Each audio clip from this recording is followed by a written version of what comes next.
Hi, welcome back guys. This is your friend, Parallel Deku, back with another fanfiction. This is the series of What If Deku's Mentor Was the Green Smog? Now before starting, please give this video a like. And subscribe to the channel if you want more videos like this. Now let's get into the fanfic. Name, LN Ziheo. Codename, Green Smog. Age, 17. Affiliation, Vigilante. Quirk, smoke lungs. Type, accumulation. Description, by filling his lungs with smoke, Ziheo can manipulate it in various forms, adjusting its density, temperature, and shape. The smoke does not harm him, and there are no long-term effects from its use. He cannot create smoke from nothing. He must inhale it from his surroundings or herbal cigarettes. His control is strongest when the smoke exits his lungs before he uses it. Platform, Ziheo can create a temporary platform to walk on, with a weight limit based on the amount and density of the smoke used. Shield, he can form a thin shape to protect himself and others from impacts, though it may not always be very effective. Smoke screen, a large amount of smoke is released in one area, blinding those around him, including himself. Chain, a thin chain of smoke can briefly pull objects or people, but it is not very strong and can be easily broken. Bullet, a small round shape can be created to impact enemies. While it can puncture skin at high velocity, it often feels more like a paintball. Ziheo's reliance on smoke means he can only release a limited amount. A lack of smoke can be dangerous. Prolonged use of his quirk causes his throat to burn, making it difficult for him to speak. Other information. Many airborne quirks and poisons do not affect him unless mixed with smoke he inhales. For example, Midnight's gas would only affect him if it combines with smoke he tries to inhale. Hero costume. Top, a black sleeveless turtleneck with a reinforced neckline for protection. He often wears a black-gray hoodie to appear smaller to opponents. Pants, baggy cargo pants matching his hair color, with steel-infused knee pads for combat. Belt, a utility belt holds smoke bombs, extra herbal cigarettes, a pocket knife, and 4 small throwing knives. Shoes, black shoes with metal toe guards and tanks for smoke storage, allowing for better balance and emergency smoke screens. Physical features. Color, gray. Height, 6 foot, approximately 182.9 centimeters. Build, muscular but lean, with a fighting style reminiscent of Aizawa. Ethnicity, Chinese. Extra. Ziheo carries pain medication for Aoyama during quirk drawbacks. He avoids smoking near children to prevent them from copying him. The smell of mustard makes him feel nauseous.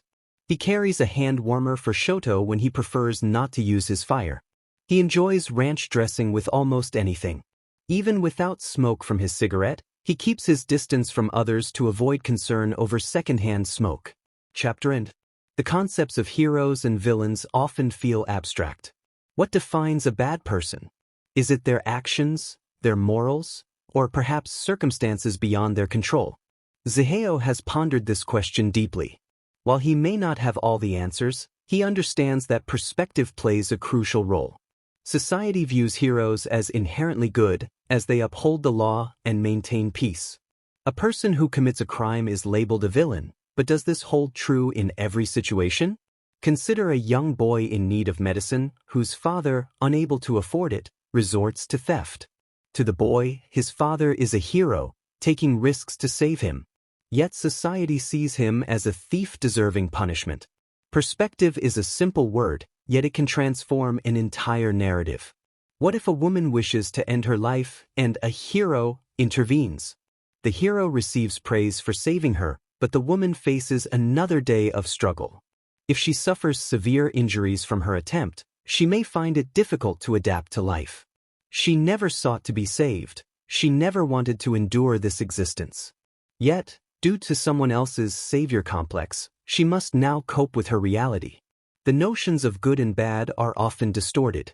This complexity drives Ziheo to live his life as he does. He does not harbor hatred for heroes, but he recognizes that they are not always what they claim to be. He would never entrust his life to someone who believes heroes are infallible. The soft sound of raindrops pattering against the concrete filled the air. Car horns created a symphony of urgency as street lamps illuminated the dark streets of Japan. Everyone seemed eager to return home, except for one. Perched atop a building, a boy observed the vibrant lights below. He brought a cigarette to his lips, inhaling deeply, filling his lungs with smoke. A sudden ringing from his phone pulled him back to reality. He fished it out of his pocket, a faint smile appearing as he read the message. He chuckled softly, tucking his phone away. Discarding the remnants of his cigarette onto the cold metal roof, he made sure to extinguish it. Standing up, he stretched and gazed at the sky. He realized he would be returning sooner than expected, and with that thought, he vanished into the night like smoke. A knock echoed through Nezu's office. The small animal-like creature grinned as he placed his cup of tea onto his desk and invited the visitor to enter. In walked a male, roughly 6 feet tall with shaggy green hair and gray smoky eyes. A slight smirk was evident on his lips as he greeted the principal with a bow.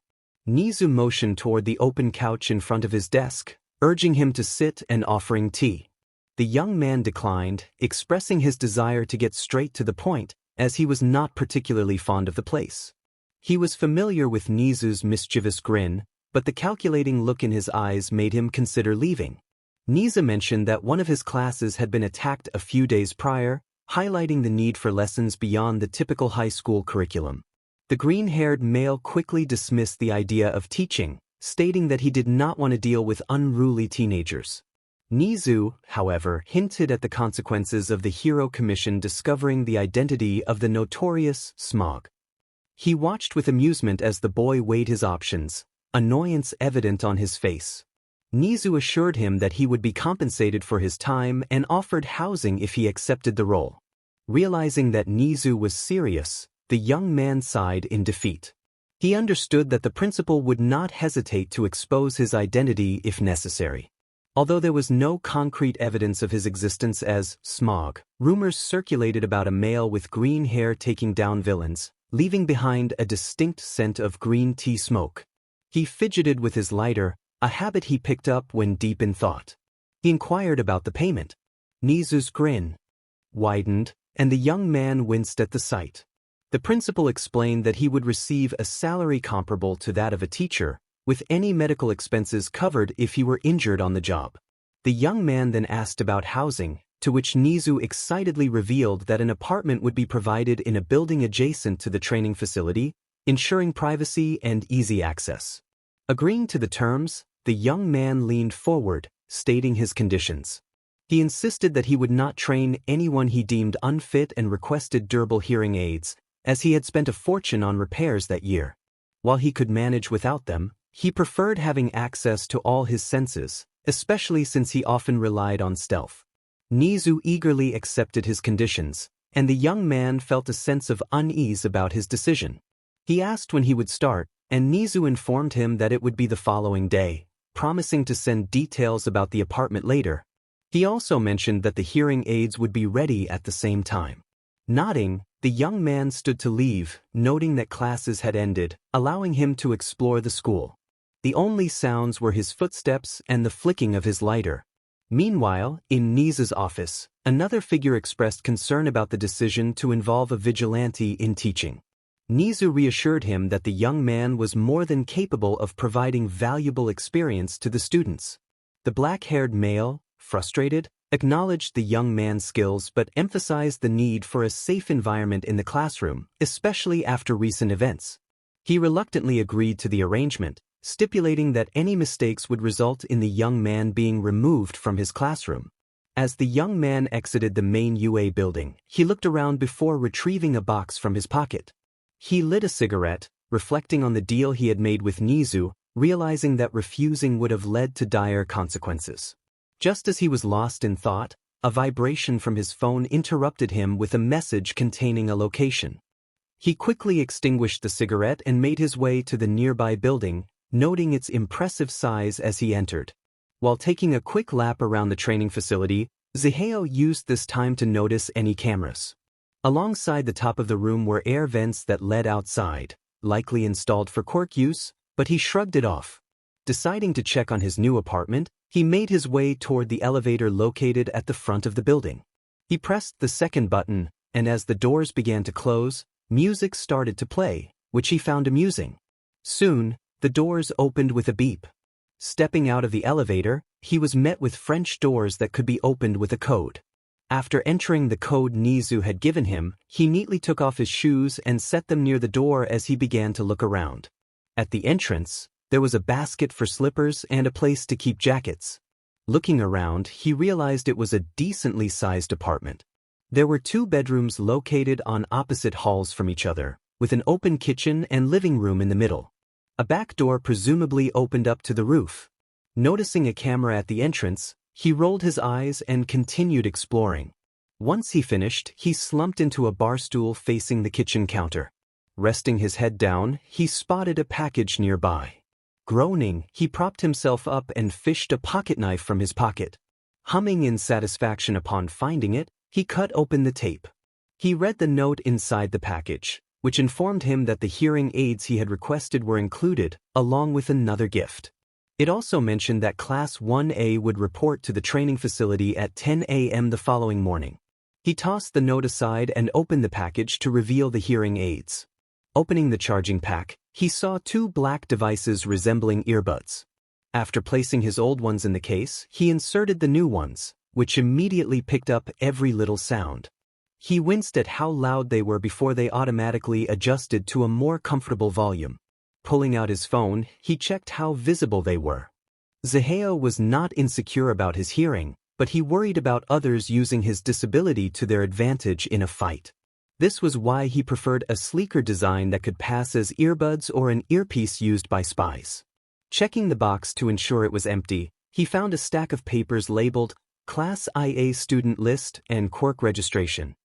He read aloud to himself, noting the interesting students this year and expressing surprise that Aizawa hadn't expelled anyone yet. He made notes on which students might fit certain fighting styles based on their quirks. When he came across the name Todoroki Shoto, he grimaced, silently hoping the student was nothing like his father. One name caught his attention, Midoriya Izuku, quirk, superpower. He can increase the power of part of his body or his whole body and enhances his physical abilities. He wondered where he had heard that name before and pulled out his phone to check. The headline read, Quirkless Kid Saves Fellow Student in Sludge Attack. He pondered the implications of a quirkless individual and decided he would need to keep an eye on Midoriya. Something felt off. It was possible he was just a late bloomer, but that seemed unlikely. The number of broken bones he had sustained was impressive, almost a world record. WHAAA continued reading until he finished every profile. Rubbing his eyes, he sighed and glanced at the clock, realizing it was already 2 in the morning. Deciding to call it a day, he made his way to the master bedroom, desperately needing sleep. He could only imagine the challenges of dealing with 20 teenagers in the morning. The next day, the class president called for everyone to take their seats as homeroom was about to begin. As the students settled in, the classroom door opened. Their teacher instructed them to change into their costumes and meet him outside where they had conducted their quirk assessment test. A student asked if they were training that day, to which the teacher responded tiredly, instructing them not to ask questions and just get changed. Aizawa knew his students were capable of handling themselves, but he was uncertain how they would react to WHAAA. He didn't know much about the boy beyond what Nezu had told him the day before. He found himself intrigued by the young teenager, though he was not entirely comfortable with the idea of a vigilante teaching his students. Sighing, he pushed himself off the ground and walked outside to wait for them. In the boys' locker room, Denki questioned what they might be doing that day as everyone changed into their suits. Shiro speculated that they might be training since the sports festival was a week away, suggesting that Aizawa could be giving them tips. Bakugo scoffed at their theories, asserting that it didn't matter what training it was, he would still win the festival. Once everyone was gathered, their teacher announced that they would be doing something different and instructed them to follow him to the new training facility. Ida, as usual, urged everyone to form a single file and hurry, but he soon realized that most of the class had already walked ahead in their groups. A look of defeat crossed his face as Todoroki patted him on the shoulder in a reassuring manner before joining Izuku and the others. After a short walk, they They finally arrived at their destination. Already dreading the day ahead, Aizawa groaned and kicked the door open. Leading his class inside, they all looked around the building with curiosity. They marveled at the surroundings, commenting on how impressive everything looked. One student exclaimed about the tall ceiling, while another pointed out the ropes and weapons adorning the walls. Just as a certain student reached for a rope, he was unexpectedly sent flying across the facility, leaving everyone startled. Confusion spread among the classmates as they huddled together, fearing another incident. Bakugo readied his gauntlets, Shiro raised his elbows, Kirishima clenched his fists, and Jiru simply watched the scene unfold with a smirk.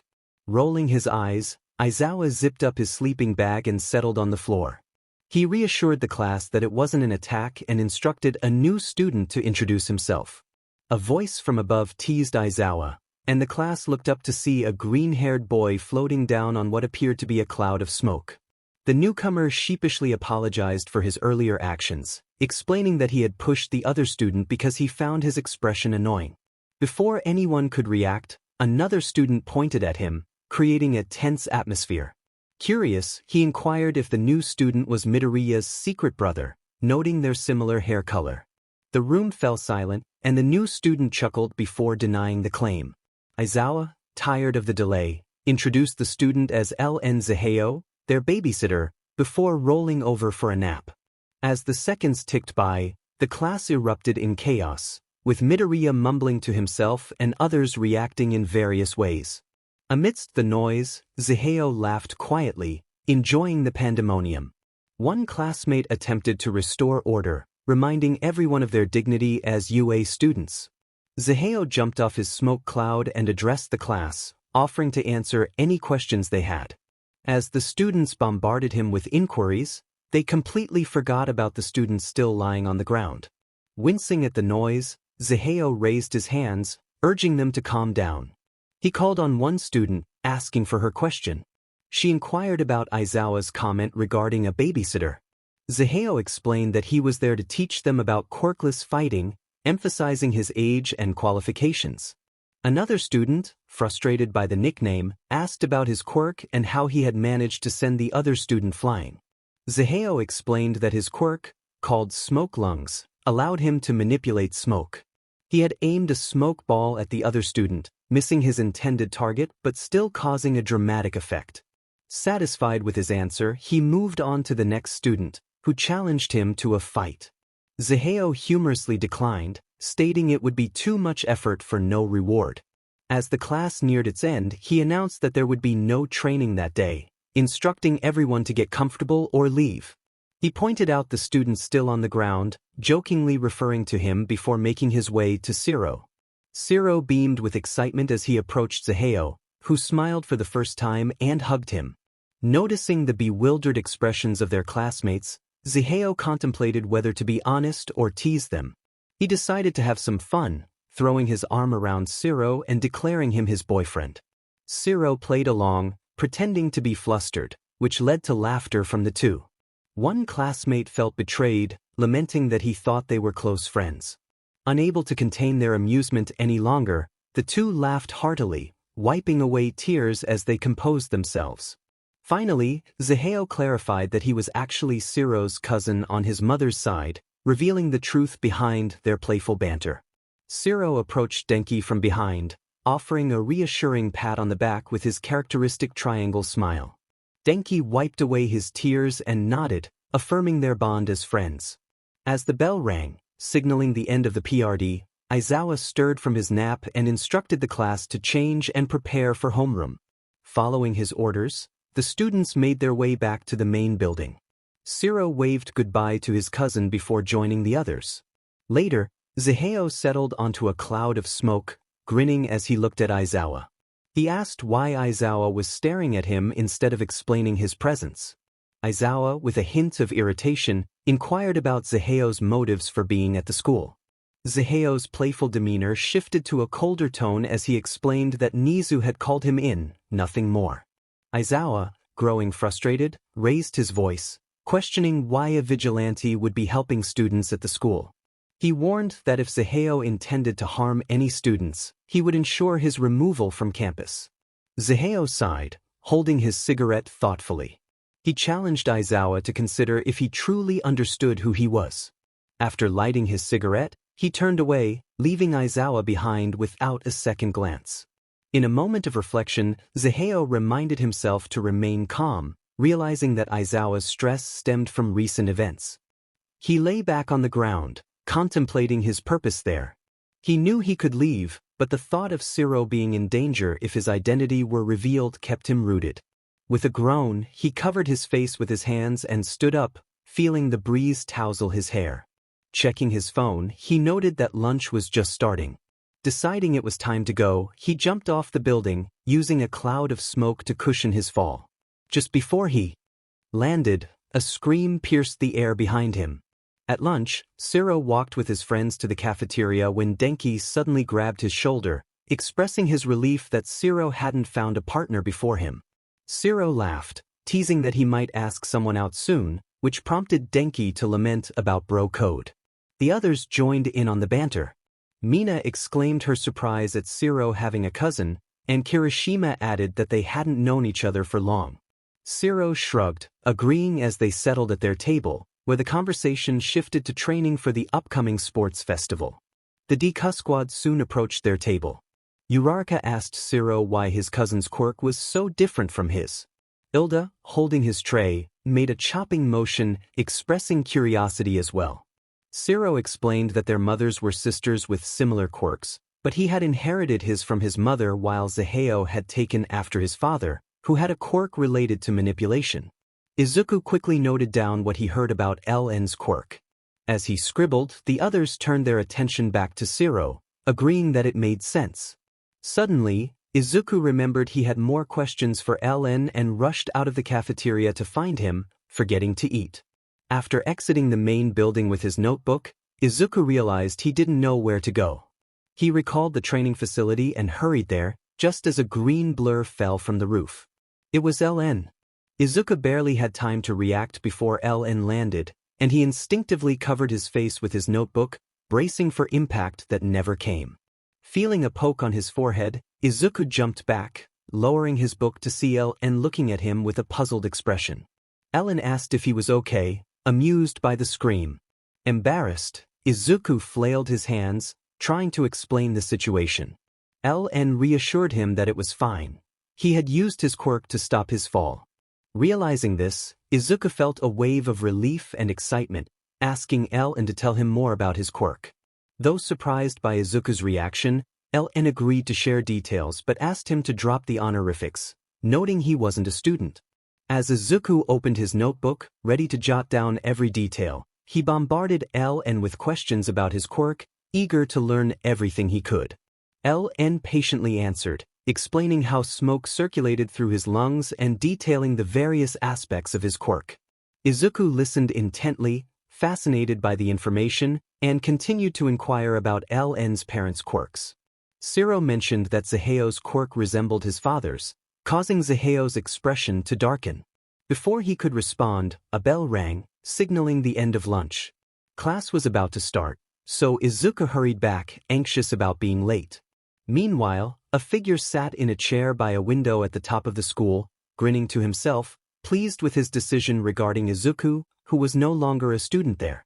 Zaheo was no stranger to sleepless nights, but he despised them.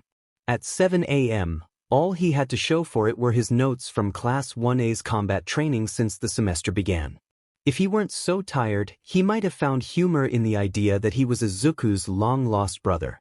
After standing for the first time in hours, he stretched before heading to the bathroom to prepare for the day. He was set to train the students for most of the day, and Nezu had arranged for him to meet Class 1B for reasons unknown. The morning was lovely, with clear skies and singing birds. Zaheo wished he could enjoy a perfect day, but instead, he faced 20 students behaving like children. Bakugu was shouting at anything that moved, Denki was short-circuiting while Jiro and Shiro laughed. Kirishima was trying to calm Bakugu, and Izuku was in tears. Ida was attempting to restore order, while the rest of the class sat on the floor, waiting for instructions. Zaheo thought that no amount of vodka could fix this chaos. Irritation made his eye twitch. Aizawa had a meeting that morning, allowing Zaheo to avoid the circus. He pinched the bridge of his nose and closed his eyes, deciding that if the students wanted to act like children, he would let them. He raised his hand, showing 3 fingers. Kirishima poked Siro's shoulder and pointed at Zaheo, asking what the gesture meant. Siro's eyes widened in fear as he realized what was about to happen. Zaheo counted down, and as he reached 0, smoke enveloped everyone who wasn't seated. He motioned for those who could see to remain seated. The smoke transformed into chains, lifting Bakugu upside down from the ceiling. A closed-eye smile appeared on Zaheo's face as he requested silence so he could proceed with class. The students nodded vigorously, eager to comply. Zaheo sighed and released the smoke, allowing Bakugu to drop to the floor with a thud that made Siro wince, recalling how painful it could be. He addressed the class, stating that he was there to help them train because they clearly needed it. He warned that anyone with a problem could leave, and he would not tolerate any loud yelling. The students responded affirmatively, and he instructed them to come forward when he called their names, emphasizing that they should not start until he said so. When a hand shot up, the class president voiced concerns about his methods. Zaheo clarified that he was a trainer, not a teacher, and advised the student to focus on himself. He assigned various training tasks to the students, ensuring they understood what was expected of them. As he prepared to lead the group working on stealth, Bakugu's voice rang out from behind, demanding to know why he was left out. Zaheo's shoulders tensed at the interruption, and the others exchanged knowing glances, silently agreeing that Bakugu would be missed. Zaheo turned to face Bakugu, who was undeterred by the warning against yelling. He proposed a one-on-one challenge. If Bakugu won, he could train as he pleased. If Zaheo won, Bakugu would have to sit out until deemed worthy. Bakugu accepted the challenge, unaware that it was quirkless training. Zaheo instructed the others to work on their balance beams while he took Bakugu outside, leaving Siro in charge of the class. 5 minutes later, Zaheo returned, dragging an unconscious Bakugu by his feet and tossing him into a corner. He approached the group working on the balance beam, who gave him a thumbs up to indicate their progress. Midoriya, nervous and trying to be quiet, asked Zaheo what kind of yoga they would be doing. Raising an eyebrow, the elder looked down at the boy, who shook his head in response. With a sigh, he slouched his shoulders. He instructed the boy to do wall squats for as long as he could, then to go to the push-up bar and hang by his legs, reminding him to call out if he felt like falling. Midoriya nodded before leaving to relay the instructions to Ilda and Kirishima. Satisfied that everyone was following the plan, he raised his hand to his neck and cracked it, thinking about how he needed to ask for a raise. Slumping into a cloud of smoke, Zaheo reached for a cigarette. Aizawa returned to collect his class, sending a glare at Bakugu, who simply shrugged in response. Zaheo decided it was time to head down to Class 2A for a quick visit. Floating through the halls on his cloud, Elton hummed a soft tune as he read each door name. Upon reaching Class 1B, he jumped off his cloud, reassuring himself that this class couldn't be any worse. He opened the large door and came face to face with a blonde student. The boy rambled about how his class was superior, and Zaheo felt a wave of annoyance wash over him. He rolled his eyes and closed the door in the boy's face. Wanting nothing more than to go home, Zaheo began walking back to his apartment, dreaming of a relaxing bath, a face mask, and a pack of ramen. He was so close to just jumping out the window when he heard the door to Class 1A open, providing a brief moment of motivation. Bakugu stood at the now open door, scowling. His eyes widened in surprise when he realized who he had almost confronted. He froze, staring at his trainer, the same trainer who had bested him in training. Zaheo raised an eyebrow at Bakugu's reaction, and the blonde hurried past him, muttering an apology. It was clear that Bakugu was intimidated by Zaheo, and the entire class bore witness to this unexpected turn of events. Everyone watched in stunned silence as the usually fiery Bakugu remained quiet. On the 5th day of training, with just one more day until the sports festival, all classes had been postponed for preparation. It was safe to say that everyone in Class 1A felt exhausted after Zaheo's intense training regimen. The sound of a whistle pierced the air, signaling the end of their training session. With a collective sigh of relief, everyone collapsed onto the floor, utterly spent. Even Todoroki seemed ready to call it a day. Zaheo took a drag from his cigarette, forming small smoke chains that brought water to each student. He smiled at his accomplishment, proud of the progress they had made over the week. He encouraged them, stating that they had survived the week and would surely do well at the festival. After the incident with Bakugo, none of them dared to challenge him. He announced that since the festival was just a day away, they would have a free day tomorrow, suggesting they bring blankets for a movie. The class stared at him in disbelief, as if he had lost his mind. Denki whispered to Shiro, wondering if Zaheo had taken a hit to the head. Shiro shook his head, suggesting it might be a test.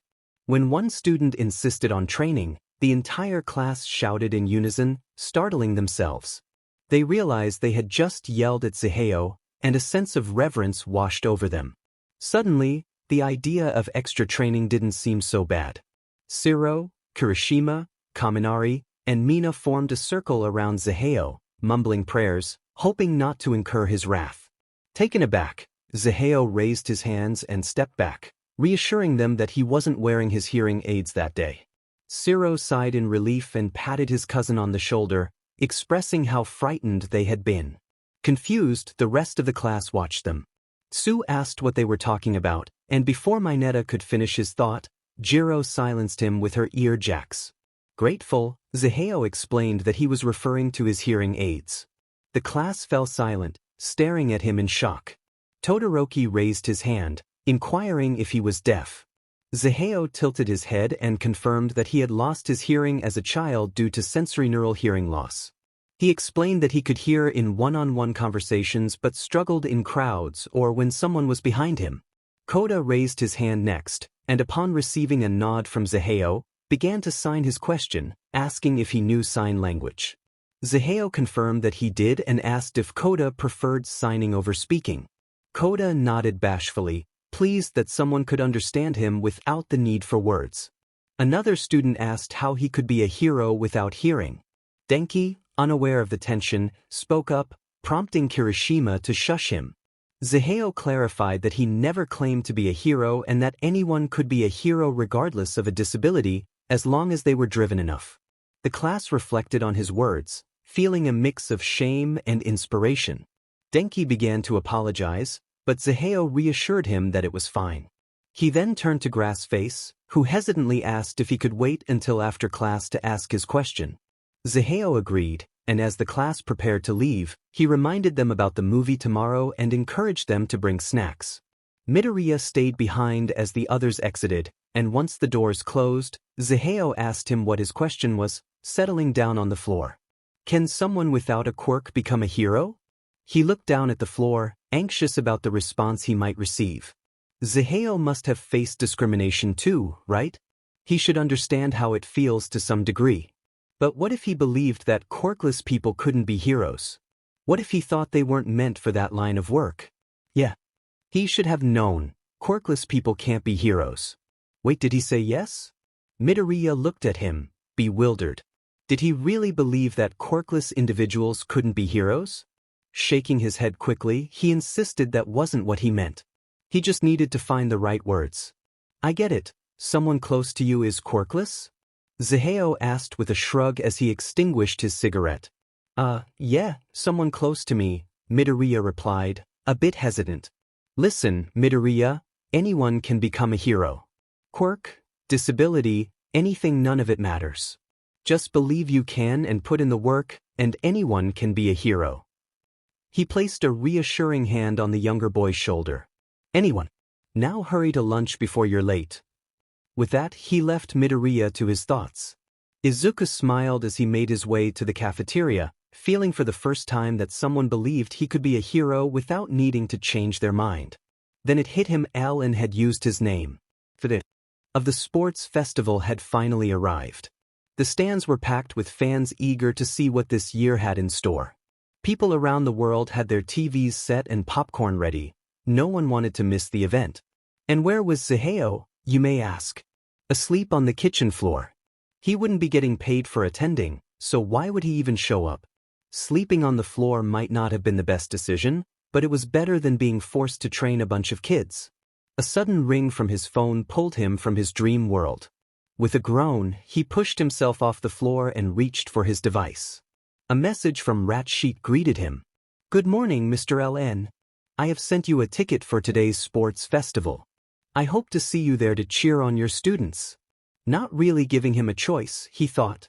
Flipping onto his back, he lay with his arms out like a starfish, slowly gathering the motivation to get up. "Here we go," he muttered as he finally got up and started getting ready. Settling for a simple black hoodie and sweats, he slipped out the front door, not before giving the camera at the doorway a playful gesture. Blowing out a small amount of smoke, he took a seat and let the disc carry him to his destination. Since the smoke would dissipate after a certain distance, he gradually added more to maintain an even density. The last thing he wanted was to fall through. Well, actually, that might not be such a bad idea. "Hey kid, the traffic up here is really intense, isn't it?" joked a voice behind Zaheo. Turning around to see who it was, his nose scrunched up in distaste. He turned away as if nothing had happened and quickened his pace. Zaheo could be friendly to a certain degree, but if he had to pick one person who annoyed him, it would be Hawks. They often ran into each other when their assignments collided. Of course, Hawks would let him go every time, but that didn't mean he liked him. "Hey, wait up. You're going to the sports festival, right?" "Just what I needed," he mumbled, slowing down and running a hand through his hair in frustration. The scent of green tea filled Hawk's nose as he caught up to him. "What was that?" "Oh, nothing. Just saying that I was." "Is there anything I can do for you?" he stuttered through a strained smile. "Be nice, LN. You do owe the guy. He'll leave soon." A wide grin settled on the winged hero's face. "Great. Let me escort you then." He began to pull Zaheo by the wrist toward his destination. Sighing, Zaheo realized he didn't have a choice and allowed himself to be pulled along. "I guess this will get me there earlier." Welcome back to the UA Sports Festival, where up-and-coming heroes leave everything on the field as they fight for the chance to shine as worldwide celebrities. This first group is no stranger to the spotlight. You know them for withstanding a villain attack, the dazzling students with golden skills, the hero core students of Class 1A. "Looks like we made it just in time, little bird. I would love to stay and bother you some more, but sadly I'm working security," Hawks said with a pout as he released Zaheo's arm. Rolling his eyes, Zaheo remarked that Hawks would likely wait outside the building later. "You know me so well. Goodbye for now, green tea," the hero chirped as he took off, leaving LN at the entrance. Finally, time to find a seat. Peering at the crowd before him, he grimaced. After what felt like an eternity of searching for a seat, he decided to sit in Class 1A's designated area. He was only 2 years older than them. He could easily make an excuse if someone questioned him. Finally taking a seat, he watched as the students navigated the obstacle course. Memories, I'm so glad I don't have to do this anymore. In no time at all, Midoriya blew dust in their eyes. And now he cleared the landmine area entirely. Wow, Eraserhead, your class is incredible. What are you teaching them? That really isn't surprising, considering the kid is more analytical than his peers. Something is still off about him. Maybe I'll have to ask a favor from an old friend. And now for the post-preliminaries. The final selection. From here on out, even the press corps will be buzzing with excitement, so go all out. Now on to today's heart-pounding second event. I already know what it'll be, but the suspense is killing me. What could it be? Well, I'll tell you. Behold! Zaheo snickered at the students' reactions. Poor Midoriya. Compared to this pressure, my class would be a breeze. He watched in amusement as everyone avoided the freckled boy. Huh, Uraraka? Well, that is certainly surprising, he muttered to himself. I know, right? Ha. I have no clue who that is. Zaheo felt the weight of his job pressing down on him. He turned to see Mirio, a familiar face from a year ahead of him, standing in the doorway with an expression that made Zaheo think he looked a bit perplexed. Mirio's bright personality was a stark contrast to Zaheo's own demeanor. Mirio phased out of the ground and stood in front of Zaheo, tilting his head in confusion. Zaheo introduced himself as LN Zaheo, a first year from the previous year. Mirio's eyes lit up as he recognized Zaheo. He exclaimed about Zaheo being the smoke boy and questioned why he was sitting in the seats of Class 1. Zaheo, feeling slightly annoyed, explained that he was their trainer and was there to observe. Mirio's enthusiasm was infectious, but before he could continue, Amajiki, the calmer of the two, gently pulled on Mirio's arm, suggesting they return to their class. Mirio waved goodbye to Zaheo as they left, leaving him to ponder how he had become so popular with just a few brief interactions. As the event results were announced, excitement filled the air. Team Todoroki took first place, followed by Team Bakugo, Team Shinso, and Team Midoriya. The first 4 teams were set to move on to the main event after a lunch break. Zaheo chuckled at the thought of Aizawa possibly going deaf from the noise and made his way out of the stands to grab some food. He decided to check on the students and noticed Bakugo standing silently against the wall, taking a drag from a cigarette. Zaheo hovered above him, observing the 3 students with a neutral expression. When Todoroki began discussing quirk marriages, Zaheo realized it was not appropriate for Bakugo to overhear. He lowered himself beside Bakugo and gently tapped his shoulder. Startled, Bakugo prepared to retaliate but was quickly pulled away by his shirt. Glaring at Zaheo, he was urged to leave with the promise of food. Reluctantly, Bakugo followed, though he couldn't quite understand why he was so compliant. They soon found themselves at a ramen stand. Zaheo asked Bakugo if he wanted medium spice or mild, to which Bakugo confidently replied that he could handle hot. Zaheo ordered 2 bowls of super spicy ramen, secretly adding a drink for Bakugo. He instructed Bakugo to find a seat while he waited for the food. As Bakugo sat down, he couldn't help but wonder about Zaheo's strength and background. When the ramen arrived, Zaheo handed Bakugo his bowl and offered him the drink, which Bakugo stubbornly refused. As he began to eat, Bakugo's face turned bright red, and he started coughing from the heat. Zaheo smirked and pushed the drink toward him, silently gloating. Bakugo begrudgingly accepted the drink and downed it in one go, insisting it didn't mean anything. Zaheo teased him about the ramen's flavor, claiming it needed more spice. The two fell into a comfortable silence as they ate, but Bakugo's mind was racing with questions about Zaheo. He was curious about the trainer but didn't know how to approach him or if he would even respond. The mystery surrounding Zaheo only deepened, leaving Bakugo with more questions than answers. Even Shiro was unaware of many details, mentioning that he and Zaheo were close as children, but for some unknown reason, Zaheo stopped visiting when Shiro was about 9 years old. Finally, Shiro decided to ask a question, worried that any other inquiry might put Zaheo on guard. He asked Zaheo how old he was. Zaheo, with a grin while finishing his food, teased Shiro, questioning if he was okay, suggesting that the ramen had gone to his brain. Shiro, frustrated, insisted that Zaheo just answer the question. Zaheo shrugged and revealed he was 17, as if it were the most obvious thing in the world. Shiro was taken aback, realizing that Zaheo was only 2 years older. He challenged Zaheo, questioning how he could be so much stronger, suggesting that he could probably defeat Aizawa. Zaheo replied that it was experience, something that Shiro and the other students lacked, and he added that he hadn't chosen to live that way. He urged Shiro to finish his food before he was late, clearly wanting to end the conversation. After placing his tray in its designated spot, he waited for Shiro to do the same. Zaheo waved goodbye to Shiro, leaving him alone with his thoughts. Later, the announcer introduced the first fight, noting that Midoriya Izuku had decent grades but questioned his expression. He was set to face Shinso Hitoshi, described as just a normal student without any special abilities. The harshness of the announcement surprised Class 1A, who turned to see Zaheo standing at the entrance of their section with his usual relaxed demeanor. He greeted them with a small wave as students began to crowd around him, asking if he was there to watch them.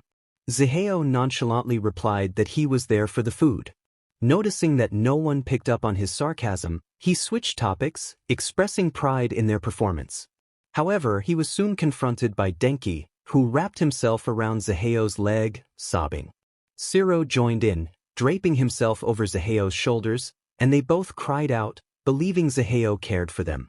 Even Dark Shadow joined in, clinging to him. Zaheo warned them that if they didn't let go, he would double their training. With surprising speed, The class scrambled to help remove their classmates from Zaheo. After thanking them for the warm welcome, Zaheo mentioned he had to leave, prompting Siro to whine about his early departure. Zaheo rolled his eyes and nodded, explaining he had one more stop to make. He reminded them they should be watching the match, and realizing he was right, they rushed back to their seats. Zaheo walked to the opposite side of the stadium. Shinso exited the fight with a smile, buoyed by the supportive words from his classmates despite his loss. He sighed, clenching his fist and then relaxing it, muttering that there was no sense in beating himself up over it. Suddenly, a voice startled him, and he prepared to use his quirk, questioning who was there. The figure introduced himself as L.N. Zaheo, Yue's trainer and mentor, and confirmed he was addressing Shinso Hitoshi. Shinso stood in shock, wondering how Zaheo had avoided his quirk. He became wary, ready to find an escape.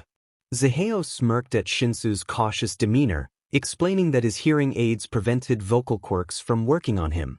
Shinso relaxed slightly but remained on guard, still suspicious of the stranger who didn't appear much older than himself. Zaheo, suppressing a laugh at Shinso's tough act, advised him to work on his frame if he wanted to join the hero course. He told Shinso to come to Training Building X whenever, as he would likely be there. Shinso questioned why Zaheo was offering this advice. Zaheo shrugged, suggesting it wasn't a crime to be nice and that he wasn't usually like this. He could tell Shinso still didn't fully believe him, so he flicked his lighter open and closed, reiterating that if Shinso wanted extra training, he should show up, even bringing someone along if he wished. With that, he turned to leave but paused to wave back, encouraging Shinso to strive to be a hero. Shinso watched as Zaheo walked away, leaving behind the scent of green tea. He was unsure what to make of the encounter, as Zaheo had appeared and disappeared like smoke. In another scene, Denki was questioned by Mina about bringing microwave popcorn. He realized his mistake when she pointed out that they needed to put it in the microwave. The rest of their friends laughed at his embarrassment. Zaheo cleared his throat to get their attention, calling out to Denki to throw the popcorn over to him. He raised his hand to catch it and shouted for Siro to log into his Netflix account. Before pressing the button on the elevator, he instructed Tokoyami and another classmate to pick a movie, complimenting their taste. He left the teenagers to their own devices, and Tokoyami felt a slight boost in his ego at the nickname. Returning with all the popcorn popped and several bowls, Zaheo handed them to Denki and asked what they were watching. Dark Shadow, resting on Zaheo's shoulder, suggested a movie none of them had seen before. Zaheo chuckled, wondering if these kids would ruin their day with their choice. He told them to hit play. 10 minutes into the movie, everything seemed to be going well. Momo had created a fort with pillows and blankets using her quirk, while Izuku sat near the front, wrapped in a blanket and silently pouting that his idea for an all-might movie hadn't been considered. Kirishima tried to console him, assuring him they could watch it next time. Todoroki sat upright in a chair, maintaining perfect posture, while Mineta was taped to the floor for reasons unknown. Overall, everything seemed to be going well.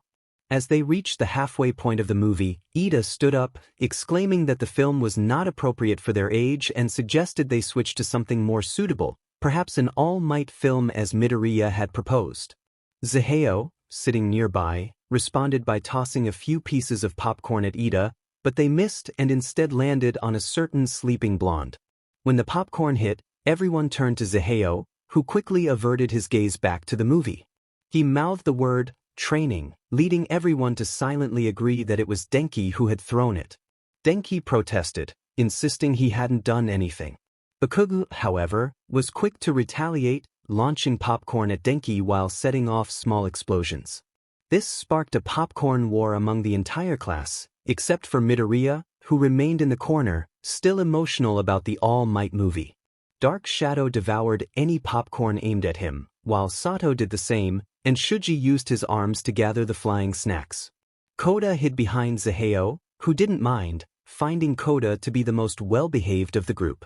Mina shook Denki on the floor, urging him to stay strong, but Denki, with tear-filled eyes, dramatically declared it was too late for him and asked her to tell his wife he loved her.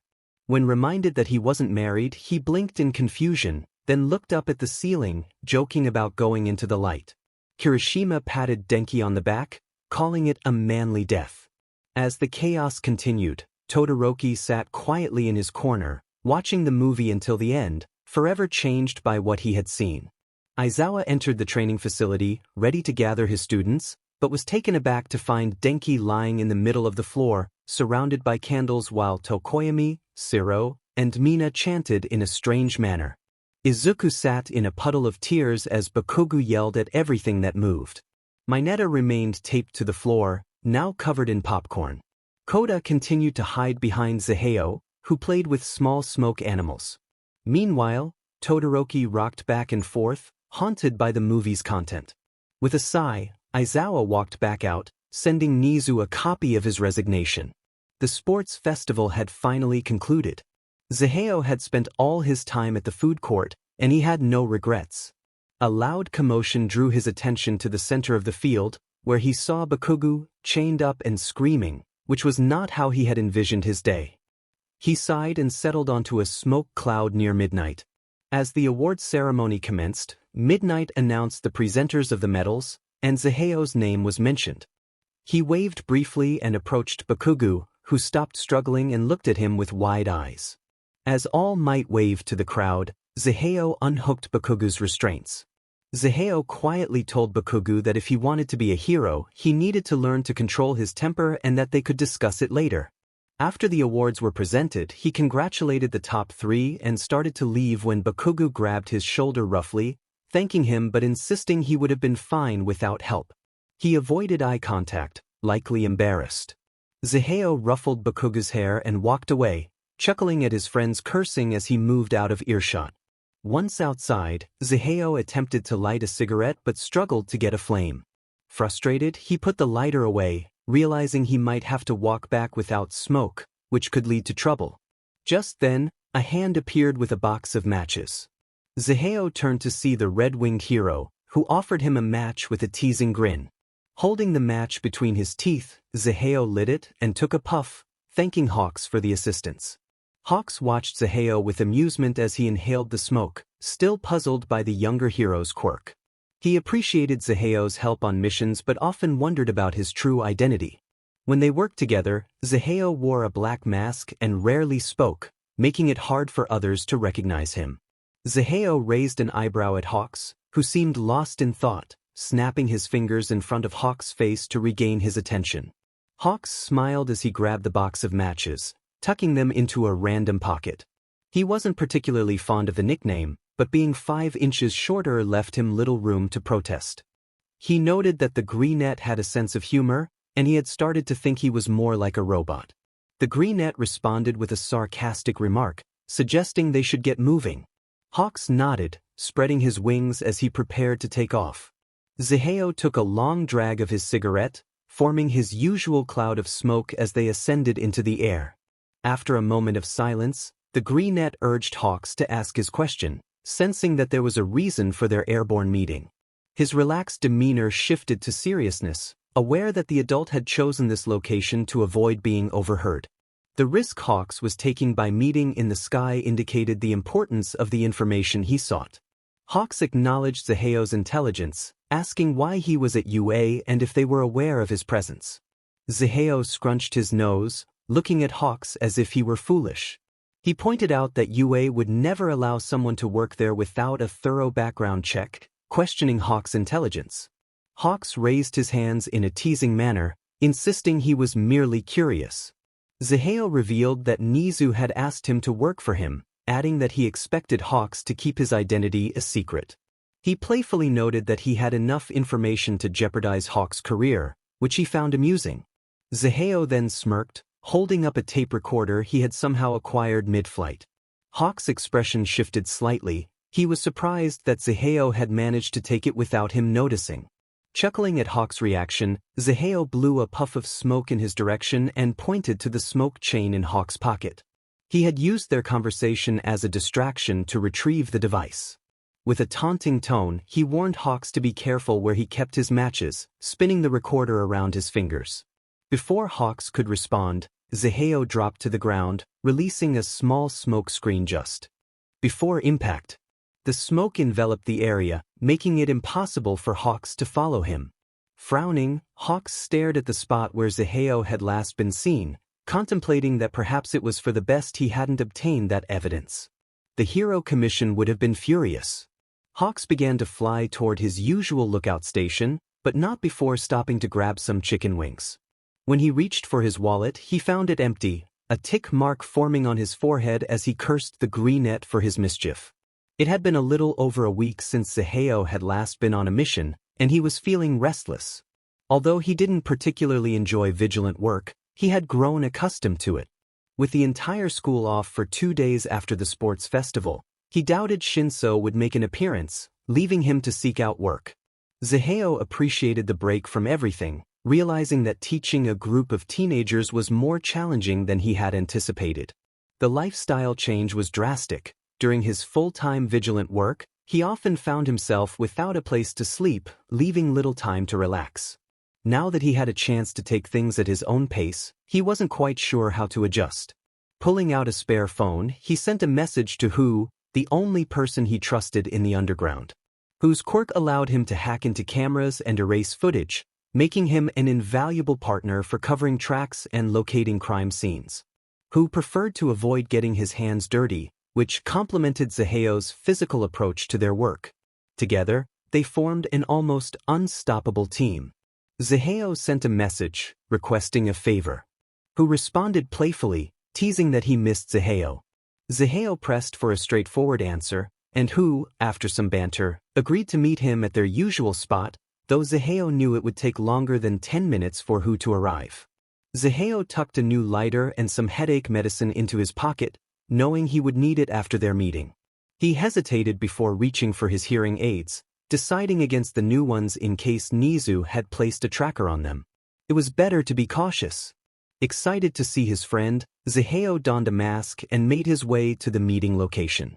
However, after 2 hours of waiting, WHAAA had yet to show any signs of arriving. Rubbing the bridge of his nose in frustration, Zaheo was about to leave when a shriek stopped him in his tracks. WHAAA came running at full speed, a wide smile on his face as he opened his arms for a hug. Zaheo exhaled small rings of smoke that formed a makeshift shield. WHAAA, arms outstretched, was ready to embrace his best friend whom he hadn't seen in 2 weeks. However, he slammed into the wall of smoke and fell to the floor. Rubbing his nose, WHAAA glared up at Zaheo, who was laughing at his friend's fall. Zaheo chuckled as WHAAA pouted and raised his arms like a toddler wanting to be picked up. The green-haired male helped his friend up and patted him on the back, trying to calm his laughter. He remarked that WHAAA deserved it for being late and insisted there was no room for argument. WHAAA protested, claiming he had a reasonable excuse. He explained that he had checked all the public cameras to see what Zaheo was wearing so they could match. He proudly displayed his similar hoodie, excitement radiating from him. Zaheo scoffed at his friend's antics but opened his arms for a hug, knowing that WHAAA would whine all day if he didn't allow it. WHAA's eyes widened in shock, and he tackled Zaheo in a rare moment of affection, almost fearing something was wrong with his friend. Once they separated, Zaheo shoved his hands into his pockets and decided to fill WHAAA in on everything that had happened so far. He began recounting the events, and WHAAA laughed, making a pun about Zaheo vanishing into smoke. Zaheo muttered sarcastically in response while pushing WHAA's hand off his shoulder. WHAAA expressed disbelief that Zaheo, the renowned LN Zaheo, was now teaching a group of teenagers, pretending to wipe away imaginary tears like a proud parent. Zaheo pushed WHAA's face gently, acknowledging his friend's pride but revealing he had another reason for asking him to come over. 2 reasons, in fact. WHAAA eagerly invited him to share, firing imaginary finger guns in excitement. Zaheo asked if WHAAA had a list ready for him, to which WHAAA grinned and nodded, always prepared. Then, Zaheo showed him a picture on his phone, requesting any camera footage of the boy in the image from a specific date and location. WHAAA scrutinized the photo, curious if the boy was related to Zaheo, but Zaheo quickly clarified that he was not. He instructed WHAAA to send him any footage found and to delete any traces of it afterward. WHAAA handed back the phone with a smirk, pretending to be reluctant about the task. However, when Zaheo promised to take him for ice cream afterward, WHAA's demeanor changed, and he exclaimed that his schedule was suddenly free. They decided on strawberry ice cream, and whose excitement was palpable as they prepared to leave. As they continued their day, who was initially not supposed to be part of the story, but his contrasting personality with Zaheo made him a valuable addition. Later, during a festive moment, a little girl exclaimed about Santa Claus, and the class surrounded her with excitement. Zaheo watched from the doorway, a gentle smile on his face as he observed the joy of the students. Using the opportunity to work quietly, he brought in a bag of gifts and used his quirk to place them under the tree without being noticed. He felt a sense of satisfaction knowing he had prepared gifts for every student and a few extra for Eri, who had become like a sister to him. After ensuring everything was in place, he sneaked outside, feeling the cold air nip at his nose. He took a seat on the porch, pulled out a cigarette, and lit it with a Christmas-themed lighter, chuckling at the festive design. As snow fell gently around him, he listened to the sounds of Christmas music and laughter from Class 1A. The students were enjoying a moment of innocence, something they truly deserved after everything they had faced that year. The front door creaked open, and footsteps approached. A person sat down next to Zaheo, and he handed them a small gift, sharing in the warmth of the holiday spirit. Even with their hostilities this year, Santa still had gifts to give. The greenette mentioned that he had labeled the presents from Santa, and Aizawa, curious, opened his gift. His eyes widened in recognition, a mix of curiosity and sorrow flashing through them as he looked at the contents of the box. The greenette shrugged, saying he just found it, and then turned his attention to the snow. He acknowledged Aizawa's efforts for the kids, especially Shiro, teasingly mentioning how Shiro had copied a trick from Aizawa's scarf. Aizawa simply hummed a thank you in response, and they shared a comfortable silence, enveloped in the soothing aroma of green tea. They were content just being together as the year came to a close. Zaheo stood up and stretched, offering his hand to help Aizawa up, playfully commenting on his age. Aizawa shot him a glare, insisting it was just the cold. Zaheo raised his hands in mock defense and began walking down the steps. Aizawa raised an eyebrow, wondering if Zaheo was leaving so soon. He suggested that the kids wouldn't mind if Zaheo dropped in, but Zaheo explained that it wasn't his class and he had someone to see, promising to catch up later. Aizawa watched him disappear into the night before heading inside to reunite with the class and check on Eri. Inside, Shiro greeted Aizawa excitedly, mentioning that they had saved him a plate of food. He then inquired about the scent of green tea, realizing that Zaheo had been there. Aizawa explained that Zaheo had to leave early, and Shiro nodded, still confused, as he handed Aizawa a plate and returned to his friends. Outside, Zaheo knocked on the door, feeling the cold creeping in. He expressed his frustration at the lack of response until a voice called out, and who opened the door, tackling Zaheo in a hug and expressing joy at his arrival. Zaheo reminded who that they had spent Christmas together for the past 5 years, entering the small apartment that lacked even a Christmas tree, which was fine by him. Their unwritten tradition was to watch movies until they fell asleep, with Zaheo placing a gift on whose lap from Santa, followed by enjoying ramen together. Zaheo had never asked for a gift, content as long as his loved ones were safe. So, he was surprised when Who presented him with a small, wrapped box. Although it wasn't neatly wrapped, Zaheo's eyes lit up as he unwrapped it, revealing a small lighter with a green accent, engraved with the message, "Merry Christmas, my friend," along with a strawberry and teacup design. Zaheo wasn't the best at expressing his gratitude, but Who understood his happiness. He wished he could have put his name on the gift, but their line of work made that unwise. Zaheo thanked him softly, holding the lighter delicately as if it were fragile. They settled in to watch the movie, the night passing in a blur of holiday cheer mixed with the howling wind outside. The holidays were a time for family, and for those without one, they created their own, just as Who and Zaheo had done. Zaheo received a message from Tiger, who had sent him a film of a student he had asked about. He wondered if he should watch it, but ultimately decided to press play. The first clip showed a student being attacked by a sludge monster until All Might intervened. Zaheo was surprised to see that he had been attacked that day as well, as the media had only covered Bakugo's incident. As the clip continued, it showed All Might transforming into a smaller version of himself. Zaheo made sure no one was around and turned off the volume, opting for captions instead. He was rattled by All Might's words to a young student, telling him he couldn't be a hero and leaving him alone on the rooftop. Zaheo thought about the implications. What if the student had been in a dark place? While he respected All Might as a hero, he had never admired him personally. To Zaheo, All Might was more of a symbol for hero society than a true hero. His flashy presence often overshadowed the work of heroes who operated in the shadows, making it difficult for them to receive recognition for their efforts. Weren't they all risking their lives equally? After discovering that All Might not only left a child after being attacked but also crushed his dreams and allowed a villain to escape, LN felt a surge of frustration. How could All Might have trapped him in a water bottle? It was infuriating. Finally, he reached the last clip. Inhaling a large amount of smoke, he closed his eyes and exhaled, mimicking the action to relieve tension. As he pressed play, he felt ready to break his laptop. The words he heard were unbelievable. What if he had worked for the villain's side? He was fortunate that who had deleted all traces of that evidence. LN's anger was only beginning to surface. What upset him the most was All Might's treatment of Midoriya's dreams. All Might had discriminated against him, assuming that just because he had a quirk, he couldn't be a hero. Many heroes fought without their quirks, and there were various types of heroes. Midoriya could have been a rescue hero or even an underground hero like Aizawa. Zaheo understood how much discrimination could hurt, which was part of the reason he had asked Shinso to train under him. The boy had likely faced severe bullying as a child and lacked a support system. His quirk could easily be misinterpreted as having ill intent.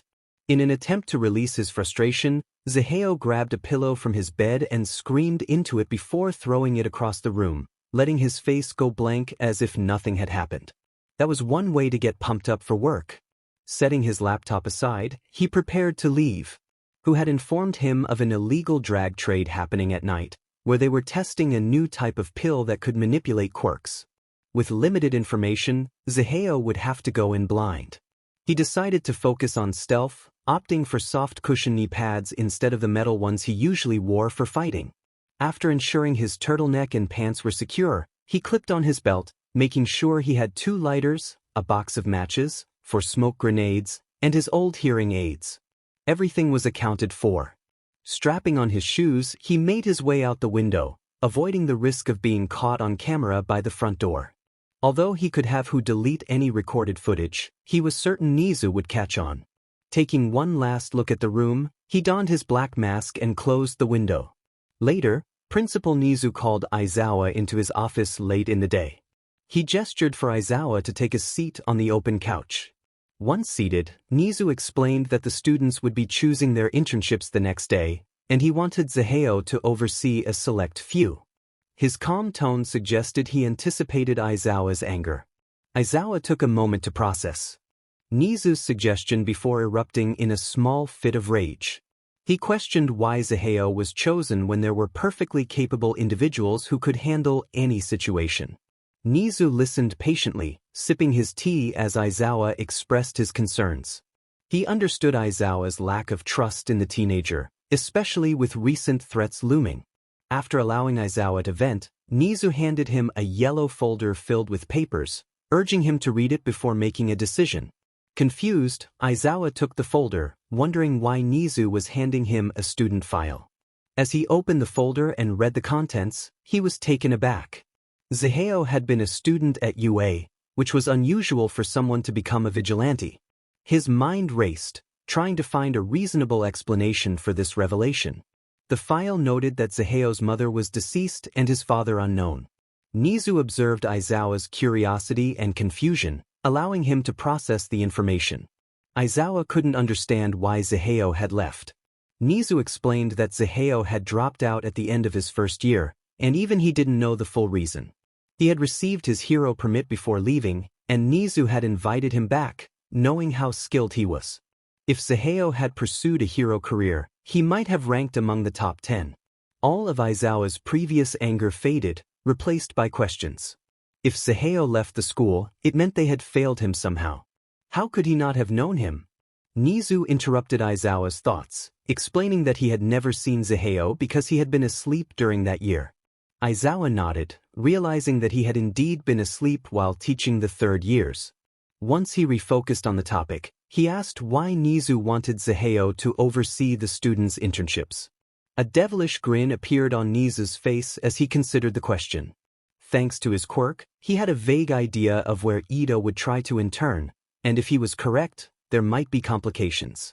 Sending a pro-hero with them could lead to serious consequences for the students, potentially ruining their careers.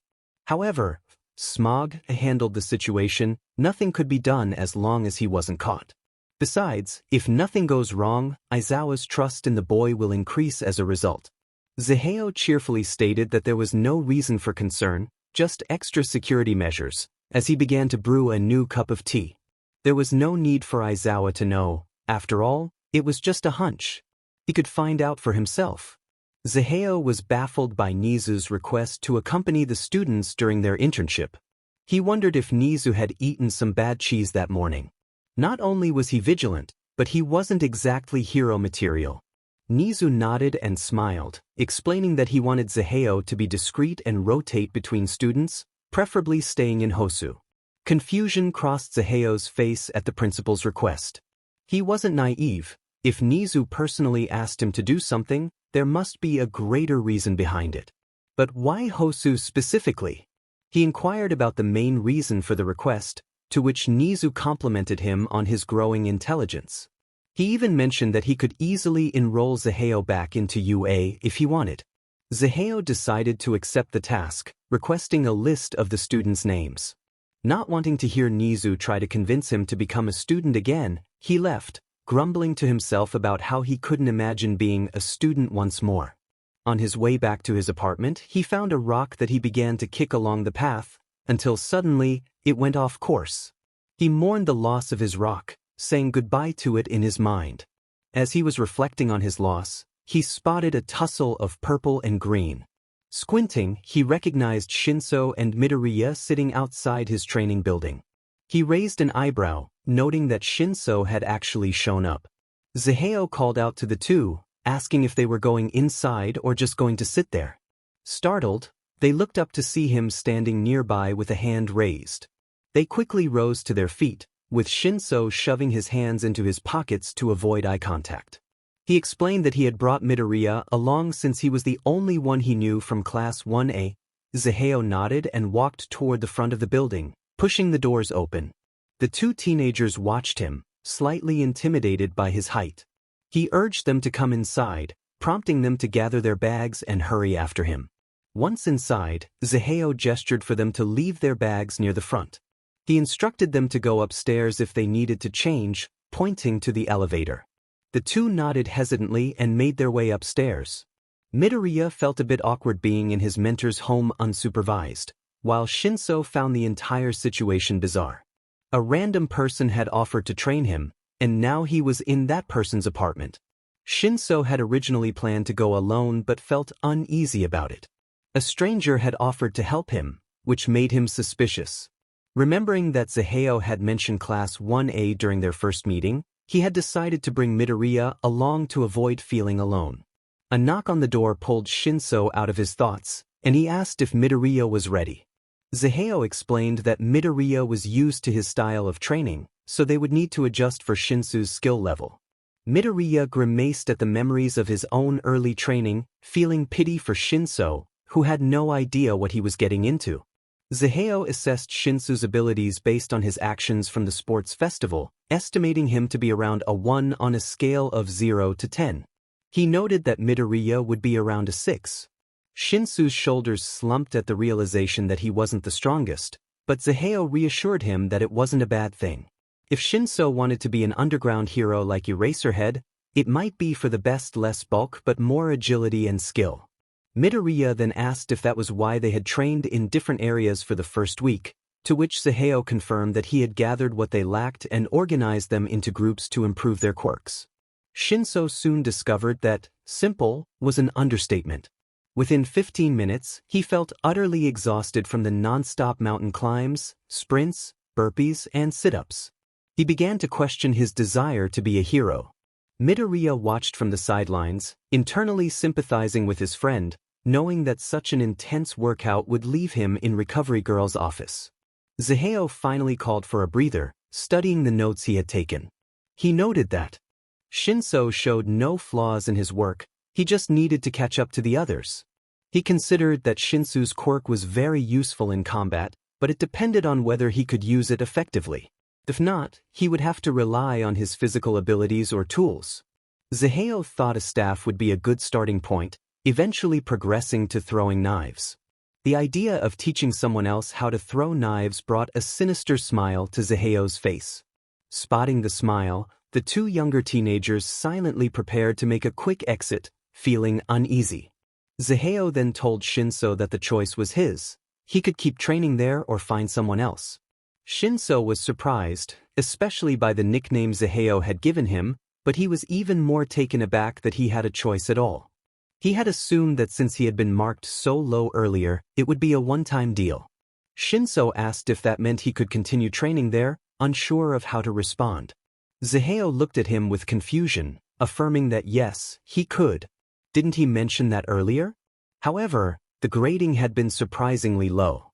The elder explained calmly that it was merely to provide an idea, not a test. Unlike most of the students in Class 1A, the younger boy hadn't received professional tutoring.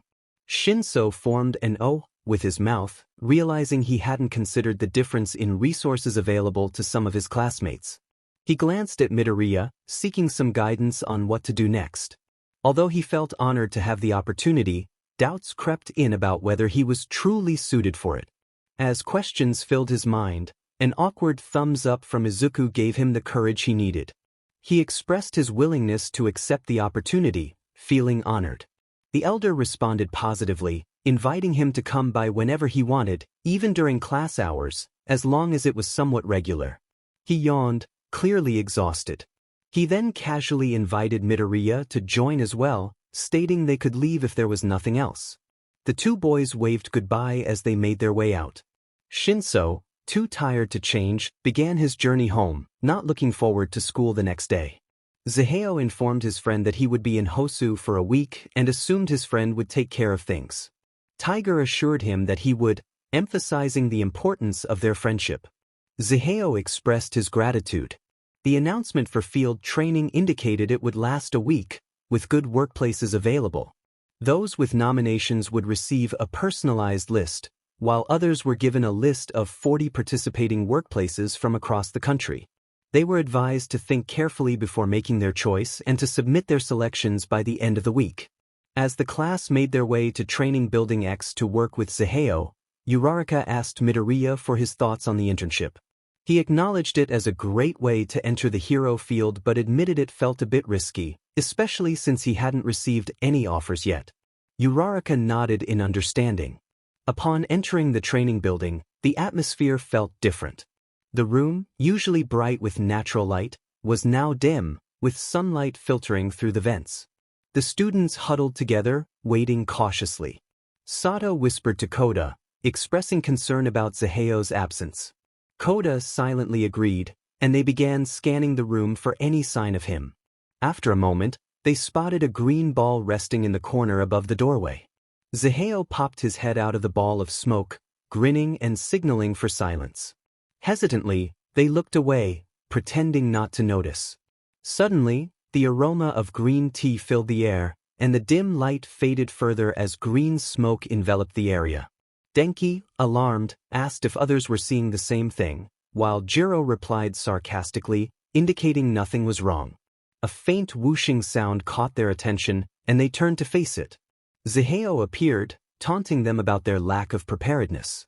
Bakugo, irritated, unleashed an explosion in the direction of the voice, demanding to know what was happening.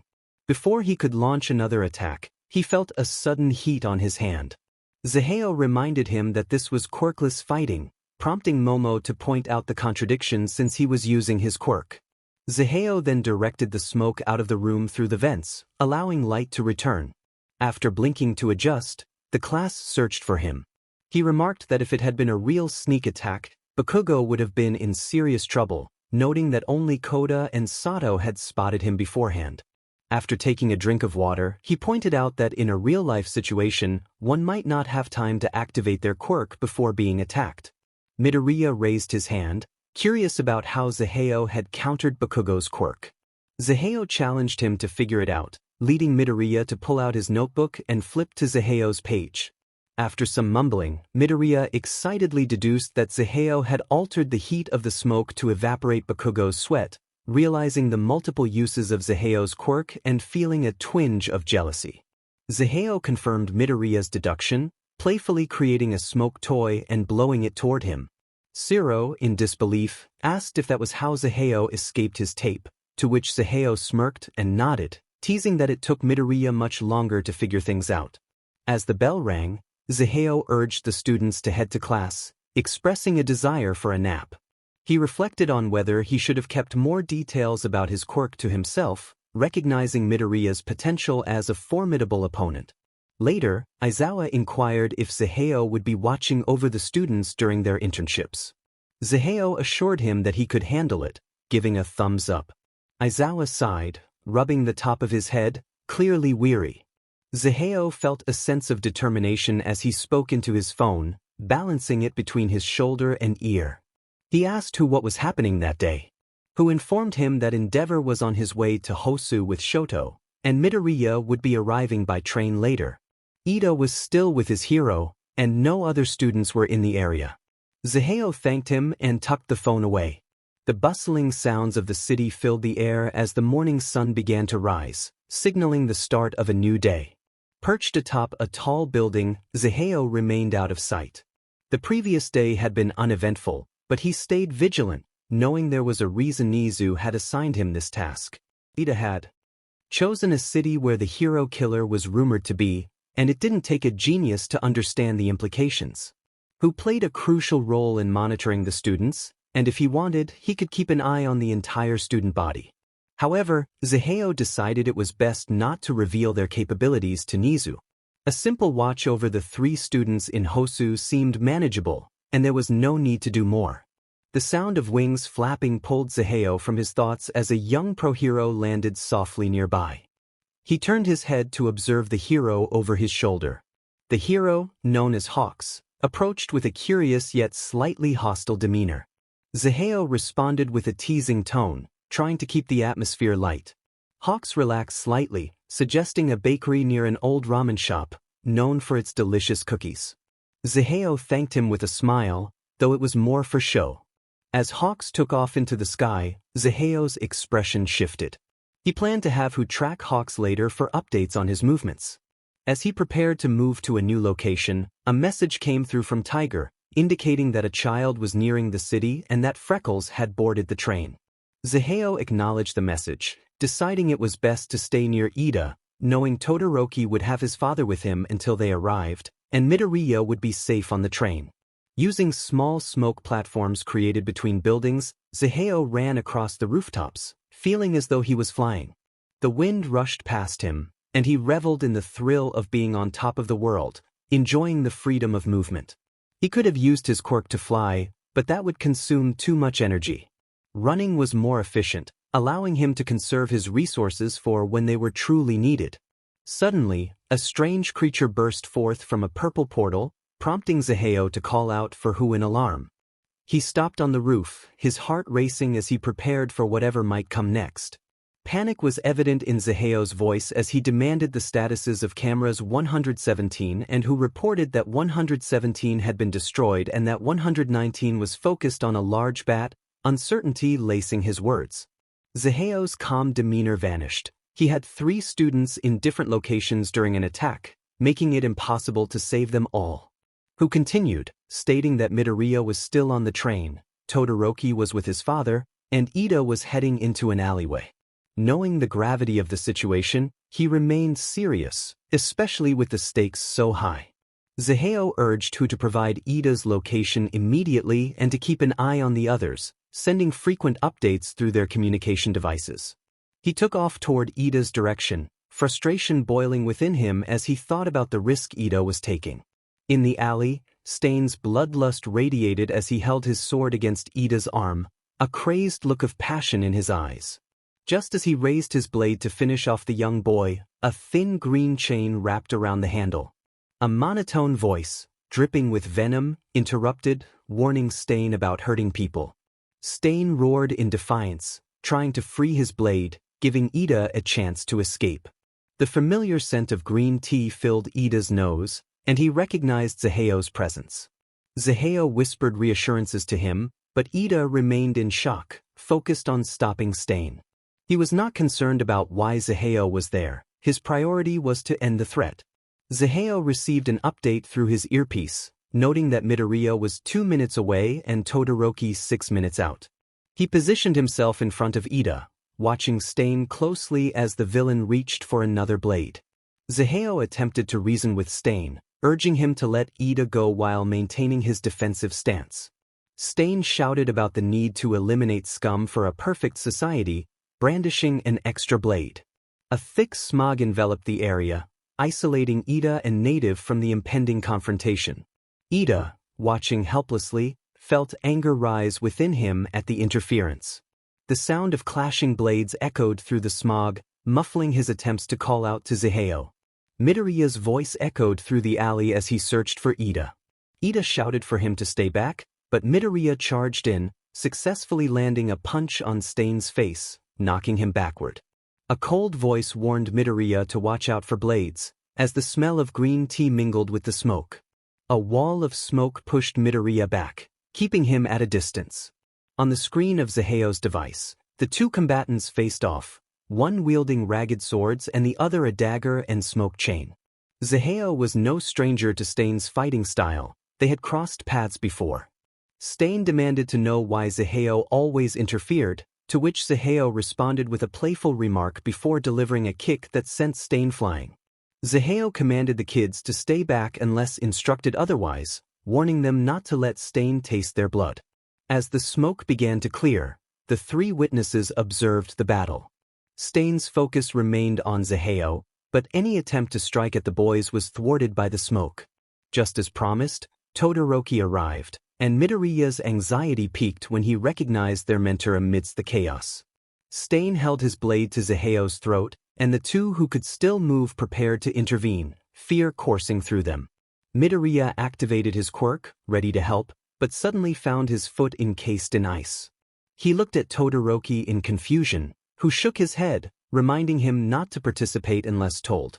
Zaheo smirked at Todoroki's words, appreciating that at least one of them could listen. He settled back, waiting for the right moment. Stain, frustrated, demanded to know why Zaheo was smiling as he pressed the blade closer. Zaheo innocently asked if a person could speak without air, locking his dagger back into its holder. Before Stain could respond, he began to choke, the sound of metal hitting the concrete echoing in the alley. Stain clawed at his neck, desperate for air, as he hunched over, struggling to breathe. The three teenagers watched in confusion and fear as their mentor stood over the now kneeling Stain, coldly reminding him of his previous warning. Zaheo kicked Stain violently onto his side, a sickening crack resonating through the air. Shock enveloped the three as they witnessed a side of Zaheo they had never seen before. His murderous aura rivaled Stain's. Stain gasped for air until his body went limp, and as he relaxed on the ground, a blur of green smoke escaped his mouth. Zaheo instructed Midoriya to hand him the rope and told Todoroki to help Ida up, assuring them that he would be fine soon. Zaheo stood over the unconscious body, a smirk on his face as he addressed the situation. Midoriya scrambled to his feet to grab the rope, having not realized he had fallen. The intensity in Zaheo's voice sent shivers down the spines of the remaining students. He handed the rope to Zaheo and stood beside him. Ida, still trying to grasp the events that had unfolded, asked if the person was dead. Todoroki and Midoriya exchanged worried glances, unsure of how to respond. Zaheo flatly replied that the individual had merely fainted from a lack of oxygen. After finishing the knot, he signaled for Midoriya to assist him as he hoisted the unconscious body over his shoulder. He then turned to Ida, inquiring if he could stand. Ida affirmed that he could, with Todoroki supporting him under his uninjured arm. Ida leaned heavily on Todoroki, who was the only one without visible injuries. Zaheo assessed the group, noting the extent of their injuries. Ida had a gash on his arm and a possible leg injury, Midoriya had an injured hand, and Todoroki appeared to be fine aside from some frostbite. The sound of police sirens grew louder as they approached, the bright red and blue lights illuminating the dark alley. Zaheo watched as more heroes gathered around while the three students exited the alley. He placed the body down and quietly tapped Todoroki on the shoulder, signaling him to take responsibility for the unconscious individual. Once Todoroki had the situation under control, Zaheo slipped back into the alleyway, avoiding the gaze of others. He mustered the last of his energy to climb to the top of a nearby building. He spoke into his phone, requesting a call to the principal. The phone rang once before the principal answered cheerfully. Zaheo informed him that the hero killer had made an appearance, courtesy of Ida, and suggested the principal arrange therapy for the student while he took over training responsibilities. The fatigue in his voice was evident. The principal expressed surprise and immediately began typing. Zaheo noted that the principal didn't seem shocked and requested that the blame be placed on him, mentioning that it was time for his alter ego, Smog, to become public. He asked if the principal could handle the police situation. The principal assured him that everything would be resolved quickly and thanked him for his hard work. Zaheo requested the hospital room numbers later, intending to visit with the police. He warned that if anyone tried to arrest him, he would resign. The principal reassured him that no one would dare act against him under his name. After hanging up, Zaheo lay back on the rooftop, feeling exhausted. He took out a cigarette, thinking about how tired he was. Forcing smoke into someone else's lungs drained a lot of his energy, and he could only do it a couple of times before running out. It was a last resort move that carried risks for both him and the other person. As he rested, he felt someone approaching. Despite his fatigue, he smiled, recognizing the presence. He expressed pride in having kept his word, relieved that no one had been killed. Aizawa stood nearby, acknowledging his efforts in a calm tone. Inhaling the smoke, Zaheo allowed himself to relax, feeling sleepiness wash over him. Aizawa observed the pro-heroes tending to the students and, noticing the cigarette still in Zaheo's hand, took it away and extinguished it. He then picked up the boy and secured him on his back, preparing to lower them to the ground with his capture weapon. As they descended, Aizawa remarked on how much for a week off had changed. He adjusted Zaheo on his back to ensure he wouldn't fall as they made their way to WHAAA. Later, Zaheo groaned as he sat up, rubbing his eyes to adjust to the bright room. Confused, he looked around until his gaze landed on Aizawa asleep in the corner. A cough drew his attention to Recovery Girl, who sat in a chair with a warm smile. She explained that Aizawa had carried him in about 3 hours ago, and he had been asleep the entire time. Zaheo nodded, trying to process her words, but then noticed a breathing mask covering his nose, with smoke emanating from the other side. He asked why he was in her office, trying to keep his voice soft despite its roughness. Sensing his discomfort, she handed him a cup of water and moved to remove the mask from his face, explaining that Aizawa hadn't known how to access his apartment. "You injured yourself."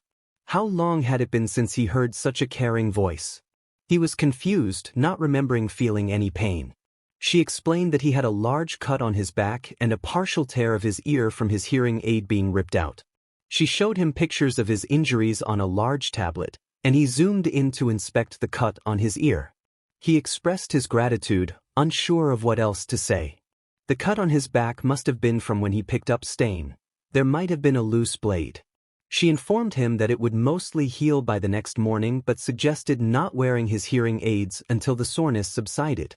As she laid the tablet by his feet and refilled his empty cup of water, he began to push off the bed to stand up, but a rough, calloused hand pushed him back down. He heard Aizawa's voice, slightly deeper than normal since he had just woken up, insisting that he needed to rest. Aizawa would take him to see the students in the morning, and until then he should sleep. He playfully taunted Aizawa, saying it was just a scratch, smiling up at him. Aizawa grumpily replied that he couldn't leave until he slept, turning off the light and going back to sleep. He noted to himself not to wake Aizawa again. His eyes grew heavy as he relaxed back into the bed, the tiredness taking over until everything faded to black. Perhaps Aizawa was warming up to him. In another part of town, a pink-haired boy muttered to himself about how matcha had disappeared on him. He worked to erase any footage from earlier. His quirk allowed him to connect with every activated camera within a certain distance, linking his eyesight with live or past footage. By mentally commanding the electronics, he could erase what had been recorded, though this came with drawbacks like headaches that could last for days and possible temporary blindness. Due to these drawbacks, he preferred to stay in the shadows, supporting Zaheo rather than fighting alongside him. After erasing the footage, he remarked to his pet goldfish that Smog was nothing more than a phantom. He felt fortunate to have such an amazing person on his side. Pouting, he looked into the glass bowl at the fish, asking if it would at least tell him before going AWOL. The fish created tiny air bubbles in response as it searched for food. He fell back into his chair with a childish grin, feeling reassured. He leaned back, tucking his arms behind his head, thinking about how lucky Zaheo was that Eraserhead had gotten to him first.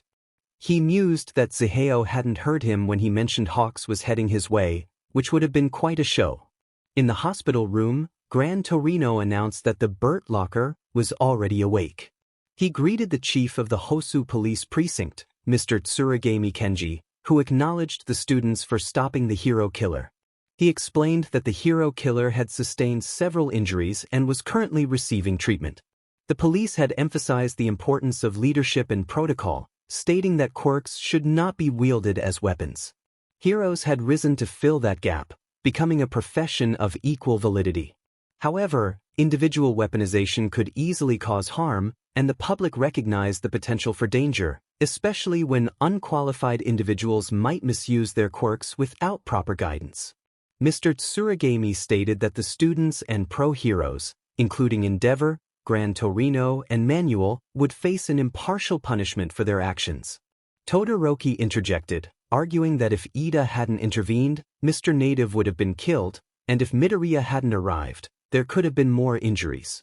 He questioned whether they should have followed the rules and allowed everyone to die, insisting that saving people was the essence of being a hero. A sharp whistle interrupted as a male wearing a black mask entered the room, his hood covering his face. He remarked on Todoroki's feistiness, and the students were shocked to see their mentor. They had agreed to keep his involvement out of any questioning, unaware that he would appear that day. Zaheo introduced himself as Smog, but requested that Mr. Tsuragami finish his speech. The chief of police acknowledged the limited number of witnesses and suggested they could bury the violation, but it meant that no one could ever know about their decisions. He expressed gratitude for their actions in upholding peace. Zaheo stood up, presenting a choice. Either Endeavor would take credit for capturing the hero killer, or he would. The three students exchanged glances and quickly decided that Zaheo was the one who had saved them and Mr. Native. Smiling beneath his mask, Zaheo nodded in agreement, declaring that Smog had taken down the hero killer. Mr. Tsuragami expressed concern about the implications of making Zaheo's name public, but Zaheo reassured him that it was about time his name was known. Zaheo grinned at his own pun, asking if they would work hard to keep the police off his tail in the future. The response was enthusiastic, with a promise to come by later to make a contract. He extended his paw, and L shook it, sealing their deal.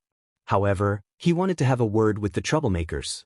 After a few stern words directed at their interns, all the pro-heroes left, leaving only Zaheo and the three teenagers in the room.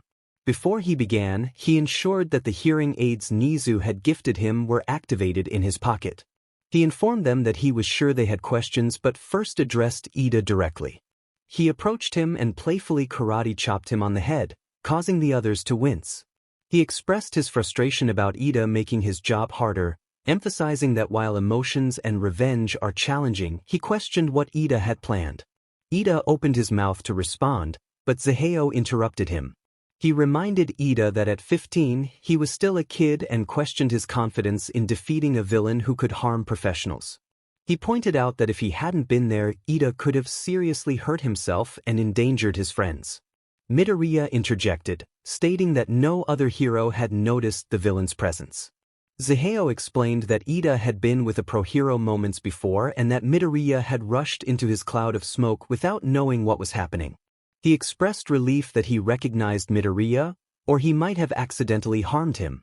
The teenagers hung their heads in shame, realizing the danger they had been in, which only hit them once the adrenaline wore off. Zaheo continued, acknowledging Todoroki's efforts but reminded him that he still put himself in harm's way. He understood Todoroki was trying to help a friend but urged him to always bring a pro-hero along. Zaheo felt his energy waning after his outburst. Although his injuries were nearly healed thanks to Recovery Girl, the fatigue was catching up to him. He told them he had chastised them enough and encouraged them to ask their questions before he fell asleep. Midoriya asked who Smog was, to which Zaheo replied that it was his code name, indicating he was vigilant. The teenagers were taken aback by this revelation.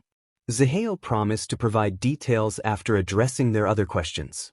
Ida cleared his throat and asked how Zaheo had found him so quickly. Zaheo explained that he had been nearby when he heard Ida's yelling while scouting the area until the Nomus began causing chaos. He casually waved his hand, downplaying the situation. When Ida questioned why Zaheo took the blame instead of his father, Zaheo explained that his father's quirk and fighting style wouldn't have matched the injuries he had caused, but it would account for the burns from his smoke. Midoriya raised his hand for another question, asking about Zaheo's comment regarding killing the villain if he saw him again and how he made the villain fall. Zaheo sheepishly rubbed the back of his neck, explaining that he and the villain did not get along. Their rivalry had started when the villain engaged in battle with one of his friends.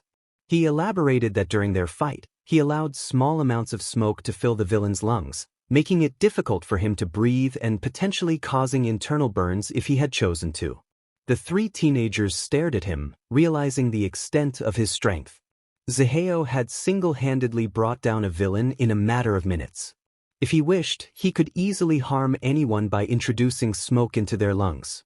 He reassured them not to be scared, promising he wouldn't hurt them. He told them to get comfortable, as the story of his vigilant past would take a while, and he would start from the beginning. The snow fell softly to the ground in thin sheets of white, and the howling wind echoed throughout a small house. The thin walls offered little protection from the harsh winter, causing the windows to rattle with each gust. Curled up on a mat with blankets was a boy around 11 years old. His green hair was unkempt, and clumps fell out due to a lack of nutrition. He slept through the storm, oblivious to the chaos outside. At a table sat two adults, the air thick with the smell of whiskey and tobacco. A single dim light bulb illuminated the papers in front of them, and their heads rested on their hands, frustration etched on their faces. The woman asked her husband what they would do about the rent, which was nearly due, glancing at their son's sleeping figure with tears filling her eyes. He insisted on going to sleep early that night, just in case Santa came. She didn't have the heart to tell him they couldn't afford any presents this year. Like every other year, the only gifts he could receive were from her sister. He frantically searched for a cigarette that wasn't burnt out, insisting he could always sign up for a job that should pay well. After his hero career fell apart, he turned to addiction to cope with his loss. She couldn't believe he would suggest such a thing. She expressed her frustration, smacking his arm in disbelief. He felt overwhelmed, yelling in frustration about their son freezing and starving. He questioned how he could call himself a father if he couldn't take care of him. He knew he shouldn't accept the job, but his addiction, or rather, his son needed him. She countered with concern, questioning what they would do to him and how they could even trust them. A sleepy voice interrupted them, asking if Santa was there and why they were yelling. The young boy rubbed his eyes and shuffled into the kitchen, wrapped in a blanket. His mother gently persuaded him to go back to sleep, reminding him that Santa wouldn't visit unless he was asleep. Once she finally coaxed him back to bed, she sighed and returned to the kitchen. As she walked past the doorway, she saw her husband tying the tie on his old, wrinkled suit. She demanded to know where he was going, throwing her arms up in anger. He bluntly replied that he was filing for the job and would be back in the morning, shoving his papers into a suitcase. She insisted it was nearly midnight and urged him to go in the morning instead. He kissed her forehead lovingly and offered her a broken smile. He looked so tired, his breath reeking of cigars and the smell of alcohol still fresh on his clothes. He assured her he would return, caressing her face affectionately one last time before closing the door. The next morning he never returned to his family. The last memory Zaheo would have of his father would be the broken shell of the once joyous man he knew. Zaheo's mother kissed his forehead quickly and pulled him into a tight hug, telling him to stay with his aunt and Siro while she went to look for his father. Without her husband to help pay the bills, they lost their home and everything they owned. Not knowing what else to do, she set out to find him. She approached a bar that had recently closed, glass littered outside the building. No sounds could be heard. Pulling out a piece of paper to confirm the address, she knocked on the door, but there was no reply. She knocked again, yet still nothing. After a moment of waiting, the door creaked open. A shriek pierced the air as her body hit the floor. A devilish smile rested on a man's face, his eyes hidden. A sinister laugh echoed throughout the room. She realized her beloved was gone with just one glance. Unbeknownst to her, a boy was watching in horror from outside a window. He saw his father's discarded body, attached to multiple cords and encased in a mysterious liquid. He watched as his mother's soul seemed to leave her body when she fell. Her blood-curdling scream filled the silent night until it was cut off with a sickening thud. The villain stood over her now lifeless body with a grin on his face, his blonde hair stained. A pool of blood spread around his feet, and he showed no remorse for what he had done. The boy ran, desperate for help. Yet when he finally found someone, they laughed and pushed him aside, saying it wasn't worth it and there was nothing in it for them. Anger, resentment, confusion, pain, and loneliness overwhelmed him. How could a child, who couldn't even use the oven without help, navigate these emotions? His home, while always cold, was still his. His family, though in debt, was still his. But now what was left? No one was willing to help him, leaving him all alone. A child with no family, home, money, or food was left to either grow up overnight and take care of himself or give up on life. That year, winter felt exceptionally cold. He couldn't depend on his quirk since there wasn't a steady stream of smoke. His father's old lighter provided just enough to keep him alive throughout the day. He surely would have perished if it weren't for the pink-haired boy who picked him up. A loud voice called out to him, asking if he was dead. Zaheo felt a finger poke his face as he lay asleep behind a gas station. Squinting, he glared at the boy and moved into a defensive position. It had been about a week since his mother's death, and during this time, he found himself sleeping during the day. Falling asleep at night felt too risky. The boy stared at him for a moment with a blank expression before laughing and calling him funny, saying he looked like a cat and suggesting they could be roommates. Zaheo was taken aback, confused by the boy's enthusiasm. Before he could protest, he found himself being picked up like a cat, held out in front of the boy. He protested, demanding to be let down, but the boy insisted he was just like a cat and whisked him away to his home. Zaheo yelled at him the entire time, trying to land a hit in his attempts to escape. Eventually, they arrived at an old Chinese restaurant on the corner of a worn-down street. The boy set him down and eagerly dragged him into the building. He offered a simple greeting to the workers and raced upstairs to the attic. The pink-haired boy exclaimed as he threw the door open, revealing his living space. In one corner stood a love seat, adorned with an old, worn blanket and a slightly stained pillow. The wallpaper around the bottom corners was peeling, revealing a small trail of black mold. A single window occupied the center of the wall. The air in the room was stale, as if the window had never been opened. In the middle of the room sat a small table with 2 cushions beside it. A chipped plate held a teapot that looked old and worn. They would find something for Zaheo to sleep on soon, and they could be best friends forever. Who introduced himself, sharing that he was 12 and would soon turn 13. He eagerly inquired about Zaheo's age. Zaheo blinked at the energetic boy, finding it hard to keep up with his rapid speech. He mentioned that he had just turned 12, feeling bewildered. He felt like a stray cat left in a cardboard box, now sitting in an attic, convinced this was all a dream. Who excitedly exclaimed that Zaheo had a cool name, trying to pronounce it correctly. He noted that it was Chinese, just like him, and grabbed Zaheo's hands, jumping up and down in excitement. Zaheo spoke bashfully about his own background, admitting that he also spoke Mandarin while avoiding Hu's gaze. He wasn't yet comfortable with this strange boy who had appeared so suddenly. Hu continued to express his enthusiasm, sharing his quirk that allowed him to see through cameras and delete footage. He pointed to his chest with pride. Zaheo, feeling slightly ashamed, explained that his quirk let him manipulate smoke, but it had to go through his lungs. He had not had much luck with it and was more focused on survival than practicing. Who remained silent for a moment, and Zaheo worried that he might think his quirk was lame. But then Who exclaimed that it was cool and suggested they could be a team, stopping bad guys and becoming super rich. Zaheo tilted his head in confusion at the idea of being a team. Whose enthusiasm was infectious, and he envisioned the two of them working together. Later, Midoriya scolded Todoroki for bluntly asking about Zaheo's past, but Zaheo chuckled and waved his hand, assuring them it was fine. He admitted that, in a way, he had become a pet after losing his parents, a soft smile gracing his face. He knew that to anyone else, his story might sound like a fever dream, and sometimes he questioned its reality. Ida asked how he became a vigilante, and Zaheo explained that he and Who had trained together for about 4 years with their quirks. 3 years ago, an angry voice yelled for a 14-year-old to stop running. The green-haired boy stuck out his tongue as he continued to flee, a bag filled with stolen food and candy slung over his shoulder. Who, the pink-haired boy, deleted any evidence of their presence as they made their escape. Stealing had become their way of life since the restaurant closed, and they had to rely on their wits to survive. They were careful about whom they stole from, and Zaheo had finally begun to master his quirk, thanks to Who. They both aspired to enter UA the following year, determined to be the strongest there. After all, if they wanted to make a name for themselves, they needed to be at the top. "Dinner is served," Who announced, handing Zaheo a bowl of instant ramen. They sat together on top of a building, the aroma of the food filling the air as they began to eat.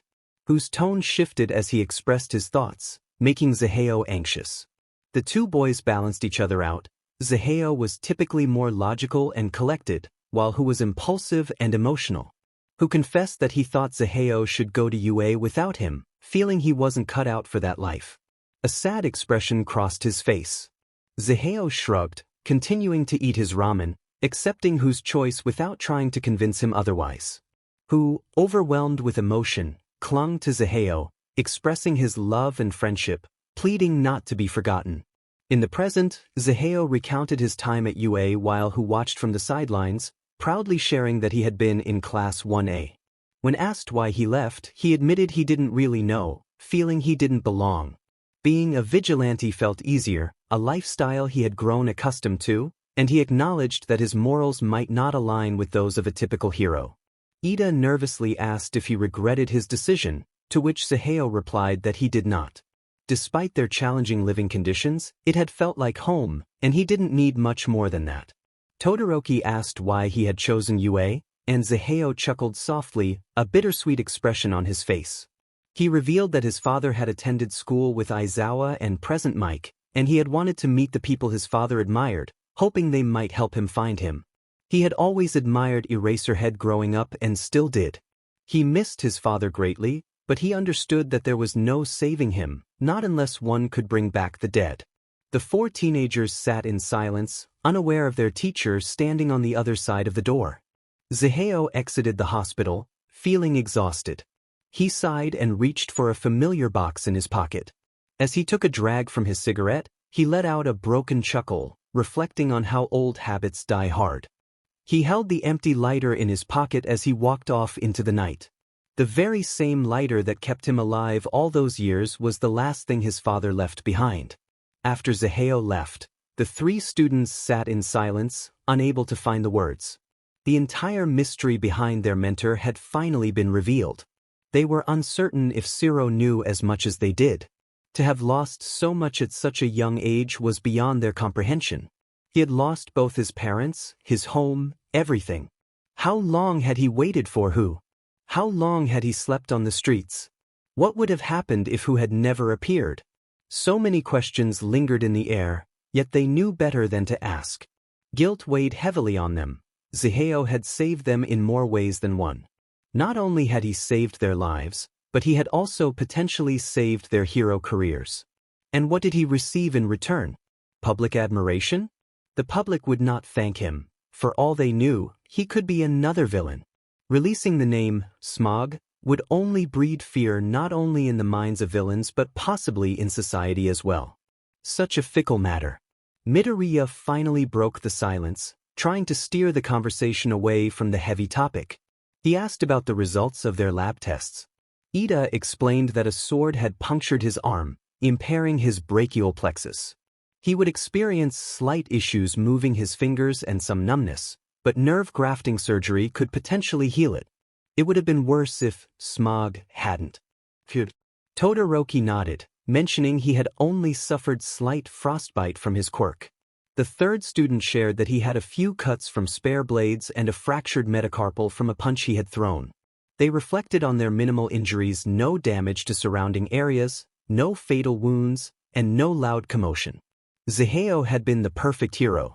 He had only a couple of minutes to prepare for the fight, secure the people in the area, corner the villain, assist the injured, and prevent their injuries from worsening. He had even managed to time everything perfectly to avoid injuring anyone who randomly appeared. The sleep-deprived hero rushed back to UA, blaring his horn at every slow driver and silently cursing them as he maneuvered around them. Upon his arrival, he slammed his car door shut and charged into the school, making a beeline toward Nezu's office. Harshly yanking the door open, he was greeted by the scent of old, stale tea. He confronted Nezu, demanding to know if he had known Oboro was Zaheo's father and why he had kept it from them. They had searched for their friend for so long, even visiting his house, which had been empty. His voice cut through the silence of the room, frantic as he struggled to control his anger. Nezu had anticipated this moment, believing he had prepared himself for it. However, the broken look in Aizawa's eyes was unexpected. The pro-hero's face was stained with tears, and his eyes were so dry that it hurt to cry more. Nezu pointed out the similarities between Zaheo and Oboro, noting their resemblance and similar quirks. He questioned Aizawa about his lack of awareness regarding Oboro's decline. Nezu continued, explaining that Oboro's career had faltered due to an injury caused by another hero's carelessness. He had turned to addiction, specifically alcohol and smoking, which might explain why Zaheo used herbal cigarettes. Despite his struggles, Oboro had been a devoted father, raising his son to look up to Eraserhead. Aizawa sank into a chair, holding his head as if it might split. He expressed his regret, overwhelmed by the truth. Nezu patted him on the back as he sobbed into his hands, recognizing how fragile the human spirit could be when faced with reality. Zaheo called Hu, announcing he was coming over for dinner. With each step, the bag of drinks hanging from his arm bumped against his leg. Hu's excited response filled him with warmth as he made his way to Hu's apartment. The past few days had weighed heavily on his mental state.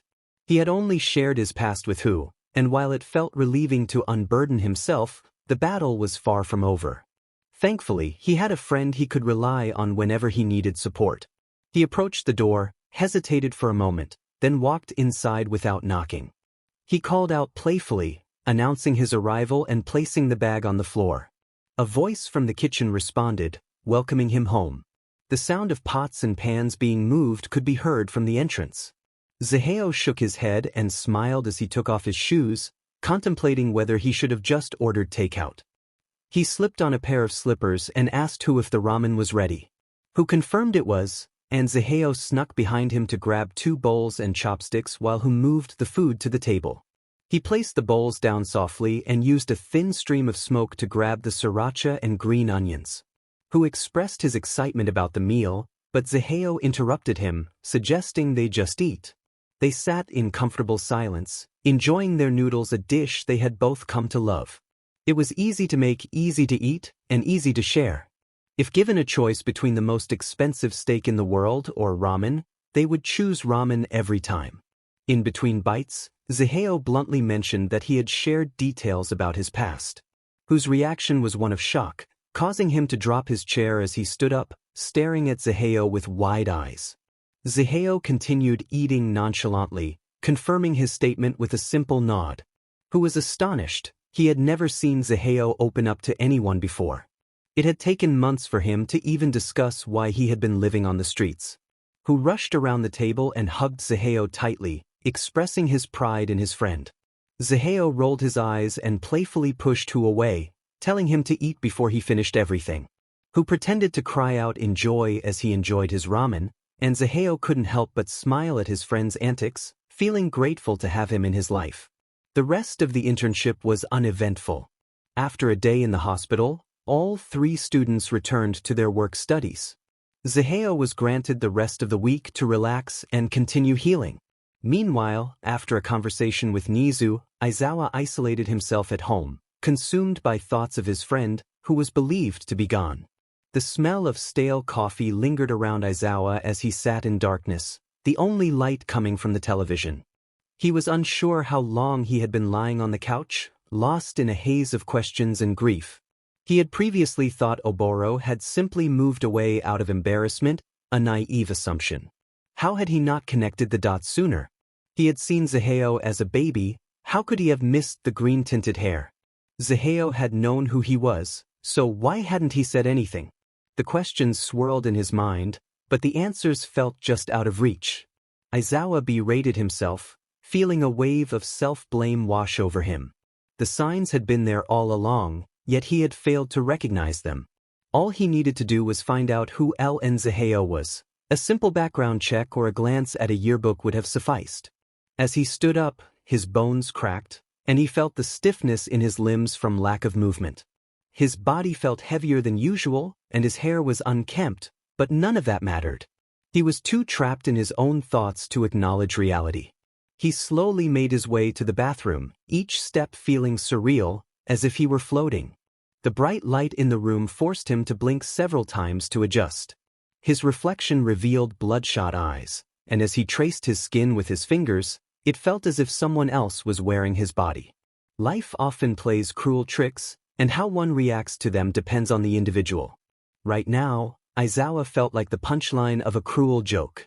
How was one supposed to feel upon discovering that their best friend had been gone for nearly 6 years?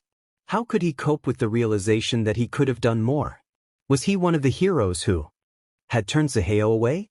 Could he have adopted him if he had known? Could he have saved his mother? Could he have prevented him from relying on a peer just a year older? The questions piled up, each one striking him like a dart to the chest. The weight of his responsibilities pressed down on him. As a hero, shouldn't he be accustomed to dealing with loss? After all, one cannot save everyone. Years of pressure and anguish unfolded within him. Every life he hadn't been able to save felt like a burden on his spirit. He questioned whether he had truly been a hero if he hadn't received recognition from the public. Insecurities, pressure, and self-loathing swirled in his mind. He had judged Zaheo for his life choices without considering the reasons behind them. He couldn't imagine what it was like to steal to survive or to not know where one would sleep at night. Who was he to judge? He could barely protect his students from an attack, and when 3 of them were nearly in danger, he had been stuck in traffic. The thought of what could have happened if he hadn't made it in time was unimaginable. He owed Zaheo more than he could ever give. If he could turn back time and prevent all of this from happening, he would do it in an instant. But sadly, the world wasn't that merciful. A dry laugh escaped his lips as he reflected on the name Oboro had chosen for Zaheo. The characters for his name meant wisdom and bravery, a fitting tribute to the boy he had failed to protect.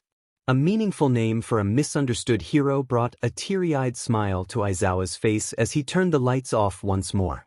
Zaheo entered the principal's office, where Nezu greeted him enthusiastically, inviting him to take a seat and offering a drink.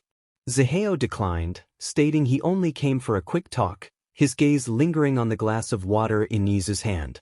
Nezu explained that he preferred water over tea, as the specific brew did not complement Zaheo's scent. Zaheo acknowledged the observation with a slight smile and a nod, then relaxed his shoulders. He inferred that Nezu had shared everything he heard with Eraserhead, but also sensed Nezu had a question of his own. Nezu's expression shifted to one of surprise, wondering how Zaheo had become so intuitive in such a short time. Nezu confirmed his curiosity, asking about Zaheo's beginnings in vigilant work and the details of his first encounter with the hero killer. Zaheo obliged, revealing that he had introduced Hu to that line of work. He started as an information broker, and together they took on higher-paying jobs, knowing that life on the streets was tough for children. Nezu's curiosity deepened as he pressed for details about the hero killer. Zaheo shared his admiration for Eraserhead and Present Mike, recounting how he encountered the notorious villain during one of their undercover missions. He explained that who had provided him with information about Stain's location, allowing him to divert the villain's attention. He remembered how Stain had deemed him unworthy of his time, which struck Zaheo as paradoxical. Nezu, now leaning back in his chair, acknowledged the story with a hint of amusement. Zaheo expressed his enjoyment of their conversation but mentioned he had a meeting with the chief of police and excused himself. Later, in the chief of police's office, Zaheo was astonished to hear that the chief wanted a partnership. He had never considered working alongside the police, having only left criminals for them to find. The chief explained that several villains Zaheo had apprehended were in their custody, and a partnership would help bring more criminals to justice. Zaheo questioned what was in it for him, wanting to ensure every detail was clear before agreeing. The chief assured him that he would gain recognition as a fellow member of the justice field, which would protect him from being treated like a criminal. He would also receive the latest updates on police information. Zaheo took a moment to reflect on the offer. From an outside perspective, it seemed advantageous federal protection and legal information in exchange for what he was already doing. However, he pressed the chief for the reason behind the deal. The chief explained that Zaheo had brought down the hero killer, earning the gratitude of the entire country. He assured Zaheo that if they worked together, his true identity would remain confidential. Satisfied, Zaheo agreed to the deal, requesting access to the police database from his own device. The chief readily accepted, sealing their partnership with a handshake. Zaheo's name, when broken down into its components, held significant meaning, symbolizing wisdom and grandeur. This was a crucial reason for the choice of his name, as it added depth to his character. As the story progressed, Zaheo met with Nezu again, discussing his role as a mentor and bodyguard for Class 1A. He agreed to the terms, which included housing and compensation for his work. During this meeting, Aizawa's hostility towards the idea of a vigilante in the school became evident. Upon moving into his new apartment, Zaheo noticed a camera at the front door. The space had 2 bedrooms and basic necessities. Nezu provided him with new hearing aids, but Zaheo suspected there might be more to them than met the eye. He began taking notes on the students' quirks, showing particular interest in Midoriya's abilities. Class 1A was introduced to Zaheo, who revealed his connection to Zero. He briefly explained his quirk, and Aizawa's hostility towards him resurfaced, prompting Zaheo to feel defensive. After lunch, Midoriya returned to inquire about Zaheo's quirk, while Nezu observed the interaction from his office, lamenting that it was a shame Zaheo was no longer a student. During Class 1A's combat training with All Might, Zaheo took notes and organized the students into groups for training. He demonstrated his skills by defeating Bakugu in a one-on-one match. On his way to meet Class 1B, he encountered Monoma and promptly shut the door in his face. Zaheo's hearing aids and the nature of his hearing loss became known to the class, adding another layer to his character. Deku wondered if someone without a quirk could truly become a hero, and Zaheo assured him that anyone could be a hero. Zaheo attended the sports festival, where he encountered Hawks, Mirio, and Tamaki. During lunch, he shared a meal with Bakugu and offered to train Shinso after his match with Midoriya. After the festival, he spoke with Hawks again, who was introduced along with his quirk. Zaheo requested Hu to pull up footage from a specific date regarding a student. He expressed his discontent with All Might, learning the truth behind Midoriya's quirk and criticizing All Might for his past actions. Following this, he embarked on a mission to gather information about a drag that could manipulate quirks. Nezu presented Aizawa with Zaheo's student file, explaining that he would have been a 2nd or 3rd year student by now. Nezu also mentioned his plan for Zaheo to observe the students during their internships. Zaheo agreed to watch the students in Hosu while they interned. Shinso arrived for training with Midoriya, deciding to continue seeking assistance. The students discovered that Zaheo could control the heat of smoke, allowing him to evaporate Bakugu's sweat before he could activate his quirk. Aizawa and Zaheo watched the students board the train, and during their conversation, Aizawa noticed Zaheo's serious demeanor and questioned what he had experienced. Before the Nomus arrived, Hawks met with Zaheo. When Stain attacked Ida, Zaheo intervened and successfully subdued Stain. He vanished before the police arrived and fainted while speaking with Aizawa, who had become less hostile and began to care for him. Todoroki, Ida, and Midoriya found themselves in the hospital due to their injuries. The chief of police met with them, offering the option to determine who would take the blame for defeating the hero killer.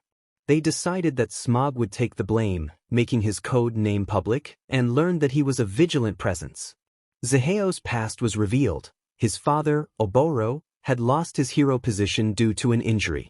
Struggling with depression, he turned to smoking and alcohol but still cared for his family. A man offered him a job without revealing the details, and he accepted, meeting all for one without knowing the man's true nature. Later, his wife found him dead after searching for him, only to be killed by Muscular while Zaheo watched, leading him to believe both of his parents were gone. Who later discovered Zaheo behind a gas station, and they became friends. They survived by stealing, and as they grew older, they became vigilantes together. Zaheo admitted he left UA for personal reasons, choosing it because of his father's connections with Present Mike and Eraserhead. He still carried his father's lighter, even though it was empty, and likely used herbal cigarettes in memory of his presumed deceased father. The students' injuries were revealed, and they began to view Zaheo as a perfect hero based on his actions. Aizawa stormed out of Nezu's office in anger after learning the truth about Oboro and his son. Nezu responded by confronting him with the harsh reality of the situation. Zaheo visited Who's place for dinner. An insight into Aizawa's mental state was shown. Zaheo met with Nezu to discuss his history with the hero killer and his reasons for becoming a vigilante. He later met with the chief of police, who proposed an alliance. In exchange for taking down Stain and other villains, Zaheo would receive complete protection for his identity and access to the federal database regarding current and past crimes. He would also be recognized as an authority figure, alleviating his fears of arrest. As the class gathered, Kaminari remarked on how much Todoroki, Ida, and Midoriya had changed after their encounter with the hero killer. The class's attention shifted to the trio, expressing their relief and admiration for their survival. They discussed the mysterious vigilante who had rescued them, known only by his code name, Green Smog. The media buzzed with speculation about his identity, eager to interview the unknown hero. All Might, in his usual upbeat manner, announced a rescue training race, explaining the rules and the competitive nature of the event. Ida raised a question about the location, but All Might clarified that this was a different kind of training. As the first group of students prepared for the race, Zaheo hovered near All Might, ready for the challenge ahead. Start! The young man with a mischievous grin proposed a wager, asking how much they were betting. All Might, taken aback, expressed disbelief at the idea of gambling. The young man confidently declared he would bet 2,400 yen that Zero would finish first. As he observed Midoriya taking the lead, he remained unfazed. With a hearty laugh, the elder agreed to the bet, placing his faith in young Midoriya.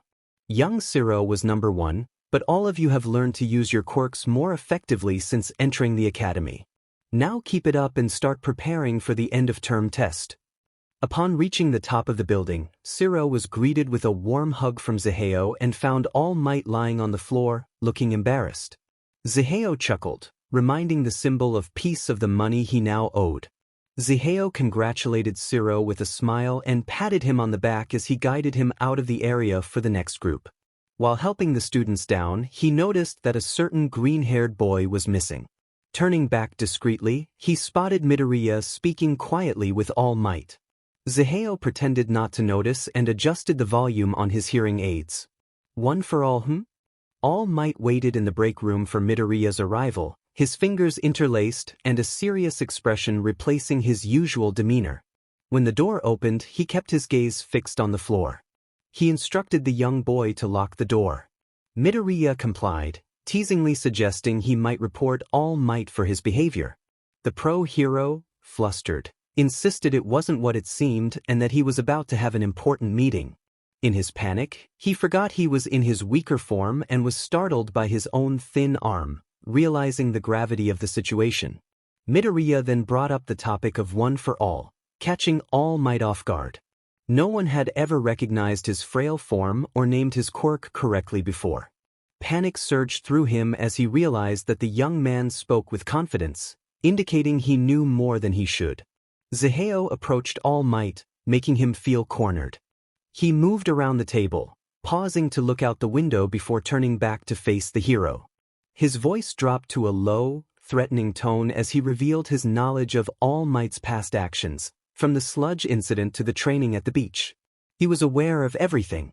Standing across from All Might, Zaheo's eyes pierced into his tone menacing as he acknowledged their mutual dislike. He made it clear that he would pretend to be unaware of All Might's secrets, but in return, he expected something from the pro-hero. All Might met Zaheo's gaze, feeling a mix of anger and frustration. He couldn't believe the teenager had seen through his facade. Yet, he was relieved that Zaheo had dropped out when he did. It would have made avoiding him more difficult otherwise. Zaheo smirked, assuring All Might that his request would be simple: just answer the phone when he called. The pro-hero gritted his teeth but nodded, feeling a wave of humiliation wash over him as he realized he was being treated like a mere pet by a high schooler. With a cheerful demeanor, Zaheo expressed his excitement about their arrangement, warning All Might not to inform Nezu about their conversation. He assured the hero that the cameras wouldn't capture their exchange. Just then, the door opened, and Midoriya entered, startled to see Zaheo with All Might. He panicked, trying to avoid revealing his mentor's true identity. Zaheo raised his glass of water, claiming he had simply run into the nice gentleman and assumed he was a guardian. Midoriya, relieved but still wary, decided to leave them alone. He carefully closed the door behind him, his expression shifting to one of concern as he locked it. He discreetly signaled to his hearing aid, indicating he wanted who to record from a specific camera. Zaheo had expected a peaceful day, one filled with relaxation and nothing overwhelming. Due to the upcoming testing PRD, Class 1A was given a break from training, leaving LN with ample time to himself. He intended to catch up on much-needed sleep and perhaps binge-watch his favorite anime. However, he found himself surrounded by a circle of bowing classmates. His expression shifted to one of confusion and mild disgust as they clung to his legs, pleading for his attention. They begged him to train them, emphasizing their desperation and admiration. While Kaminari, Kirishima, Mina, Siro, and Mineta seemed to worship him, the other students stood awkwardly to the side. LN urged them to let go, squatting down and propelling himself upward in a cloud of smoke, successfully escaping their grasp. He questioned their seriousness, wondering how he could possibly help them.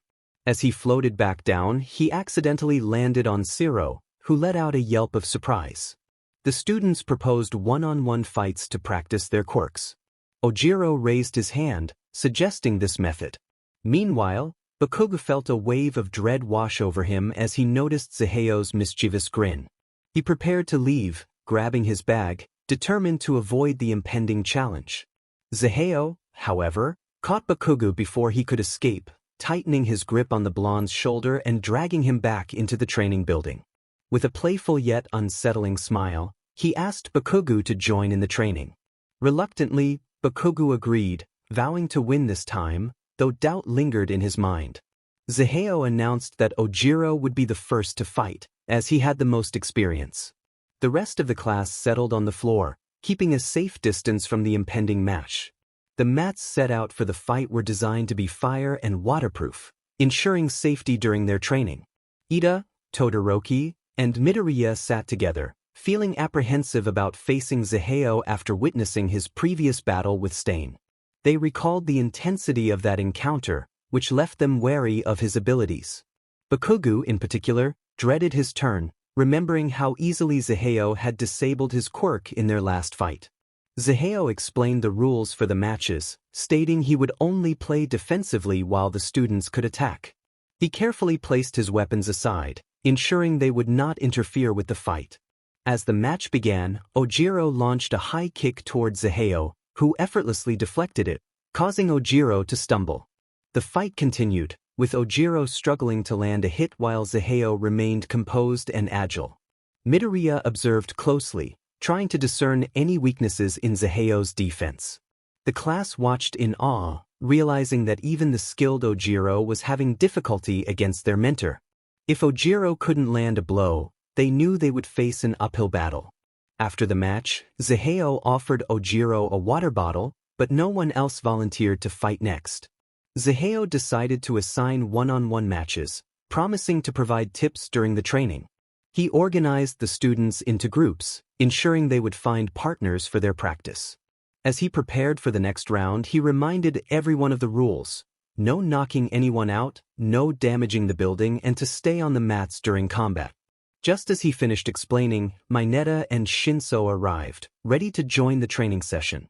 Using a smoke cloud to hover above the crowd, Zeheo waited for everyone to find their partners. He offered Ojiro a seat in the air to keep him safe from stray attacks, but Ojiro declined, eager to participate in the training. Maybe he doesn't like heights. As everyone prepared, he raised his right arm with an open hand. Once all eyes were on him, he closed his fist, signaling them to start. The duos began to fight diligently. Zeheo paid extra close attention to Shinso and his performance. Just as he suspected, whenever Shinso took control of Tokoyami, Dark Shadow was also under his influence. However, the time was limited, as Dark Shadow would break free soon, waking Tokoyami in the process. Zeheo wanted to gauge Shinso against a student from Class 1A, and Tokoyami, being near average in most subjects, was the perfect candidate. Charting Shinso's improvement was crucial for his journey into the hero course. Turning his attention to Midoriya, who was sparring against Ida, Zeheo couldn't help but facepalm at their movements. Midoriya completely disregarded his hand injury, making nearly every attack with his fists, while Ida relied solely on his engines. Sighing, the Greenette lowered himself to the duo. He advised Midoriya to use his legs, reminding him they were there for a reason. He then turned to Ida, urging him to explore more with his entire body and not just rely on his quirk. He encouraged them to recall the exercises from before the sports festival to fuel their imagination. The two students nodded, taking their mentor's words to heart as they continued to spar. Incorporating his tips, Midoriya focused on channeling his attacks through his legs. The sudden change in his fighting style caused him to trip over his feet more than usual, which was expected. Ida found it challenging to block attacks when he stopped relying on his quirk. Despite the difficulties, they both understood that this would help them grow stronger. Okay everyone, pack up for the day. Ladies, I would like you to stay behind. Engines, Rock, Grassface, and Aoyama, you four stay too. The students stood waiting for their mentor as the others began to leave, the sound of shuffling filling the air as they gathered their belongings. As the last wave of students departed, Zeheo distributed forms to those remaining. He reassured them that filling them out was optional, emphasizing that someone was looking out for them. The 10 students nodded slowly as they sat down to write, surprise evident on their faces as they read the first few lines. For the next 20 minutes, silence enveloped the room, punctuated only by the sound of pencils gliding across paper. Use the staff to propel yourself into the air, then send a high right leg kick to the ball, Zeheo commanded as he walked around the first years. Today's lesson was a review of hand-to-hand combat, less intense than usual due to the one-on-one fights from the previous day. Zeheo felt proud of Shinso's performance. Given his advancements, he had Shinso training with a metal staff to help him adapt to using tools. Put your weight into the pole, trust yourself to lift off the ground. He created a makeshift smoke bed in case Shinso fell. Good. Do it again but throw yourself higher. Once you do that, we'll be done for today. Am I showing any improvement? Shinso asked, sitting cross-legged on the floor, trying to calm his irregular breathing. The staff lay beside him. Zeheo raised an eyebrow and tossed him a water bottle. Really? Look at you. On your first day, you could barely talk after your drills. Now you're barely out of breath. Shinso smiled softly at the response. They had silently agreed to keep their conversations minimal, so when they did talk, it felt refreshing to hear words of encouragement. It was a welcome change from the bullying he had endured. But is it enough to get into the hero course? His gaze dropped, insecurities creeping in. He knew Ziheo wouldn't offer empty words, but he struggled with self-doubt. It was new for him to have someone believe in him, and it took energy to convince himself that Ziheo was on his side. You defeated Tokoyami in a fight yesterday, without your quirk. A hand landed on Shinsu's head, ruffling his hair. Shinso looked up in surprise, holding his head where Ziheo had touched. A comforting smile was on the greenette's face as he withdrew his hand. I wouldn't be here if I didn't think you could do it. Noticing Shinsu's lingering uncertainty, Ziheo sighed and walked to the other side of the room. He grabbed a thin folder with a piece of paper inside and called out, "Heads up," as he tossed it at Shinso, hitting him lightly on the head. Shinso playfully glared at his mentor as he picked up the paper that had bounced off him. Upon opening it, his eyes widened in shock, and his mouth fell open. Is this for real? But how? Ziheo rubbed the back of his neck, looking away. A knock echoed through Nezu's office. Quickly, he scrambled to his desk, stashing a piece of cheese into a random drawer before jumping into his chair. Clearing his throat, he called for the visitor to enter. LN stepped into the room, a binder in hand and a serious expression on his face. He closed the door behind him and placed the binder on Nezu's desk. He stated his intention to have Shinso join Class 1A as he settled into a chair, crossing one leg over the other. Nezu regarded him skeptically as he opened the binder. Inside was a detailed document outlining why Shinso deserved a spot in 1A and highlighting the issues with the entrance exam. While this is quite impressive, I cannot allow a transfer this late, Nezu began. LN urged him to flip to the back of the binder, nodding for him to comply. With a sigh, Nezu did as instructed, his eyes widening as he read the reports from the female students in Class 1A. Each page detailed the harassment they had endured from Mineta, filled with troubling accounts and supported by male witnesses who had come forward. Nezu expressed his gratitude for bringing this to his attention, his tone subdued as he continued reading. Each page revealed more disturbing details, filling him with disappointment in himself for allowing such behavior to persist in his school. He wondered what else might have occurred if this issue had not been raised. LN pointed out that All Might had signed the pages as a witness to these acts and supported his proposal. He concealed a smirk, knowing that All Might would not have signed without some persuasion, yet who could doubt the symbol of peace? Nezu inquired about LN's motivations. He placed the binder down and regarded him with a calculating gaze. LN responded that he had no personal agenda. He simply believed that someone who harassed others should not be in a position of responsibility when a more capable candidate was available. With a laugh, Nezu stamped the document with his paw print, declaring the transfer approved. LN stood and bowed sincerely, thanking Nezu as he took the binder and exited the room. Just before closing the door, he heard Nezu's voice expressing hope for the boy's potential. LN assured him that had the request been declined, he would have accepted any consequences without hesitation, and then he closed the door behind him. Later, LN relayed the news to Shinso, who was initially uncertain but soon became overwhelmed with joy. He leaped up and hugged LN, expressing his gratitude before rushing out to share the news with his mother. LN felt a sense of pride, knowing he had helped connect Shinso with his rightful place. The transfer request was straightforward. Shinso Hitoshi, wrongly placed in Class 1C, desired to join Class 1A for the second semester. LN acknowledged Shinsu's skills and promised to ensure he would not fall behind, taking full responsibility for his progress. Meanwhile, a foot nudged Aizawa, who was still asleep in his sleeping bag. When he did not wake, LN prepared to nudge him again, but Aizawa's hand shot out to stop him.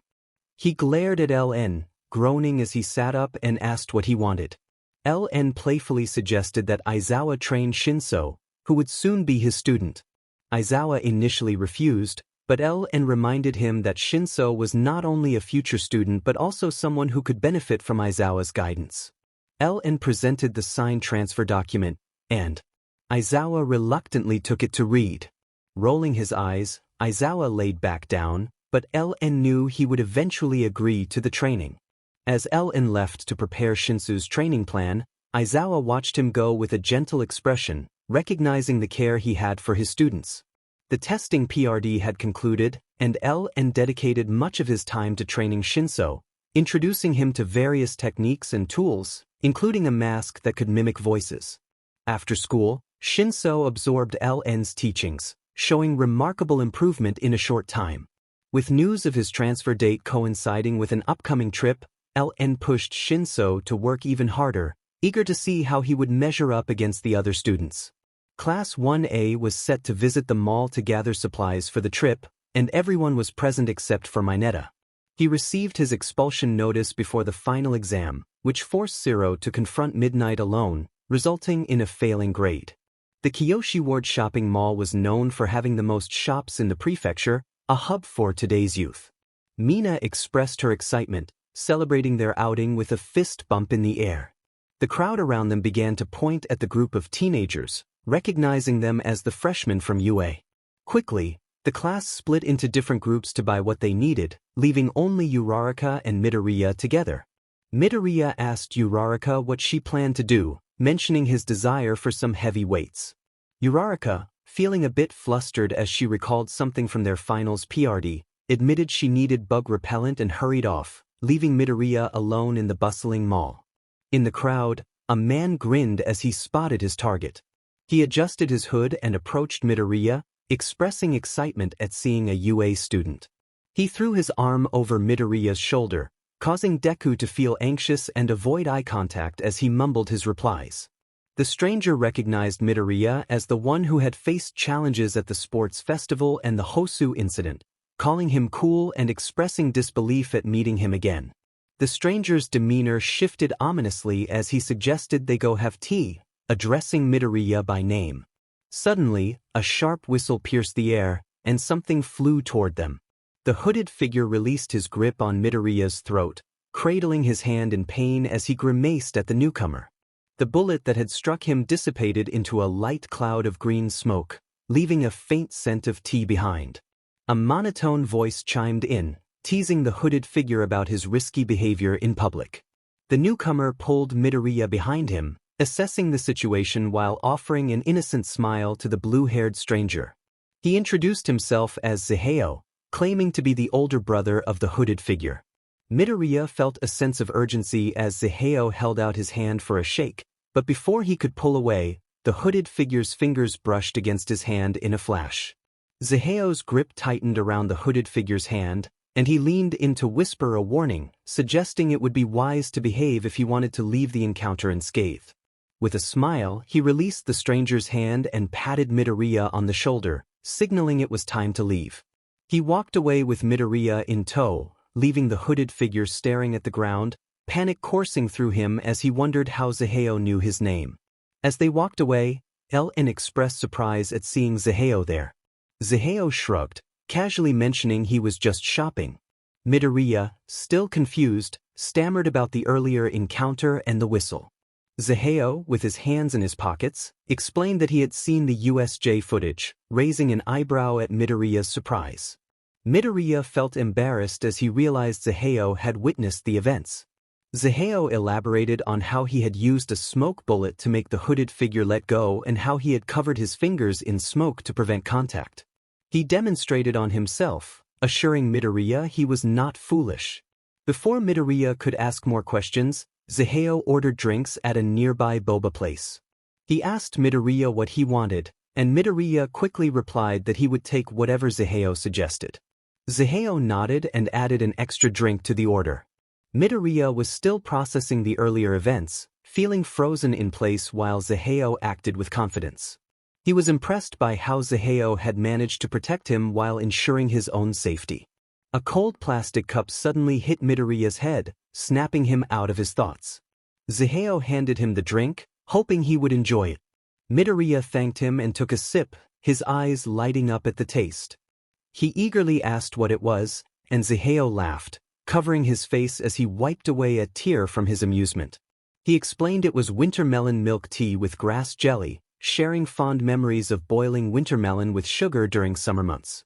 The two found a bench near the side of the mall, enjoying their drinks and the moment together. Midoriya smiled softly at Ziheo, feeling grateful for his presence. Ziheo rarely spoke fondly of his past. In class, he would occasionally share small stories, but those moments were few and far between. Whenever he recalled a memory, a sense of relaxation washed over his face, as if the tension had disappeared. His eyes sparkled with brightness as he smiled a truly innocent smile. The brunette girl questioned whether Deku was a friend of his. Feeling guilty for having run off earlier, she sought him out again. When she found him, he was sitting next to a man in a light pink hoodie, the fabric obscuring his face and hair, leaving only his mouth visible as it moved. The male removed his hoodie and raised an eyebrow at her. He seemed surprised to see her. She stammered, embarrassed by the unexpected encounter. He explained that he was just getting a drink and was about to leave. After brushing off imaginary dust from his pants, he walked away with his drink in hand. As he exited the building, he welcomed the light breeze that tousled his hair. Letting out a sigh, he pulled out his phone to send a message to his friend. He scoffed at his own message, shoving the phone into a random pocket, feeling a sense of caution wash over him. As Zaheo walked away from the mall, a pair of blue eyes observed him leave, silently acknowledging his presence. Zaheo stood on the sidewalk in front of a house, gazing at the building with a bittersweet smile as memories flooded his mind. Shaking his head, he opened the gate and approached the front door. He knocked and stepped back, waiting for a response. Voices could be heard from inside as footsteps approached. A tall woman opened the door, her hair in a messy bun, stray strands sticking out. Shock flickered in her eyes before she looked away, almost in shame. She acknowledged him, expressing surprise that he had come to pick up Zero. She shifted nervously, her anxiety palpable. Since her sister's passing, she had avoided seeing him, fearing for her husband and Zero's safety. Guilt nagged at her, but she had been preoccupied with her own grief. Zaheo quietly explained that he was there for a school trip and mentioned that he worked at WHAAA. He felt the weight of her disapproval but continued to love her, knowing how much his mother had cherished her. Just then, Zero rushed down the stairs with his bag, eager to leave. He quickly pecked his mother on the cheek and tossed his bag into the trunk before jumping into the front seat, grateful for the distraction. Zaheo offered a quick nod to the woman before following his cousin. He took the driver's seat and started the car, giving one last wave to the house as they drove off. Zero's father joined his wife, placing an arm around her shoulder as they watched the boys leave, a sad smile on their faces. As they drove, Zaheo asked Zero if he was ready for the camp. Zero eagerly responded, excited about the upcoming adventure. The driver nodded, turning up the radio as Zero played an imaginary drumbeat, filling the car with music. Upon arriving at the bus, Zaheo parked the car and called out to the teacher nearby, letting him know that Shinso would be joining them. Aizawa acknowledged him with a thumbs up, and Shinso hurried over, following instructions to place his bag in the trunk and take a seat in the front. As they drove, Shinso sat stiffly, his nerves evident. Zaheo reassured him, encouraging him to relax and buckle up. After a few minutes of silence, Zaheo decided to lighten the mood. He exhaled tiny rings of smoke, forming a small kitten that walked onto Shinso's lap. Lost in thought, Shinso was startled by the sudden nudge. The tiny creature rolled onto its side, looking up at him. A smile crept onto his face as he reached out to pet it, the worries of the day beginning to fade away. Zaheo broke the silence with a light-hearted joke, teasing Shinso about his serious demeanor. Shinso admitted to feeling nervous, and Zaheo offered a supportive grin, understanding the weight of their new journey ahead. Zaheo reassured everyone that they would do great and mentioned that it was time for a pit stop to stretch their legs. The old car pulled into an empty spot behind the bus, and as they got out, Zaheo walked over to Aizawa. Shinso followed, allowing the small kitten resting on his shoulder to nuzzle his face. Kuda shyly approached and pointed at the animal. Grinning like a proud father, the greenette observed the interaction, thinking that Kuda could never resist an animal. Gently nudging Aizawa's shoulder, Zaheo pointed to his car and waved, eager to avoid any attention from the nearby group. The 17-year-old quietly returned to his car and started it. He called out to who had been hiding. A blob of pink hair suddenly emerged from the back seat, wearing a mischievous grin. Zaheo remarked on how he often forgot whose height, as it made the younger students appear small. He playfully pinched his fingers together to emphasize the difference. Zaheo then told who to buckle up, But before Hu could respond, Zaheo took off quickly, causing Hu to be thrown back in his seat. As they waited in the car for the pro-heroes, Zaheo reiterated that a Pop-Tart was not a cake hot pocket, to which Hu began to protest. Suddenly, Zaheo noticed the heroes arriving and jumped out of the car, locking the doors behind him. Hu pounded on the windows, begging to be let out, while Zaheo walked away, amused by the child locks. A broad smile spread across Zaheo's face as he snuck behind the group of adults. A thin chain of smoke wrapped around Koda's arm, pulling him slightly. Koda recoiled in surprise, looking around for the source of the tugging, but when he saw nothing, he shrugged and turned back.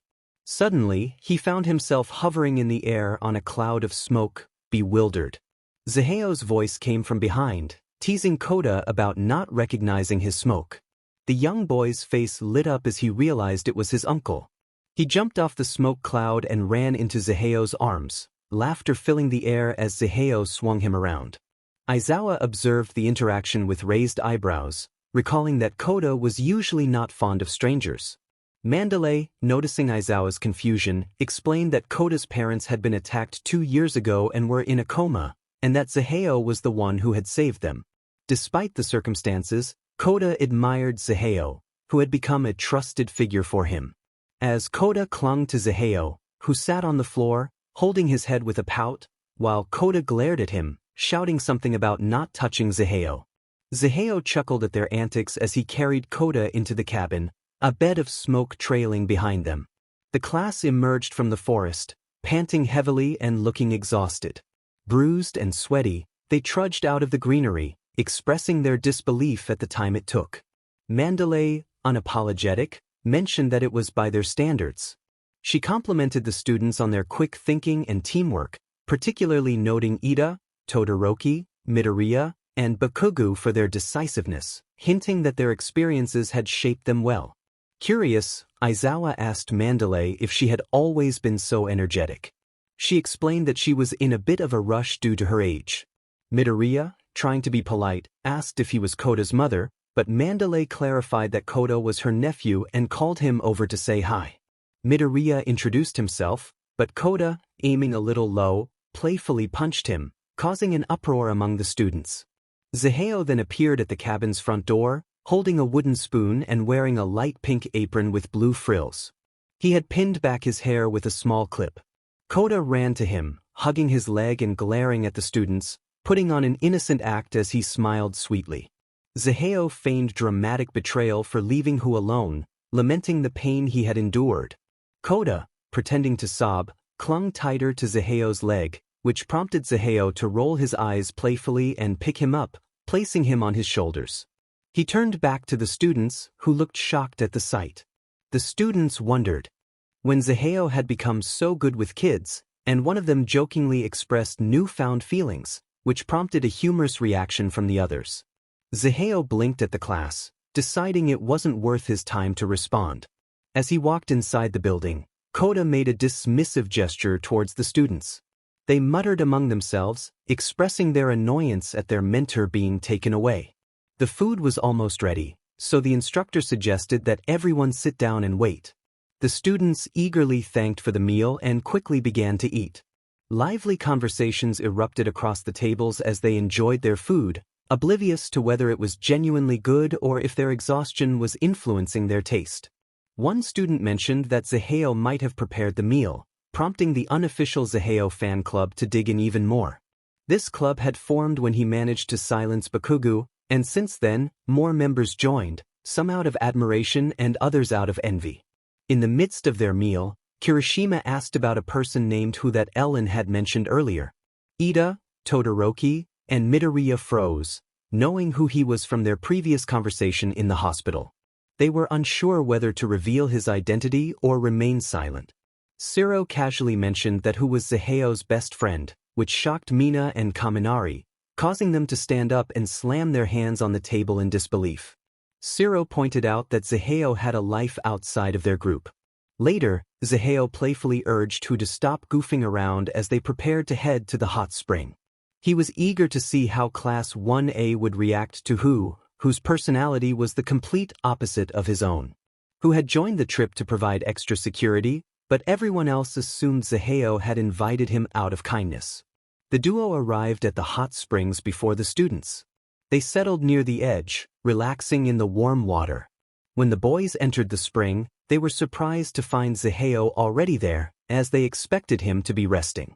Cautiously, they approached the water, feeling a bit nervous. Zaheo jokingly warned them that if they didn't get in, who would make a mess in the water. The boys hurriedly jumped in, and Zaheo sarcastically introduced them. Kirishima noticed the tattoos on Zaheo's arms and back, exclaiming how manly they looked. Zaheo proudly showed them off, revealing that who had done the ink. As he displayed his tattoos, he felt whose foot brush against his leg, prompting a low warning from Zaheo about keeping his feet to himself. A voice from the other side of the fence chimed in, defending Zaheo. Before they could ask more questions, Koda slipped on a wet piece of wood while expressing his frustration towards Hu. As he fell, Zaheo created a cloud to catch him, gently lowering him to the ground and placing him in Midoriya's arms. Midoriya quickly agreed to take Koda to his aunt, while Zaheo instructed Hu to behave. He warned Todoroki to freeze Hu if he caused any trouble, and Todoroki nodded in response. Koda's parents had once been heroes but had been in a coma for 2 years, leaving him feeling abandoned. To society, they were seen as noble, but to Koda, they were just the parents who left him alone. He had grown attached to Zaheo, who had become a brother figure to him when no one else could understand. This bond made Koda possessive, fearing that Zaheo might find someone else to care for, someone who could bring him more pain. Zaheo listened quietly, leaning against the wall with an unreadable expression. He reflected on the past, reminding himself that he had done his best, yet he couldn't shake the feeling that he could have done more. In the stillness of the night, thin strands of smoke curled from a cigarette, dancing into the air. Zaheo sighed heavily, gazing up at the stars. He pondered what one should do when there was nothing left to be done, but the silence of the night offered no answers. The stars twinkled as if they knew something but refused to share. He recalled a quote from his favorite book about the fragility of humans and the unpredictability of life.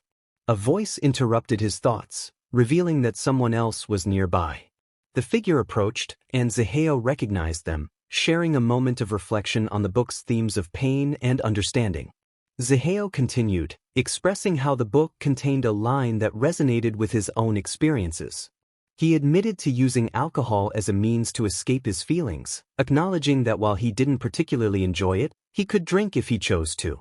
He spoke of his struggles, revealing a glimpse of the burden he carried within. This was a childish way out, of course, and it quickly led to an even greater despair with the world. In the midst of a drunken stupor, he would come to his senses and realize how foolish he was to try to fool himself like this.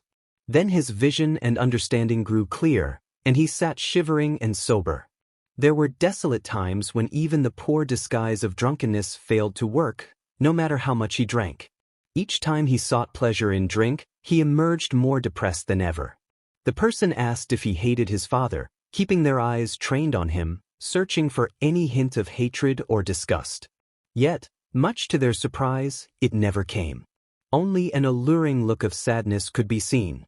A moment of silence passed before he spoke, as if he needed to calculate his thoughts. He did not hate, nor did he admire his father. While he was foolish, he was still a broken man. Could he welcome him with open arms? Most likely not. Yet he couldn't bring himself to turn him away. No more words were exchanged between them as they bathed in the smell of tobacco. On few occasions would he use regular cigarettes, but on nights like these, the smell reminded him of the home he lost, a scent that would forever haunt his dreams, always lingering in the back of his mind. Jumping off the branch, Zaheo landed near the boy on the ground. With a solemn smile, he looked at the equally broken boy who once yearned for his father's love. No tears could fall from the 19-year-old's face. Only a single drop of blood traveled down his scarred cheek. He pleaded with Dabi not to make them his enemy, as they had already lost so much. A gentle hand caressed Dabi's face, wiping away the stray drop of blood. The thumb delicately moved across his scars with a loving gaze. He hoped Dabi would not be on the other side of the field when they met again. Dabi watched the figure of his old friend disappear into the The scent that had drawn him near in the first place left alongside him. He wondered why it had to be WHAAA. The next morning arrived too quickly for Zaheo's taste. With a groan, he tried to push himself off the bed but was met with a body weighing him down. Laying across his abdomen was a sleeping Koda, his leg hanging off the bed and right into whose face. Zaheo rolled his eyes as he pushed Koda to the side and carefully stepped over whose body, tiptoeing out of the room. The students had to be up and ready by 5. It was 4:30 now, so he decided to make kanji and bacon, preparing energy bars as well. After pouring the kanji into separate bowls, he added lids and put them in bags to keep them warm. Each bag contained 2 energy bars and fruit. Momo and Sato had extra sugars and lipids added to their bags to better support their quirks. Tokoyami received an extra apple in case Dark Shadow tried to fight him for it. Wiping off imaginary sweat from his forehead, he stood proudly in front of the bags. Footsteps slowly approached the kitchen, accompanied by a few yawns. The greenette glanced at the clock, noting that they were right on time. As the class walked sluggishly into the room, their eyes widened at the sight of separate lunch bags with their names labeled on them. He waved them off, urging them to take their bags and eat before AI threw a fit as he began taking the spare pots and pans to the sink. Zaheo noticed Kuda's nervous look as everyone pulled out bacon from their bags. He tapped the first year on the shoulder and reassured him that he had used tofu instead. Kuda smiled sheepishly and signed a small thank you. Giving him a gentle pat on the back, he nudged the quiet male in the direction of his fellow classmates. Kuda yawned as he took a seat at a spare table, the lack of sleep weighing on him. His eyelids grew heavier until he finally welcomed slumber. A faint sound of yelling drew closer as 2 boys argued. Their footsteps grew louder with each passing second. One boy expressed his desire to share the bed with Zaheo, while the other dismissed him with a smirk. Who gasped audibly, a look of betrayal on his face, demanding the other take it back. The 2 were searching for Zaheo, expecting to find him in bed when they woke up, but to their surprise, he was nowhere to be seen. They continued to bicker openly as they entered the kitchen. Before they could continue, they were met with a sleeping Zaheo. Their conversation ceased as they slowly exited the room, careful not to wake him, and gently closed the door. As soon as they were sure they were out of hearing range, they began to argue again. The group began to work on preparing their dinners. Much to their surprise, they enjoyed it more than they thought they would. Everyone pitched in to help in various ways, their quirks aiding in keeping everything running smoothly. It may not have been the greatest quality, but food was food. They announced their gratitude for the meal in unison before diving in. A quiet voice echoed from the forest, expressing distaste for quirks.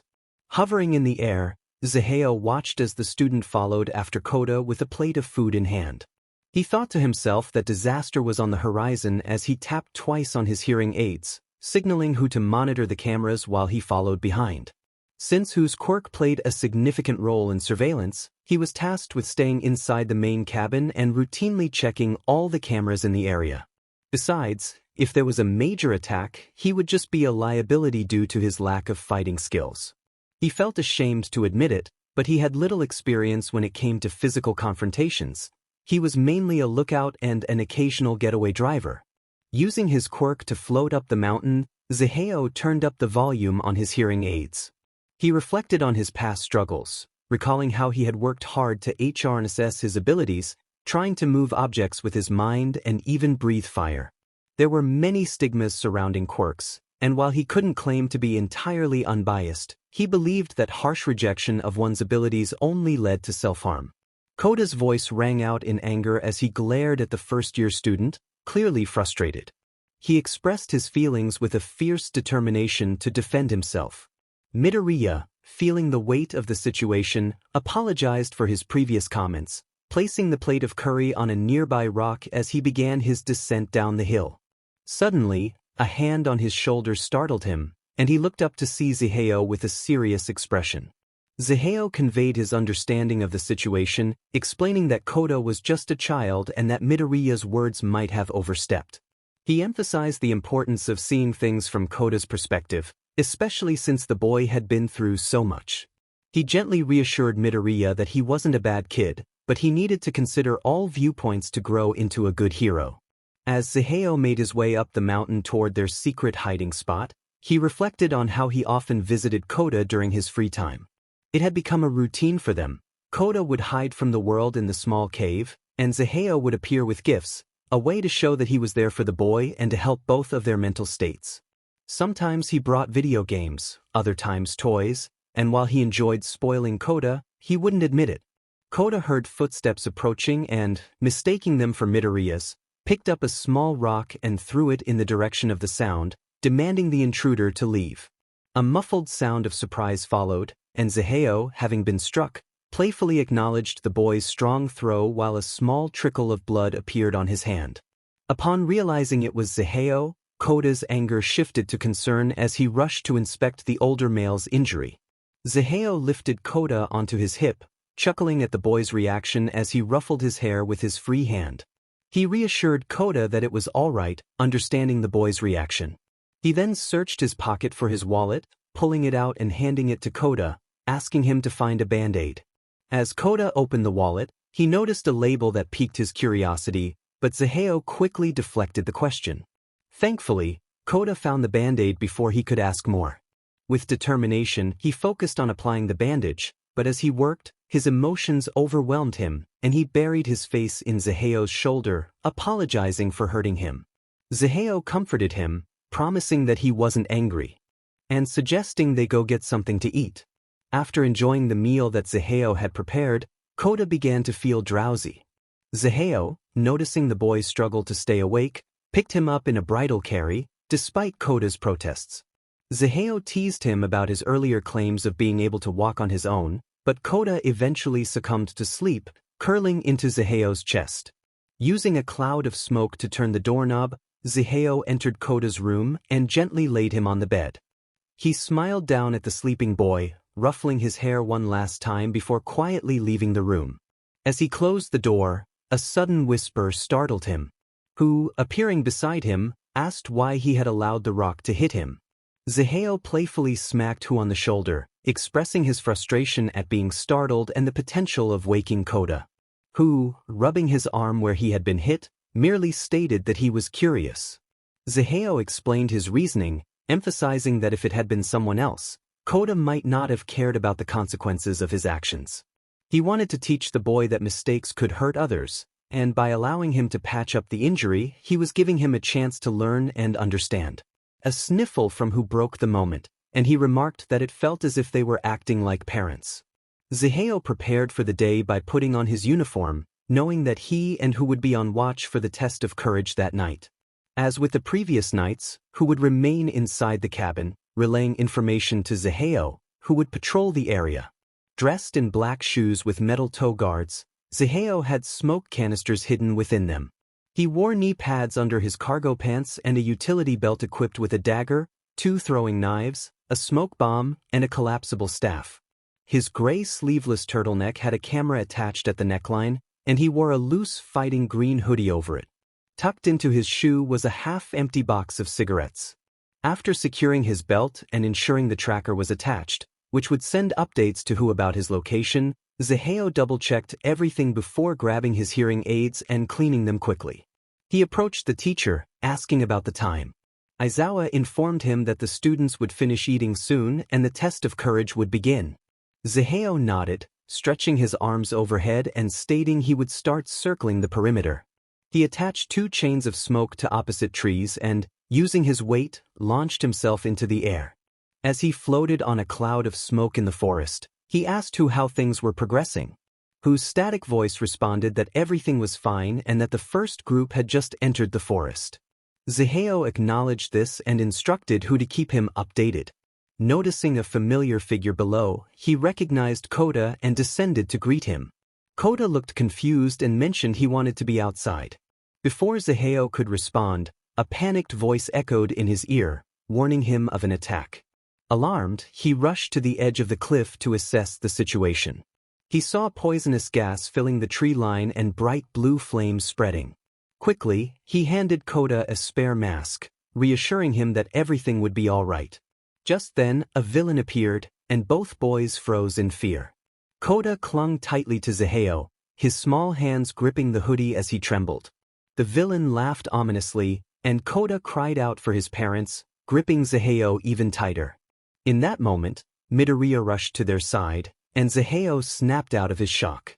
Midoriya landed beside them, and before he could catch his breath, he found Koda shoved into his arms. Koda was visibly shaken, and Zaheo quickly took off his hoodie, draping it over the boy. He instructed Midoriya to take Koda to safety immediately. Midoriya hesitated, but Zaheo urged him to go without delay. Nodding, Midoriya secured the jacket around Koda and used his quirk to propel them into the trees, despite Koda's desperate pleas to return. With a soft smile, Zaheo gave Koda a thumbs up, silently promising to return. As he turned back to face the villain, his expression hardened. He approached with determination, a thin layer of smoke swirling around his feet. The villain's eyes widened with recognition as he charged forward, filled with rage, declaring that Zaheo was the one who had injured him. His moves were wild and erratic, reminiscent of a boar charging through the forest. Zaheo's lips curled into a sadistic smile as Muscular leaped into the air. New muscles began to ripple around the adult's arm as he prepared to strike. Just as he was about to land a hit, Zaheo propelled himself upward. The blonde's fist crashed into the ground, creating a massive crater. He taunted Muscular, remarking on his inability to land a punch after 2 years. With a throwing knife in hand, the smoke around them thickened, obscuring their vision. Muscular shouted into the haze, desperately searching for his opponent. He couldn't even see his own feet in the dense smoke. As he stumbled backward, he demanded to know the whereabouts of Bakugo. Forming muscles around his arm, he let out a frustrated scream. A knife had struck his eye, and he pulled it out, blood trickling down his face as he discarded the blade onto the ground, where it landed with a muffled thud. Holding his injured eye, he stumbled around in a panic. That was for Koda's parents, he whispered to himself as he drew his dagger. Zaheo stalked closer to the disoriented man, inhaling a deep breath of smoke. As the scene cleared, he glared at Muscular, who was moving blindly. Zaheo formed an O shape with his lips, releasing a sharp sound that sent a dense bullet of smoke toward Muscular's arms. He repeated this several times before pulling out a cigarette, lighting it with a casual air as he walked around the villain, treating him as if he were unworthy of his attention. Muscular screamed in frustration, questioning why his quirk wasn't working. He fell to the ground, gritting his teeth as panic set in. A wave of warmth washed over his face, followed by another pained scream echoing through the forest. His body began to go limp as he succumbed to the pain, lying in a pool of his own blood. Zaheo observed Muscular's condition, noting that he had damaged the villain's nerves, rendering him unable to control his muscles. He lifted his cigarette from Muscular's eye, leaving a mark. "That was for my mother," he thought bitterly, disposing of the cigarette while coughing into his fist. After delivering one last kick to the unconscious body, he activated his hearing aid, inquiring about Koda's whereabouts. Whose voice responded, confirming that Koda was safe and that Midoriya had gone back out. Koda sat on Who's lap, wearing Zaheo's hoodie, his eyes red and puffy as he clung tightly to the fabric. Frustration surged through Zaheo as he realized the gravity of the situation. He closed his eyes for a moment, taking a deep breath of smoke before jumping off the ledge. Meanwhile, Dabi's clone confronted Aizawa, questioning the value of his students. As he began to lose his form, he expressed a twisted hope that Aizawa could protect them until they met again, a cruel smile on his face before he dissolved into nothingness. The students heard Eraserhead's voice telepathically, authorizing them for combat. Zaheo landed next to the uncontrollable dark shadow of Tokoyami. He called out, trying to approach cautiously, hands outstretched as if dealing with a wild animal. Tokoyami's voice rang out, demanding that Zaheo stay away. Fear gripped Zaheo as Shoji and Midoriya arrived on the scene. He urged them to find Shinso, using his quirk to create a shield of smoke around them. Before he could protect himself, Dark Shadow lunged at him, sending him crashing into a tree. Blood filled his mouth as he coughed violently, staining his hands. He shouted for them to go, using a smoke disk to push himself up. The duo sprinted through the forest, searching for Shinso, who was partnered with Bakugo and Todoroki. Midoriya's voice cut through the air, pleading for Shinso to use his quirk on Dark Shadow. Confusion crossed Shinso's face, but the sound of a falling tree drew their attention to the creature behind them. Zaheo maneuvered through the air using platforms of smoke, trying to evade another attack. He realized that physical attacks were futile. Just as he attempted to move again, Dark Shadow seized his arm, swinging him back and forth before releasing him. He landed in the middle of the group, pain coursing through him as he struggled to stand. Holding his injured arm, he gasped for breath, urging Shinso to use his quirk. Nodding quickly, Shinso stepped forward and shouted the first thing that came to mind, asking Tokoyami if he wanted to stop. Tokoyami's response was immediate, his voice filled with fear and exhaustion. Tears blurred his vision as he felt control return to him, shaking as he looked at his mentor, guilt gnawing at him for the chaos he had caused. Sighing in relief, Zaheo sat up and assessed the students for injuries. Most were unscathed, except for Midoriya, who had hurt his leg. Grimacing at his own injury, he held out his good hand, requesting a belt from anyone nearby. Despite the tension, a student attempted to lighten the mood, but Zaheo's frustration cut through the air. He demanded a belt urgently, warning them that they needed to focus on the task at hand. The atmosphere shifted, and the students felt a renewed sense of urgency. Everyone hurried to remove their belts. After a moment, Shinso extended his belt for their mentor to take. Their mentor accepted it, placing it between his teeth. Before the students could question his actions, Zaheo grabbed Shinso's shoulder and pushed it back into place. A pained sound escaped Shinso as his shoulder popped back in. He dropped the belt, panting slightly, and wiped his mouth before handing it back. He then asked Tokoyami for assistance in getting back on his feet. Tokoyami quickly moved to Shinso's side, helping him stand. Leaning on Tokoyami, Shinso whispered so only he could hear that he was proud of him. Shoji observed as Zaheo favored one foot, though he couldn't recall him injuring his leg. Creating an eye on his arm, he examined Zaheo's leg.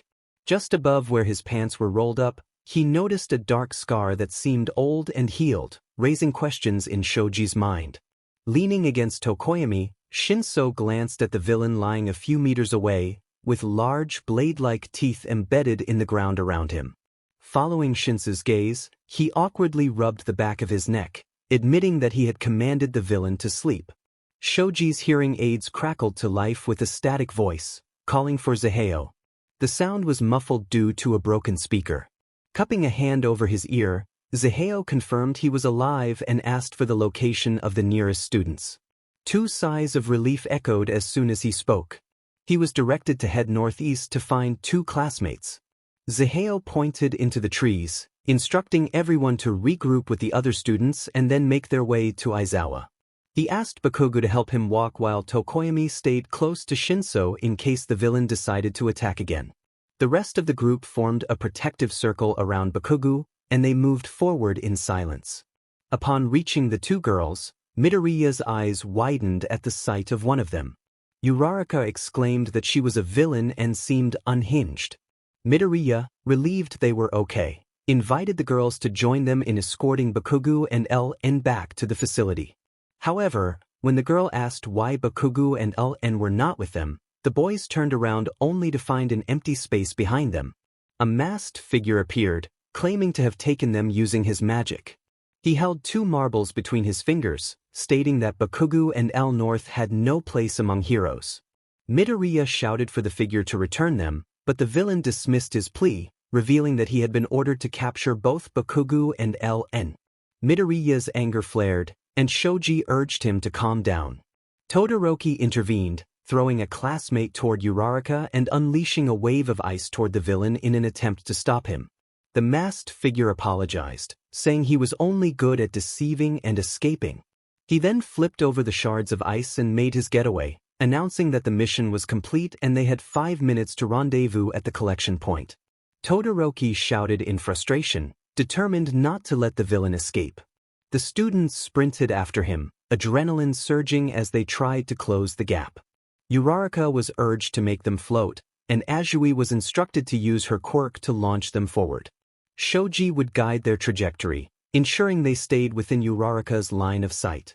as they prepared for their daring maneuver, who watched anxiously from the cameras, searching for his friend. Panic surged through him as he rocked slightly to keep Kota from waking up. He felt a wave of dread as he realized he couldn't see Ziheo. Suddenly, movement on one of the cameras caught his attention. 3 students had crashed onto the masked assailant, whose heart raced as he watched the students engage with the villains. His breathing quickened, and fear gripped him as he felt the familiar pain of being unable to help.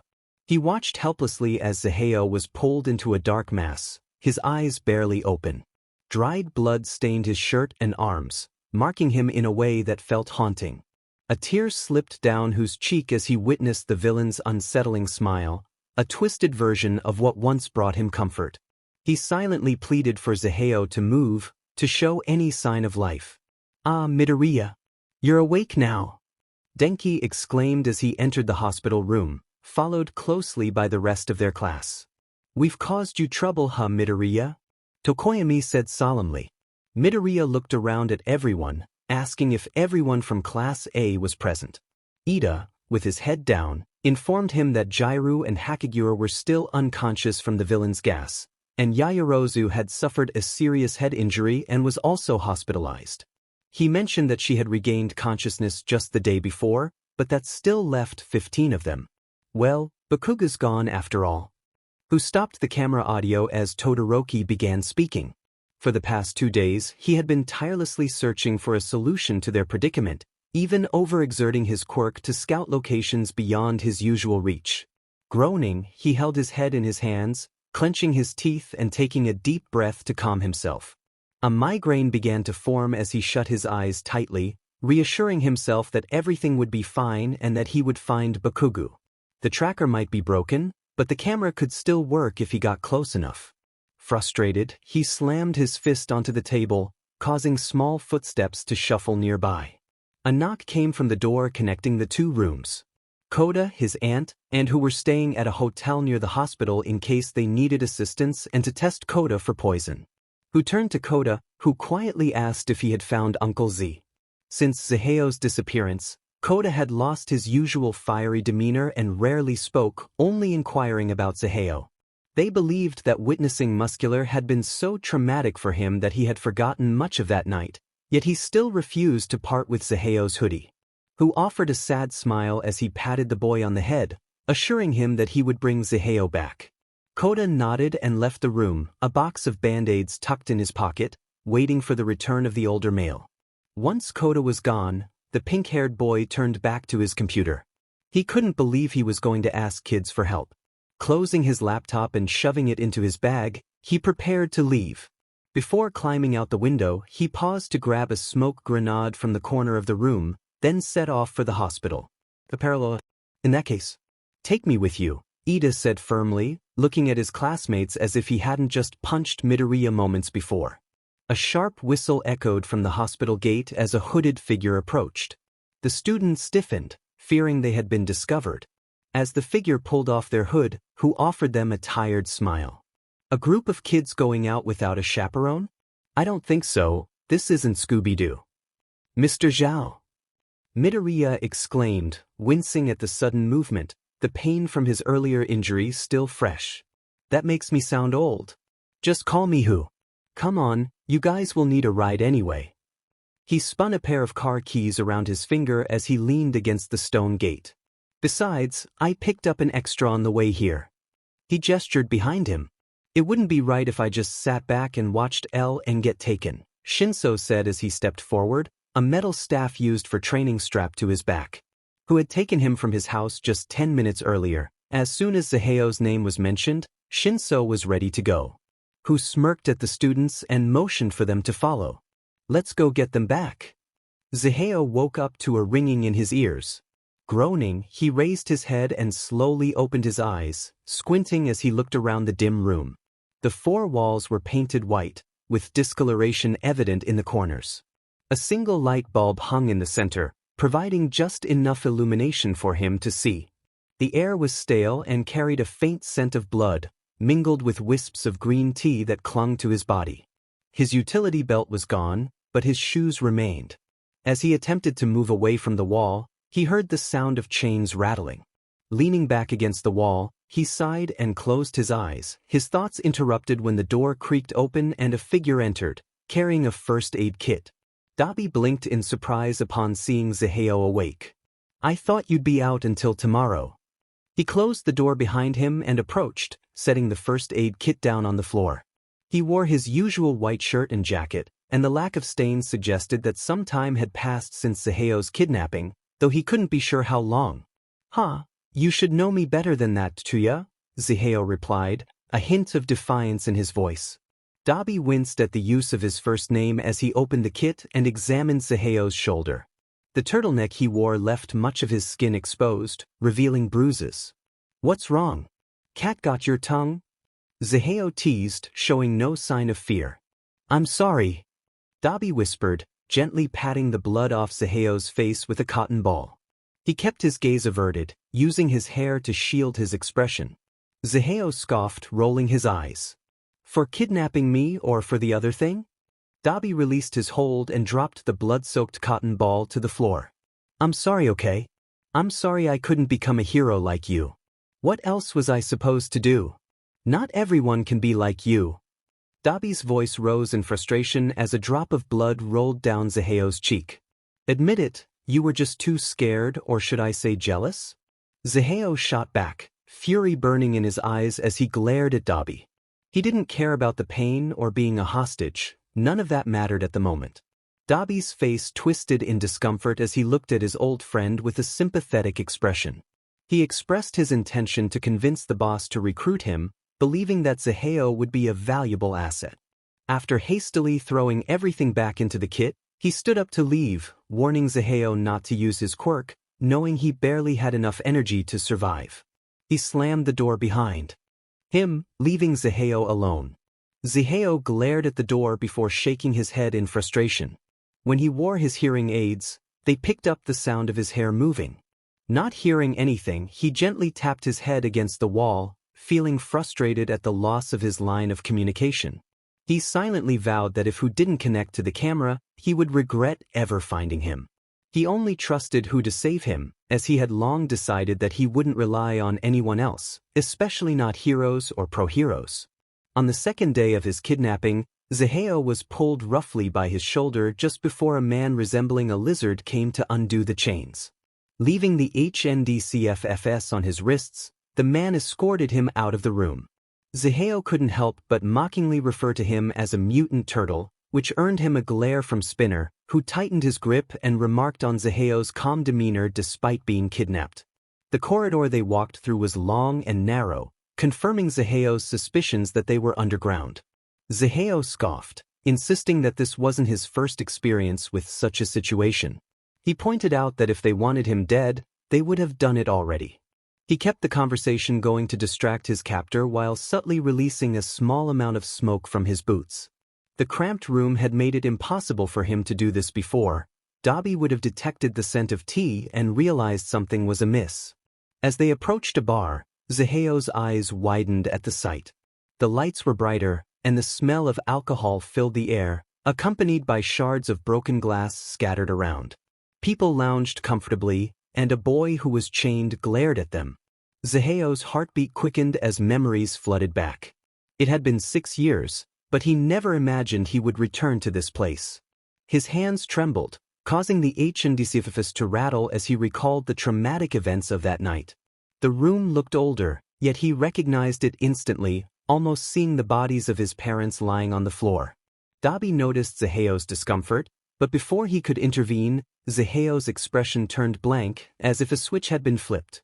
He stood still, his face hardened, devoid of any emotion. In another part of the room, Bakugu struggled against his restraints, his eyes fixed on Zaheo. His shoulder was badly bruised, and blood stained his clothes, with open wounds visible. He was hunched over, glistening with sweat, and it was clear he was running a fever. He shouted, demanding to know what had been done to Zaheo. Shigaraki, sitting at the bar, responded with a chilling smile, indicating that nothing had happened yet.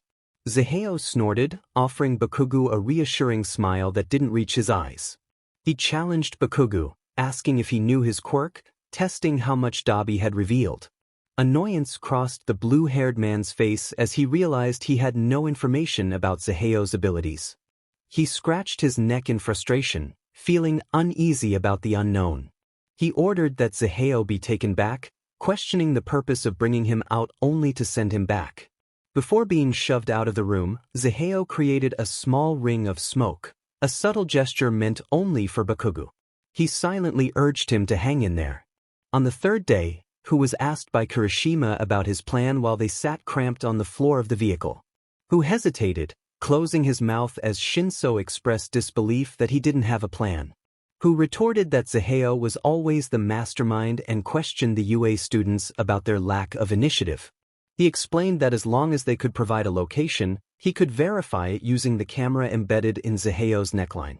Momo spoke up, directing Hu to keep going straight and then make a left. Hu pressed the gas pedal down, causing the car to speed up as he navigated the turn, gripping the steering wheel tightly as they drifted. Kirishima clung to Ida's leg as they were tossed around in the car, their screams echoing as it bounced along the road. The vehicle finally came to a stop about a block away from their destination. Stretching upward, Hu smiled and began skipping toward the building. The students watched from inside the car, gripping their seat belts tightly, their faces filled with fear.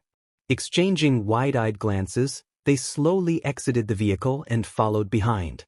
Hu expressed his confusion, noting that the tracker indicated this was where Zaheo was located, but he couldn't find him on the camera. His eyes transformed into what resembled a camera lens as he attempted to pinpoint the specific feed. Each time he shifted to another character, the lens would open and close rapidly. Shinso observed the frantic movements and placed a hand on Hu's shoulder to help calm him. Kirishima pointed up to a stray window, suggesting they could look through there to see if they could spot anyone. Hu blinked, returning his eyes to normal, and smiled at Kirishima's idea. He instructed Momo to create a camera and rope, asked Todoroki to form a block of ice above the window, and told Kirishima to throw the rope over the ice. Ida was to use it as a pulley. When Shinso raised his hand, eager to contribute, Hu assigned him the role of lookout, telling him to brainwash anyone who approached. As Momo worked on the camera, the boys set up the pulley system, ensuring it was sturdy. Hu remained focused on the cameras in the area, searching for leads on Zaheo. The camera was finally set up, and Midoriya whispered to Hu as they turned it on. Nodding, Hu connected to the feed, watching as the camera scaled the wall before stopping. Squinting, he examined the dark scene before him. Suddenly, he blinked and fell forward, disconnecting from the camera and staring at the ground in shock. He realized it was a warehouse full of nomas, his breath shaking as he shared the alarming news with the others. Shinso rushed to the group, pointing down the alley. He announced that the heroes had arrived just as the building was reduced to rubble, Mount Lady crashing a car down the center. Ida, covering his ears in pain, questioned what was happening. Hu explained that the heroes were making their move before they could. Ida suggested they leave, relieved that there was nothing more they could do. Hu, however, insisted he wouldn't leave until he rescued Matcha himself. Meanwhile, Zaheo stared at the door with drowsy eyes. The brief trip out of the room had given him just enough time to fill his lungs and begin picking the lock on his cuffs. Adrenaline coursed through him, keeping him alert despite his exhaustion.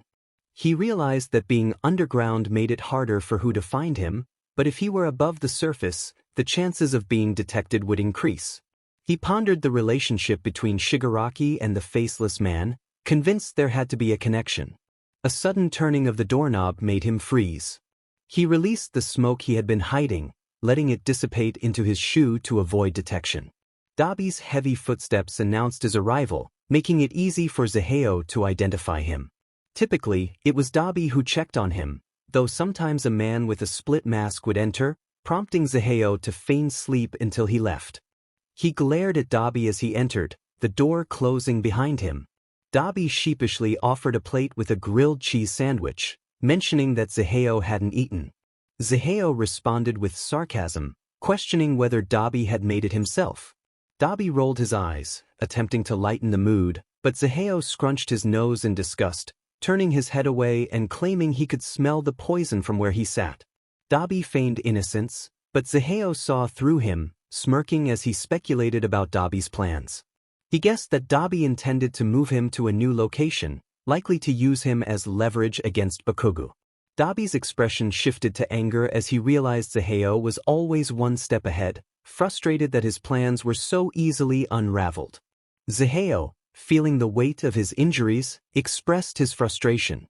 He had suffered cuts and bruises, lost too much blood, and was in no condition to fight.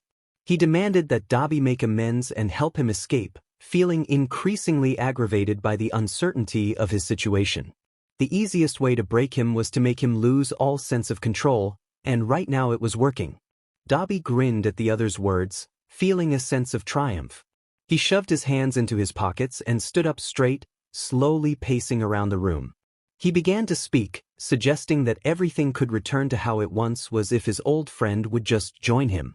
Zaheo, however, responded with a dry chuckle, recalling the harsh realities of their past. He remembered the struggles they faced together, the fights for survival, and how they relied on Dabi's fire to keep warm at night. He declared that he had moved beyond that life and would never return to it. Before Dabi could respond, he noticed his breathing becoming shallower, a look of betrayal flashing in his eyes. He fell to his knees, gripping his throat, struggling to breathe. Zaheo stood with a blank expression, slipping cuffs onto Dabi's ankle and chaining him to the wall. He looked down at Dabi and expressed how he once would have fought for him, but now he would rather sacrifice himself than stand alongside him. As he stood up and placed his hand on the doorknob, he glanced back at Dabi one last time, expressing regret that Dabi had not chosen his side. With venom in his voice, he asked how it felt to be the one in pain this time. Zaheo watched as Dabi's eyes rolled back, and he collapsed to the side, smoke escaping from his body. A sad smile crossed Zaheo's face as he closed the door behind him, thinking of the people who needed him now. He grabbed a crushed cigarette from his shoe and hurried toward Bakugo's location. Frustration bubbled within Zaheo as he leaned against the wall, feeling the ache from his wounds. His shirt was soaked in blood, and he could feel his legs wobbling beneath him. Exhaustion threatened to overwhelm him, and he pleaded silently to save the kid, tears welling in his eyes. As he attempted to stand, a dark substance spilled from his mouth, leaving him bewildered. He was startled by a voice behind him, the masked figure of All for One apologizing to Bakugo, whose eyes widened as he recognized the name. He quickly connected to the cameras in the area, spotting a familiar tattooed arm. A wide smile spread across his face, knowing that his ally had survived. Zaheo groaned in pain as he tried to sit up, a high-pitched ringing filling his ears. He winced and held his hands over his ears, focusing on the chaos around him. He saw All Might fighting and Bakugo surrounded, determined to save the kid. With a slumped posture, he stood shakily, stumbling forward, driven by his need to help. Bakugo glared at the villains surrounding him, dodging their attacks. His heart raced as All for One reached out to him, but before he could unleash his quirk, a rough hand pushed him back. Shocked, he looked at his mentor, who offered him an empty lighter and pointed upward. Following the direction, Bakugo saw Kirishima reaching out to him. Grasping his hand, he smirked, feeling a surge of determination. Zaheo smiled as he watched Bakugo escape the fight. Once he was sure the student was safe, he turned his attention to the villains before him, a chilling smile on his face. As they lunged to attack, a gust of smoke sent them flying back. He declared that he would not let them near him, feeling insulted by their attempts. The villains screamed as the smoke enveloped them, raising their temperature. Dabi, unaffected by the heat, walked through the smog toward Zaheo, who sat on the floor. With a sadistic chuckle, Dabi taunted him, delivering a harsh kick that sent Zaheo sprawling backward. He struggled to regain his balance, blood spilling as he crawled on his hands and knees, everything blurring around him. Dabi continued to taunt him, questioning his strength and mocking his current state. He grabbed Zaheo's shirt, lifting him up and demanding to know where the powerful figure he once was had gone. With a swift punch, he knocked Zaheo's head back, blood trickling down his face. In a moment of silence, Dabi believed Zaheo had passed out, but then a voice emerged, defiant and strong. Zaheo rallied, knocking Dabi off him and striking back with a knee to his nose, feeling the satisfying crunch of impact. Using the last of his energy, he created a small disk of smoke, rising above the chaos. He looked over at Hu with a bloody smile, who responded by waving his arms excitedly, holding a circular object in hand. Zaheo squinted to get a better look and widened his eyes when he noticed a strand of smoke rising from above. Nodding thankfully, he let the smoke drift toward him. The fluttering of wings could be heard nearby amidst the commotion. Smiling to himself, Zaheo released his quirk and allowed his eyes to close. He felt the rush of wind as he began to descend toward the earth. A pair of arms wrapped around his limp body, and a voice praised him for his efforts. A feather floated out of his shoe and landed on Zaheo's lap as the pro-hero moved him away from the scene. Who let out a sigh of relief as he watched Hawks carry his friend away. He tapped Shinso on the shoulder, and the two began to leave before they were noticed. Shinso expressed concern about leaving Zaheo with Hawks, but Who reassured him, stating that Zaheo wouldn't have allowed himself to be carried away without a good reason. In the background, various events unfolded. Class 1A's rescue training, where Zaheo cleverly used his knowledge against All Might, an experiment to test Shinsu's quirk on Dark Shadow, and the expulsion of a troublesome student. During a mall encounter, Zaheo managed to keep a tense situation under control, revealing his knowledge of a hidden identity. He also helped a friend by giving him a ride to a camping trip, where he picked up Shinso and revealed that he had saved Koda's parents. As the story progressed, Zaheo grappled with feelings of guilt over not being able to completely save Koda's parents. He had a conversation with Dabi, expressing his desire to avoid conflict, and later prepared breakfast for his class. Tensions rose when Koda, upset after an encounter with Midoriya, accidentally hit Zaheo. Instead of punishing him, Zaheo offered him a chance to make amends. The attack began, and Zaheo faced Muscular alone, sending Koda and Midoriya to safety. He managed to defeat Muscular but at the cost of most of his energy. A confrontation with Dark Shadow left Zaheo injured, and Shinso used his quirk to calm him down. However, Bakugo and Zaheo were captured when they weren't paying attention. Zaheo woke up in a mysterious room, arguing with Dabi while realizing he was chained to the wall without his hearing aids. Meanwhile, Who gathered a group of classmates to help rescue Zaheo and Baku. As Zaheo remained a hostage, memories of a tragic night began to resurface, causing him to question Shigaraki's connection to a faceless man. Who and the others searched for their missing friends. In a climactic battle, despite the chaos surrounding All Might, Zaheo was taken to safety by Hawks after fighting Dabi. He used the last of his smoke to save Bakugo, and just before running out completely, Who revealed a smoke bomb he had kept hidden. "How did you know about my feathers?" Hawks asked as they sat in his penthouse. Earlier that morning, Zaheo had received treatment from a private doctor, who confirmed that there was no internal damage to his lungs, contrary to his fears. Most of his injuries consisted of gashes on his back and bruises. The doctor suspected that the blood in his mouth was from biting his tongue. 16 hours had passed since the fight and All Might's retirement. Zaheo lay on his stomach, allowing his back to heal, while Hawks mirrored his position, spreading his wings. A bucket of chicken nuggets rested between them as they watched cartoons on the floor. "Honestly, I wasn't too sure. I kind of just went with my instincts. But hey, it saved my life," Zaheo said, keeping his eyes glued to the TV as he munched on chicken nuggets. He had called Who earlier to reassure him that he was okay and no longer in danger. Yawning, Hawks turned to his side to check on Zaheo. "You okay though? I mean, you just went through a lot." Zaheo was slightly taken aback by the concern in Hawks' voice. Zaheo scoffed and rolled his eyes, expressing his frustration. He was 17, had just risked his life to save a group of 15-year-olds, and then got kidnapped.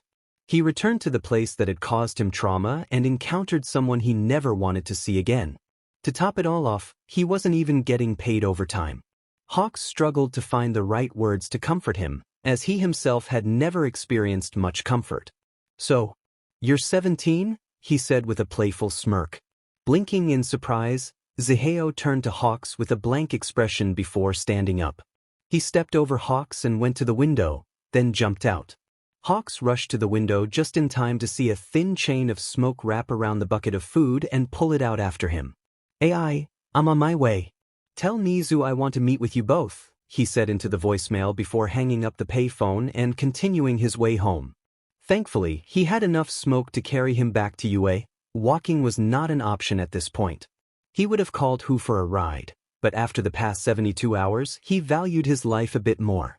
As he fell back onto a cloud, wisps of smoke tangled in his hair while he soared through the sky. A million thoughts raced through his mind, yet everything felt silent. So much had happened that it seemed surreal, almost like a fever dream. The pain was the only reminder of reality. As he watched the sky rush by, everything began to settle in his mind. A sniffle turned into a full outcry as he allowed all the fear and pain to flow out.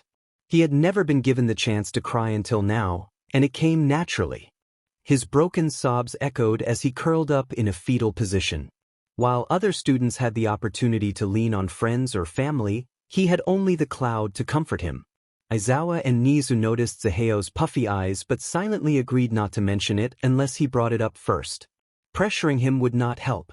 They sat around a circular table as Zeheo took a seat, wiping his nose with his sleeve. He hesitantly looked up, trying to hide the fact that he had been crying. "So, I wanted to know what happened, everything." Nezu exchanged a brief glance with Aizawa before speaking. "We believe there may be a traitor among us or the students." He crossed his paws on the table. "No student was seriously injured, thanks to you and the pros. Bakugu returned unharmed and is currently being offered therapy along with the other students." He gently tapped the table, signaling Aizawa to continue. "We're going to set up dorms for all the students to ensure their safety. You can remain in your current housing if you wish," Aizawa added, clearing his throat. "And your friend Zhao can move in. For extra security reasons, of course." A small smile crept onto Zeheo's face at the thought of who's staying with him for comfort. "And your identity has not gone public yet. The police have refused to answer any questions from reporters about you, and all footage of you has mysteriously disappeared, including from security cameras and news stations." Nezu nodded as he sipped his tea. "In summary, the students are physically okay and will be moved onto campus soon, and your identity is safe. However, Mr. Zeheo, we do have one last question. You seemed quite familiar with a certain villain who was present. Can you tell us who he is?" Nezu asked carefully, ensuring he was not implying anything but still needing to do his job. Zeheo sighed and leaned on the armrest of his chair. "His name is Dabi, or at least that's what he called himself. Back when Hu and I lived on the streets, we ran into him. I was about 13, and he was roughly 15. I admired him at the time." A chuckle escaped his lips as he stared off into space, reminiscing. "He never stayed with us, he always roamed around like a stray cat. Yet Hu and I trusted him more than ourselves. That's what you do when you have someone older, right?" He choked back a sob as he continued. "Near the end of my first year at WHAAA, Hu and I took on a mission that Dabi needed us to do because he couldn't. We didn't ask questions, we were more than happy to help." "What happened then?" Aizawa asked, pen in hand, ready to jot down anything necessary. "It was a trap. The person we were supposed to gather information on was expecting us. We were held there for a couple of days, though we're not entirely sure. But then Dabi appeared, and we thought he came to save us." Zeheo scoffed at the memory. How childish, Zeheo thought, struggling to recall much of what had happened. The next moment, he and Hu were engulfed in blue flames. He stood up and rolled his pants up to his knee, revealing the remnants of the ordeal. He was surrounded by smoke, unable to breathe, and the flames had scorched his skin. He pointed to his ankle, where a scar marked the spot. He had to force the smoke out of Hu's lungs, similar to how one would save someone from drowning. Thankfully, Strawberry had escaped without burns. He had lifted him out of the danger zone first, but it had cost him dearly. He traced the scar on his leg, one that mirrored Dabi's. Aizawa questioned in disbelief whether he had been burned. They were friends, so why would Dabi do such a thing? There shouldn't have been any hostility without a reason. Sniffling, Zeheo nodded, admitting that it had hurt significantly. A stray tear fell as he laughed, recalling how little he remembered beyond the attack and being left behind. Who had likely dragged him out of that situation? Nezu connected the dots, realizing that this was why Zeheo had dropped out. He had been unable to walk for a while. An underground doctor had healed him, but the scar remained. By the time he returned, his teacher would have asked too many questions, so he and who had decided to leave the scene for a while. He shrugged and leaned back, while the others stared at him in shock, speechless. Clearing his throat, Nezu sat back in his chair and asked if there was any explanation or motive that might help them understand Dabi's actions. Zaheo responded that it stemmed from jealousy and that Dabi had become obsessed with being the best, viewing anyone in his way as a threat. After a moment of silence, he pushed himself up from the chair, stating he needed to leave to meet Recovery Girl, knowing how serious she could be. He gave a curt nod before exiting, cutting the conversation short. Nezu watched as Zaheo left, his mind racing with possibilities. He turned to Aizawa, acknowledging that this was outside his job requirements but needing help. Aizawa assured him that he would find Dabi himself, pushing his chair back with a loud screech. Nezu nodded in understanding as the pro-hero rushed out the door. Nezu muttered to himself that he had made a good decision, sipping his tea with a satisfied grin. Yet, something still troubled him. The mystery of the scar that Shoji had discovered after calming Tokoyami down was finally revealed, and it was heartening to see Zaheo being more open about his emotions. On dorm agreement day, Aizawa asked if Zaheo was sure he wanted to go, suggesting he could stay and relax. They were on their way to discuss the dorm system with the students' parents. Zaheo had not planned to attend, but Bakuga's parents wanted to meet him in person to thank him for saving their son. Initially, he intended to refuse, but upon seeing pictures of Bakuga's parents, he couldn't say no. Zaheo yawned and rested his head against the window. He confirmed he was sure about going, noting that he was already dressed up. His green hair was gelled back for the first time, and he wore a black suit with a green tie, a choice made after who insisted he needed a splash of color. With a smirk, he leaned forward, wrapping his arm around the seat in front of him. All Might stiffened in the passenger seat as he felt tiny strands of smoke blowing on his neck, prompting Zaheo to tease him. Aizawa warned him to stop messing around as the car came to a halt in front of a large, beautiful home, much bigger than what Zaheo was used to. He let out a whistle, admiring the house as the two pro-heroes rang the doorbell. The door opened almost instantly, revealing a calm man in his late 30s with light brown hair, a stark contrast to Bakugo. The three of them exchanged glances, surprised by how nice the man was compared to his son. Bakugo's mom casually stated that he was all theirs, smacking Bakugo on the head. The two teachers watched uncomfortably as they noted the similarities between the two, while Zaheo found himself lost in thought, admiring Bakugo's mother. As the conversation continued, Bakugo's dad suggested that Zaheo help him grab some tea. Agreeing, Zaheo found himself in the kitchen boiling water while the man searched for tea. The silence was a relief after being in a room with Bakugo and his mom. Masaru, Bakugo's dad, expressed his gratitude for saving his son, acknowledging that he could be a handful. Zaheo was taken aback, not expecting thanks for what he considered his duty. He waved his hands, urging the older man to stand. He insisted that Bakugo had handled things himself for 3 days and that he had merely given him a boost. Regardless, Masaru thanked him sincerely. As Aizawa asked through an open window if All Might would be all right on his own, All Might reassured him that young LN would be with him. He waved goodbye as the car drove away, forcing a cheerful expression that dropped as soon as they were out of sight. Zaheo shoved his hands into his pockets as they began to walk. He questioned why All Might wanted him to walk with him, thinking he would prefer to talk to Midoriya alone. He noticed how the retired hero clung to him before he had a chance to. The man struggled to maintain his stealth. All Might's gaze was fixed on the ground, his hair casting a shadow over his eyes. Zaheo let out a laugh that lacked sincerity before abruptly stopping. He regarded All Might with a blank expression, finding the situation amusing. A tick mark appeared on the blonde hero's forehead. It was clear the teenager was not going to relent. All Might warned that Zaheo's actions would only endanger the students, reminding him of his suspected ties to the League. Zaheo paused, pretending to think. He retorted that it was ironic for All Might to accuse him of connections when he himself had a relationship with the man who started it all. He mentioned the name All for One, drawing a parallel to someone else's quirk. All Might's eyes narrowed with anger as he grabbed Zaheo's collar, demanding to know what he knew. A chilling aura surrounded the greenette as he smirked, his gaze drifting to a nearby camera. He reminded All Might that a good dog never bites its owner, and a sadistic smile replaced his smirk as All Might's grip loosened. Patting All Might on the shoulder, he lowered his voice, reminding him that even in retirement, he could tarnish his image. With a single press conference, he could reveal secrets about All Might's quirk or his father's accident on the job. He concluded their conversation with a cheerful farewell, waving as he walked away. Later, Zaheo sat on a bar stool, his laptop open as he scrolled through a list of students. Nezu's comment about a traitor weighed heavily on his mind, who, draped across Zaheo's shoulders, complained about being hungry. He had moved into an apartment next to Zaheo's, and together they occupied a training building that was 3 stories tall.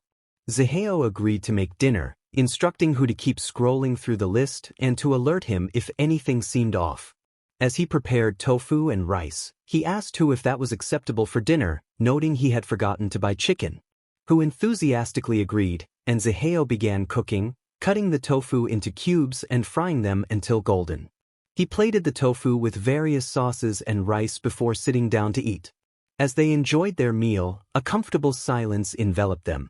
It had been a long time since they had the chance to simply relax and appreciate each other's company, especially after everything they had been through. Who broke the silence, asking if the students were moving in that day. Nezu had decided to place Class 1A's dorm right next to the training building, claiming it would save time. Zaheo confirmed that they were indeed moving in. After Who had moved in, he spent most of his time in Zaheo's apartment, always finding a way back inside despite being kicked out. Due to recent events, Zaheo had taken a break from work until the students returned to their normal classes. He used this time to pursue activities he had always wanted to try, like baking. Transitioning from a poor family to the streets had left him little opportunity to use an oven. Sato had provided him with several recipes, mostly for cookies, pies, and breads. Zaheo's favorite was a strawberry pie, as it was simple to make and clean up afterward. The crust required mixing graham cracker crumbs, butter, and sugar, which he would then chill in the fridge. The filling was easy, needing no baking. He simply boiled half the strawberries with sugar, mashed them, and combined them with a cornstarch slurry until thickened. After pouring the mixture over fresh strawberries in the crust, he would let it chill in the fridge for several hours before topping it with whipped cream. And it was ready to eat. Who shoved a warm cookie in his mouth as Zaheo turned his back. He asked how the research was going and if Zaheo had found the mole yet. Who watched as Zaheo took a seat on the couch, sneaking more cookies when he wasn't looking. Zaheo replied that he hadn't found anything yet and considered leaving the issue with Rat Sheet, claiming it was out of his pay grade. He yawned while scrolling through the police database for what felt like the 100th time. An idea suddenly struck him. He decided to look up Frosted Flakes while he was at it. The sound of keys clicking resonated over the soft music playing as he typed in Shigaraki's real name. He doubted anyone else knew his true identity yet, and honestly, it wasn't lying if no one asked. As he read through the information, he paused, realizing something significant about Shigaraki's family history. Zaheo called out to Who, urging him to stop eating the cookies and listen. Scurrying could be heard as Who ran out of the kitchen with half a cookie in his mouth. Zaheo tilted the laptop screen toward his friend and pointed to a woman in the database. He explained that she was All Might's old mentor. Who seemed confused and asked what that meant. Zaheo mentally face-bombed, realizing he hadn't told Who about All Might's quirk yet. He decided against explaining it, thinking that keeping Who out of the loop would be safer for him. Sometimes, ignorance was bliss. Zaheo expressed that he could probably find more dirt on Shigaraki with this information or at least use it as leverage. He noted that none of the heroes had realized who Shigaraki was yet. Who shrugged and remarked that it could work, acknowledging that Zaheo really seemed to dislike the guy. Zaheo froze at the thought. Did he truly hate All Might? He had a personal grudge, but was it enough to hate him? He confessed that while he appreciated All Might's work, he believed there were plenty of other heroes who were better but less flashy. He shut off the laptop, contemplating the risks of working alongside someone like All Might, who could inadvertently cause harm despite his good intentions. He then asked Who if he would hate him if he ever revolted against society. Who responded easily, saying he would follow him the whole time. Zaheo smiled at his friend's unwavering support. He suggested they eat some pie, and Who's excitement was palpable. Later, Who pouted as he fed Wolfgang, the fish, after being kicked out by Zaheo, who had consumed all the cookies and most of the pie. Who was left to whine alone in his apartment. Zaheo stood at the front of the bus, giving the students a closed-eye smile as he reminded them that anyone who failed would have to endure his training until they passed, even if it took the rest of the year. Today was the day of the provisional license exam, and the class had been given a week of training with the teachers to improve their quirks and work on their super moves. Unlike Zaheo's training, which focused on quirkless combat and physical conditioning, their training emphasized perfecting specific moves and adding new techniques to their fighting styles. Since Zaheo had already taken the exam in his freshman year, helping them would have been unfair. One of the students, Sato, raised his hand and asked if Zaheo had any tips. Zaheo scratched his head, trying to think of something helpful. He advised them not to die, as that would likely result in failure. The class stared at him in disbelief, recalling his previous, "If you pass out, just wake up" speech. He added that they should stay in groups, as failing to do so would also lead to failure. As the bus came to a halt, he announced that he was off to find a snack and quickly left the bus, leaving the class to fend for themselves. Meanwhile, a male joked about a low blow as he walked down the bleachers toward Aizawa and Ms. Joke, who were watching the exam. The exam was nearing its end, with Midoriya having just sent a hit toward Gang Orca. Ms. Joke laughed loudly, playfully hitting Aizawa on the back. Zaheo took a seat behind the tired hero, grinning as he took a big bite of a corn dog. He had missed the entire exam due to the long line for food, so he had decided to make himself a couple instead. Leaning closer to Aizawa, he asked who he would be dealing with. The scores of who passed and who didn't began to show on the screen, and he noted that Todoroki and Bakugo would be interesting opponents.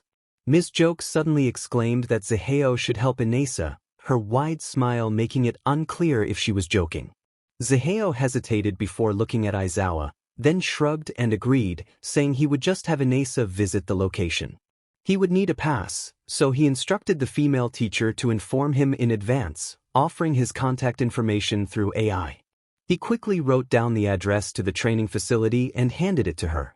Narrowing his eyes at the group of students, he noticed one leaving early. He had a kid to confront but promised to catch up later, giving them a brief salute before taking to the air. He thought about Inesa, recognizing the power of his quirk, which was the opposite of his own. This would be interesting. Zaheo leaned against the wall, his foot propped up as he relaxed. His hood obscured his face, leaving only the cigarette in his hand visible. A faint glimmer of light illuminated the dim alleyway. The cheerful sound of a female humming and skipping echoed through the space. A small glass container holding a drop of blood clutched in her hand as she gazed at it fondly. Her movements halted when she spotted the hooded figure. Watching him skeptically, she quickened her pace and gripped the blade hidden in her pocket. Her expression turned cold as she continued to skip past him. As she brushed by, a thin wisp of smoke curled around the bottle, yanking it back into the mystery figure's hand. Toga whipped around, her face a mask of anger. She introduced herself, explaining her quirk allowed her to shapeshift into anyone as long as she had their blood. Zaheo twirled the bottle between his fingers, fixing her with a hard stare. He asked her what she needed with it, shaking the bottle in front of him as he awaited a response. Toga's face twisted with fury as she leaped to reclaim it. With a swift motion, she slashed her knife near his face, the tip grazing his nose and drawing a small trickle of blood. Instinctively, a disk of smoke hit her chest, sending her flying backward. Zaheo expressed his annoyance, stating he just wanted to talk as he held his nose. Huffing, he threw the bottle behind him, shattering it against the concrete. The blonde growled and lunged at him again, but he deftly grabbed her free arm and restrained it behind her back. Using smoke, he sent her blade flying out of reach. He demanded to know what Shigaraki was after, his tone firm as he applied pressure to her arm just enough to convey his seriousness without causing injury. Toga smiled defiantly, twisting around to free herself. She delivered a harsh kick to his stomach before flipping over a short fence, bidding him farewell as she went. Zaheo groaned, placing a hand over his abdomen and lamenting the impact. He wiped the blood from his face onto his pants and checked the time on his watch, realizing he needed to head back as All Might should be finishing up with the faceless man. A knock echoed through Hu's apartment, prompting him to scramble to his feet and rush to the door. He called out, his voice cheerful, but his expression changed to shock at the sight of blood. Yanking Zaheo inside, he shoved him into a chair. Though it wasn't a large amount, Hu was still haunted by the memory of seeing Zaheo covered in blood after their previous encounter. He instructed Zaheo to stay put while he fetched the first aid kit. A small chuckle escaped Zaheo's lips as he watched his friend rush around, thinking it wasn't a big deal. Hu returned triumphantly with a large red box covered in dinosaur stickers. He pulled out a Q-tip and carefully cleaned the dried blood, asking if Zaheo would explain what had happened. Zaheo averted his gaze, mumbling that he had slipped on the stairs. Hu narrowed his eyes, smacking the back of his head and calling him a liar. After a moment of silence, Hu hit him again, exclaiming in disbelief that he had confronted a league member. He expressed his frustration, reminding Zaheo of the danger he had faced and how close he had come to dying. Zaheo remained silent as Hu continued to scold him in Mandarin, keeping his eyes on the floor. This was a familiar routine after missions when Zaheo acted recklessly. Hu's voice rose again, questioning if Zaheo wanted to be killed and threatening to report him to Aizawa. After a moment, Hu took a deep breath, letting his shoulders relax.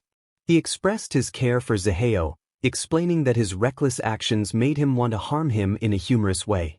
Zaheo attempted to apologize, but Hu interrupted, detailing a bizarre scenario of displaying his body like a stuffed duck.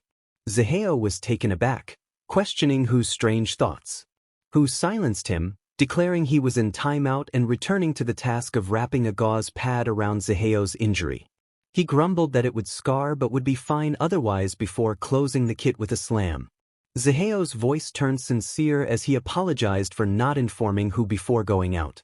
Hu responded with a reminder that they were both in danger when one of them acted recklessly. He insisted that next time, Zaheo should at least call him for backup if needed. Zaheo promised he would. They sealed their promise with a pinky swear, and Hu held out his finger, which Zaheo linked with his own. The chapter felt disjointed, but the upcoming exam seemed less important than their friendship. Zaheo expressed his annoyance at the early morning gathering of the class and 3 others in his training building, frustrated with the extra training he had to prepare for Midoriya and Bakugo after their recent altercation. But now the entire group showed up unannounced, and the blonde kid from the sports festival was stretching in the middle of the room. The planning he had to do for training Todoroki, Bakugo, and Inesa was overwhelming. Aizawa explained lazily that the big 3 had decided to fight the students while the 2 stood on the sidelines. He debated taking a nap, but he knew Zaheo would not let him get away with it. LN's face scrunched up in annoyance before he cupped his hands around his mouth, expressing his eagerness to fight afterward. Mirio gave him a quick thumbs up before returning to his stretching. Aizawa raised an eyebrow at him, questioning whether he truly wanted to fight someone considered the strongest student there. LN confidently reminded Aizawa of his own abilities, asserting that he would have likely been in the same class if he hadn't left, though he scoffed at the thought. They turned their attention back to the fight, waiting with bored expressions. In just a few minutes, the entire class was down, defeated almost effortlessly. Shock and disbelief were evident on their faces, and the students who managed to catch a glimpse of the unknown felt a chill of fear. A new trauma had been unlocked for them that day. Mirio began addressing the questions the students might have while using the time to take a break. Zaheo kindly created a smoke screen to maintain some modesty, ensuring that Todoroki wouldn't be distracted by any unexpected sights. Zaheo gestured for the students to back up as he got into a fighting stance, excited for the chance to spar with someone close to his age. Mirio questioned if he was sure about this, recalling Zaheo's quirk from when he was a student. Although they had never personally known each other, they were aware of one another. The sports festival had been the first time they actually spoke, even if just briefly. Zaheo affirmed his readiness, even offering Mirio the first move. After taking a final drag of his cigarette, He discarded it into a mini ashtray. Mirio then disappeared into the ground, prompting LN to remain still, waiting for any sign of movement.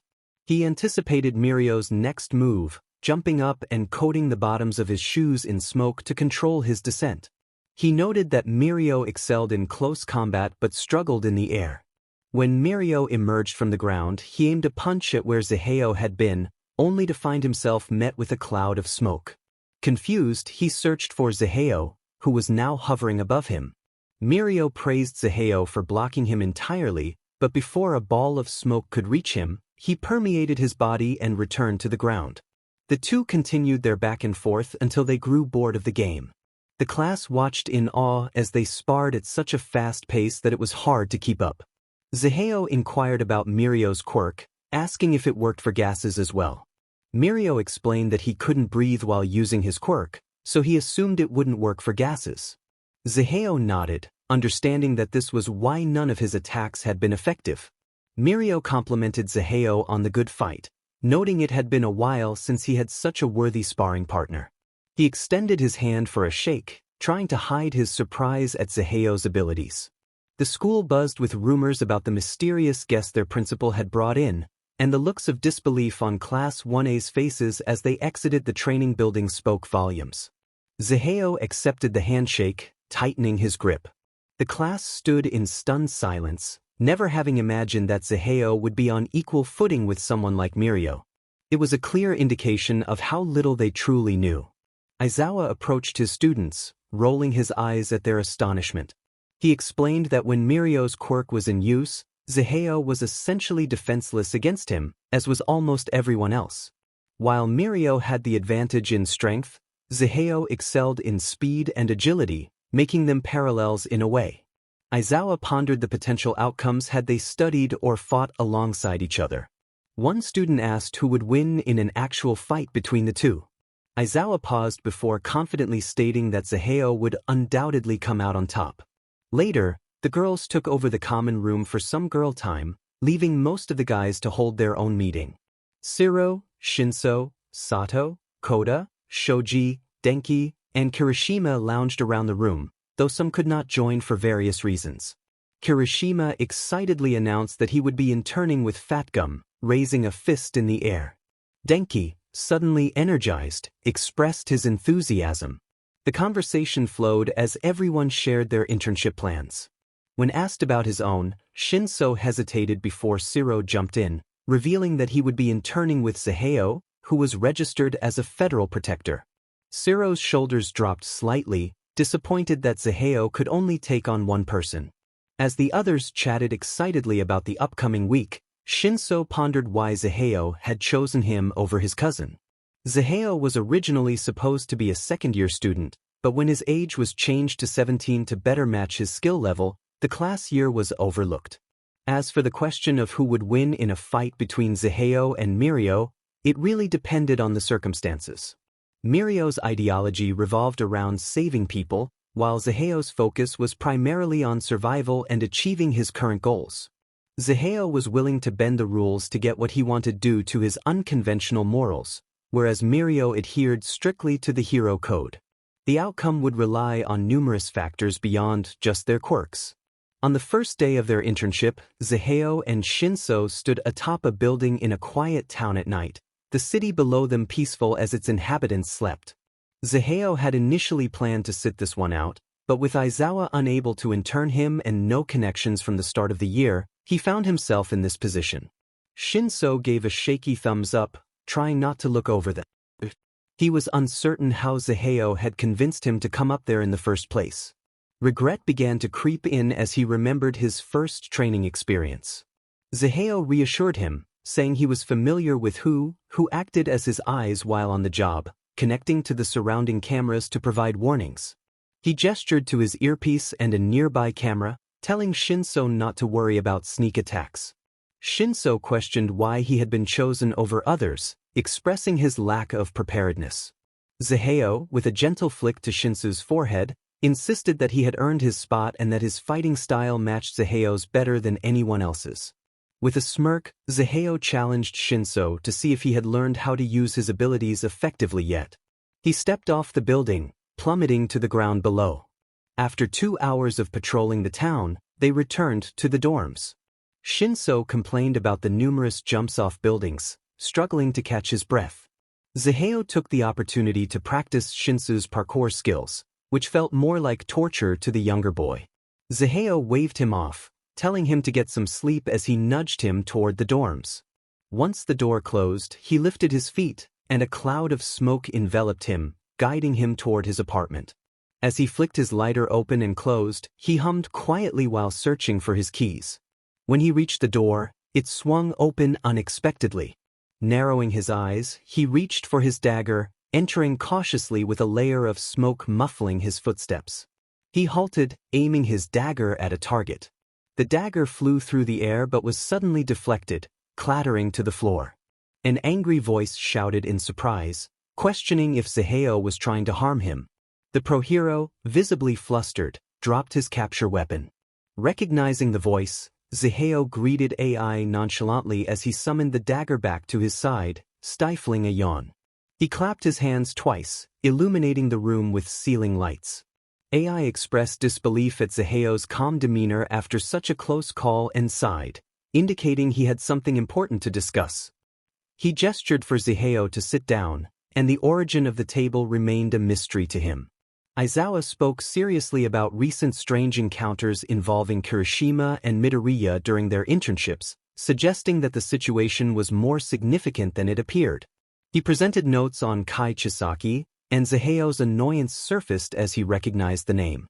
Zaheo expressed his disdain for Chisaki, revealing that he had done some research on him and his powerful quirk, along with the dangerous people he associated with.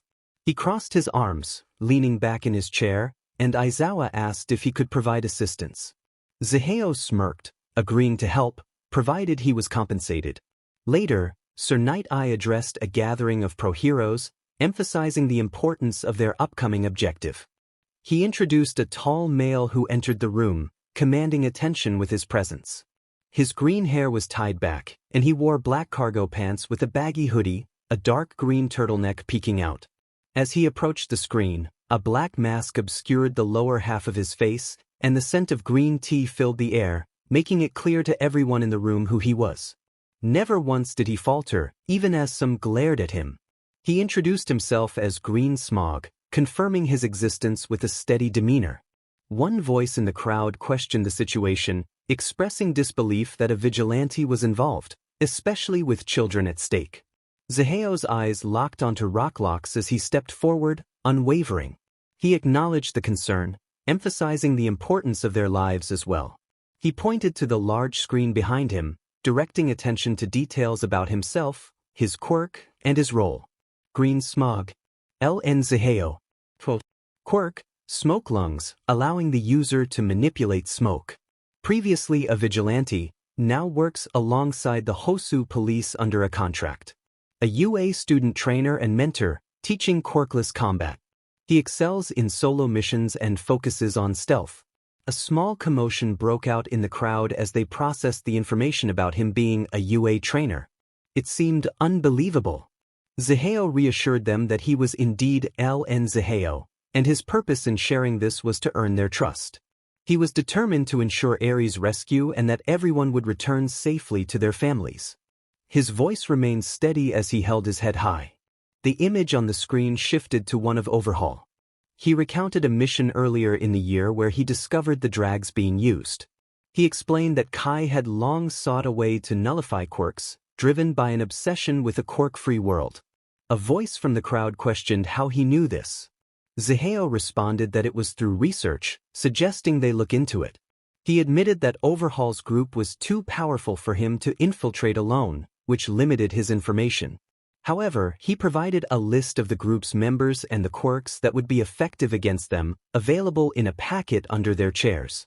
As people shuffled to retrieve the packets, skepticism filled the air. Zaheo felt their judgment but understood their hesitation. He reminded them that he was a member of the UA facility, dedicated to keeping students safe. Doubting him meant doubting UA as a whole. He was there to protect his students and Eri, and without him, they wouldn't have crucial information about their adversaries or the drag's history, which he had gathered independently months prior. He urged them to trust WHAAA and assist in bringing Eri back into safety. With that, he took a seat, allowing Night Eye to continue his speech. Uraraka broke the tension with a strained laugh, acknowledging the surprising revelation about Zaheo being Smog. The group of WHAAA students sat at the table, weighed down by a mix of emotions. Aizawa entered, asking if they were holding awake.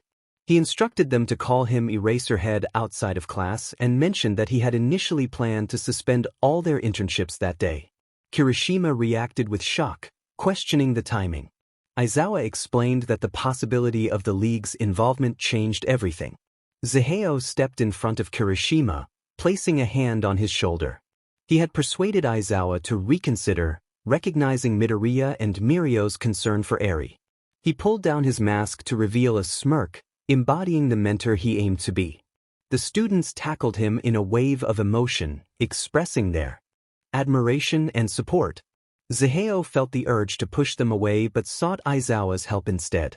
The pro-hero shook his head with a small smile, prompting Zaheo to comfort the students. He expressed his belief in them, advising against recklessness and playfully ruffling Kirishima's hair. He exchanged a brief nod with Mirio, signaling their shared determination to rescue Eri. Uraraka's realization about Zaheo being Smog broke the remaining tension, her eyes shining with admiration. Zaheo rubbed the back of his neck, acknowledging the classified nature of his identity but assuring them that they could keep it a secret. As the students began their journey back to the dorms, Zaheo and Aizawa observed from a third-floor window. Zaheo, smoking, pondered whether they were making the right decision by involving the students.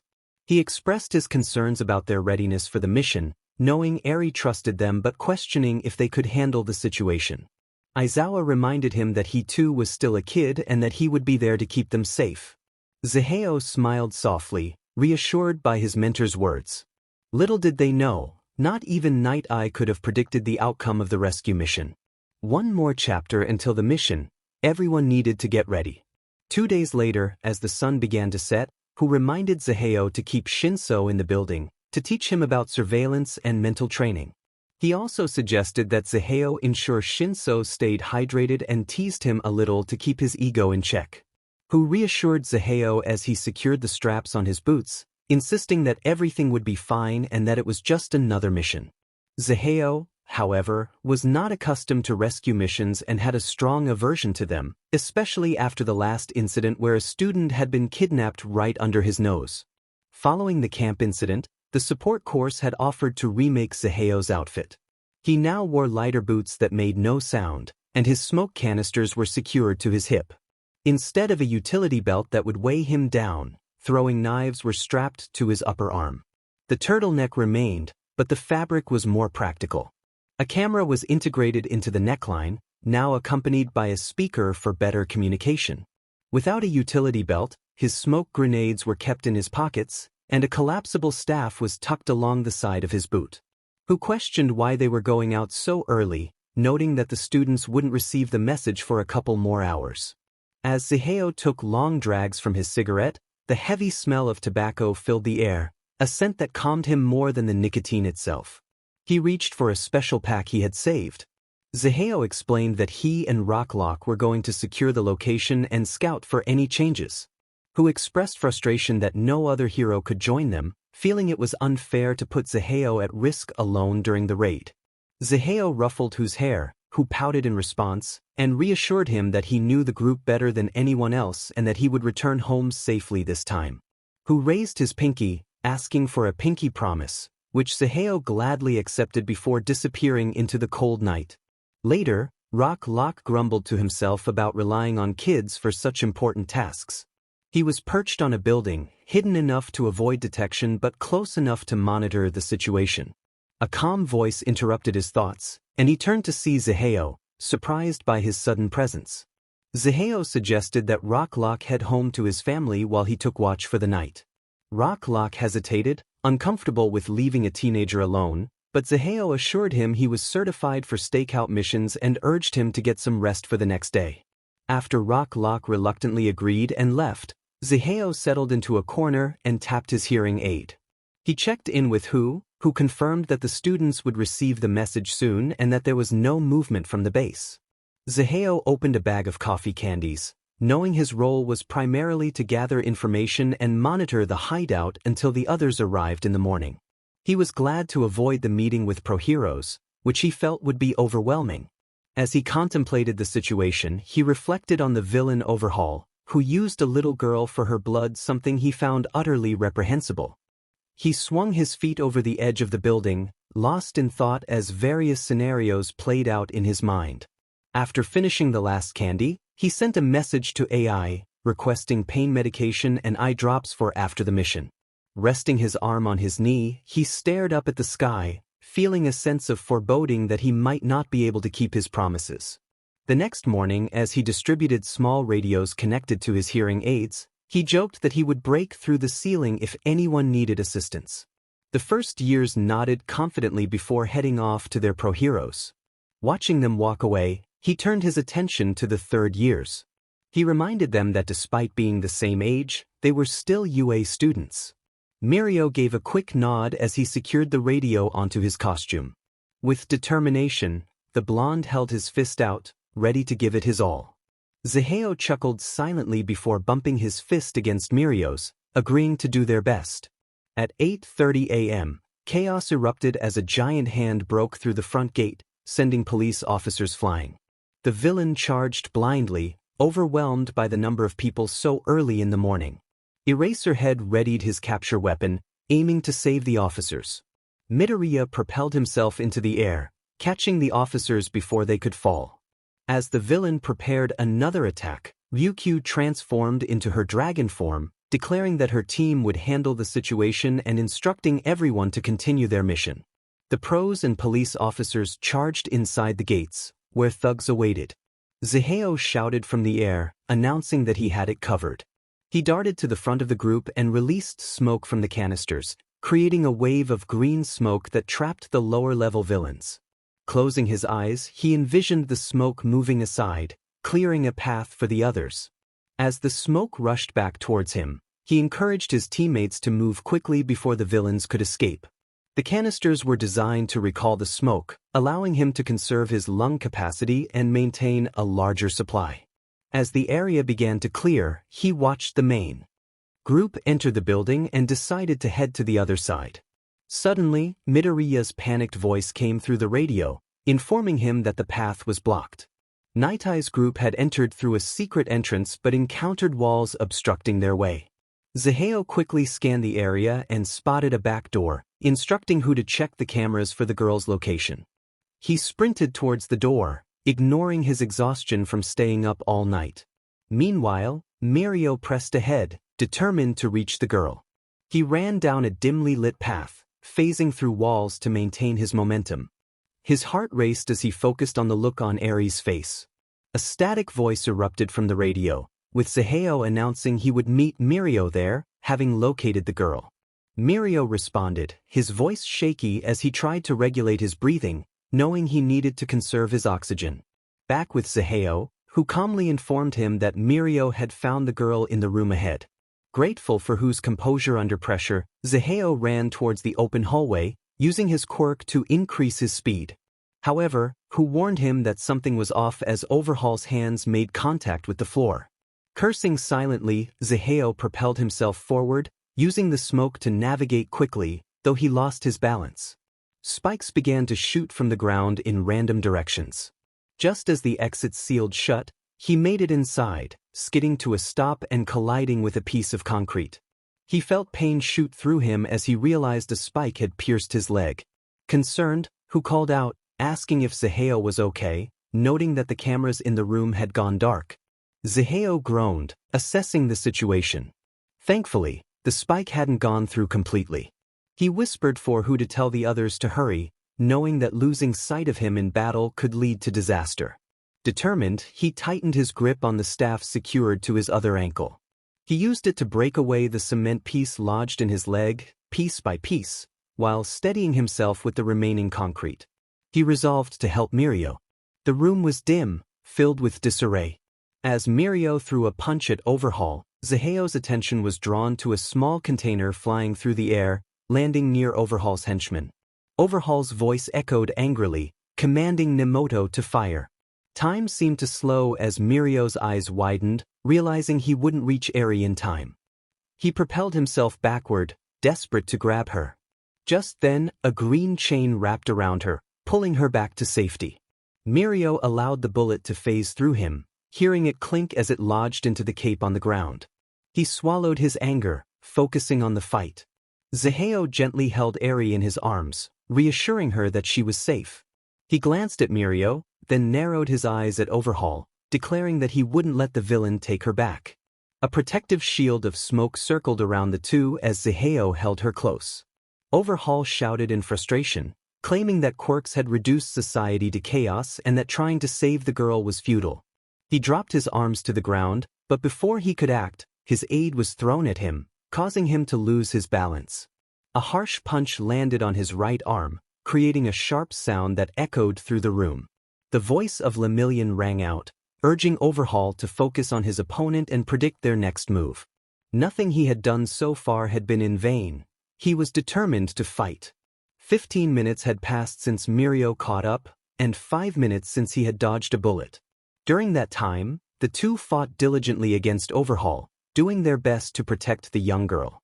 A ball of smoke kept Eri safe from the chaos as the duo became an unstoppable force, resisting the will of evil.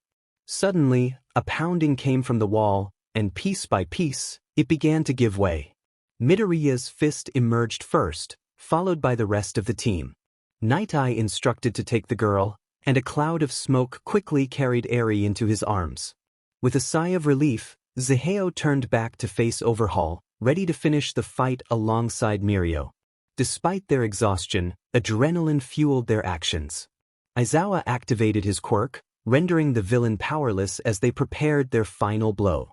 Overhaul growled, demanding Chrono to wake up. When the mail was thrown at him, Overhaul seized the moment to heal all of Chrono's injuries. A sharp arrow shot out from Chrono's hood. Just before Zaheo could aim his staff at Overhaul, he felt an unexpected pull. Dazed, he allowed himself to go limp as he was yanked backward, feeling disoriented. Overhaul revealed that anyone cut by the minute hand would have their movements slowed, and he had intended to strike both heroes in one swift motion.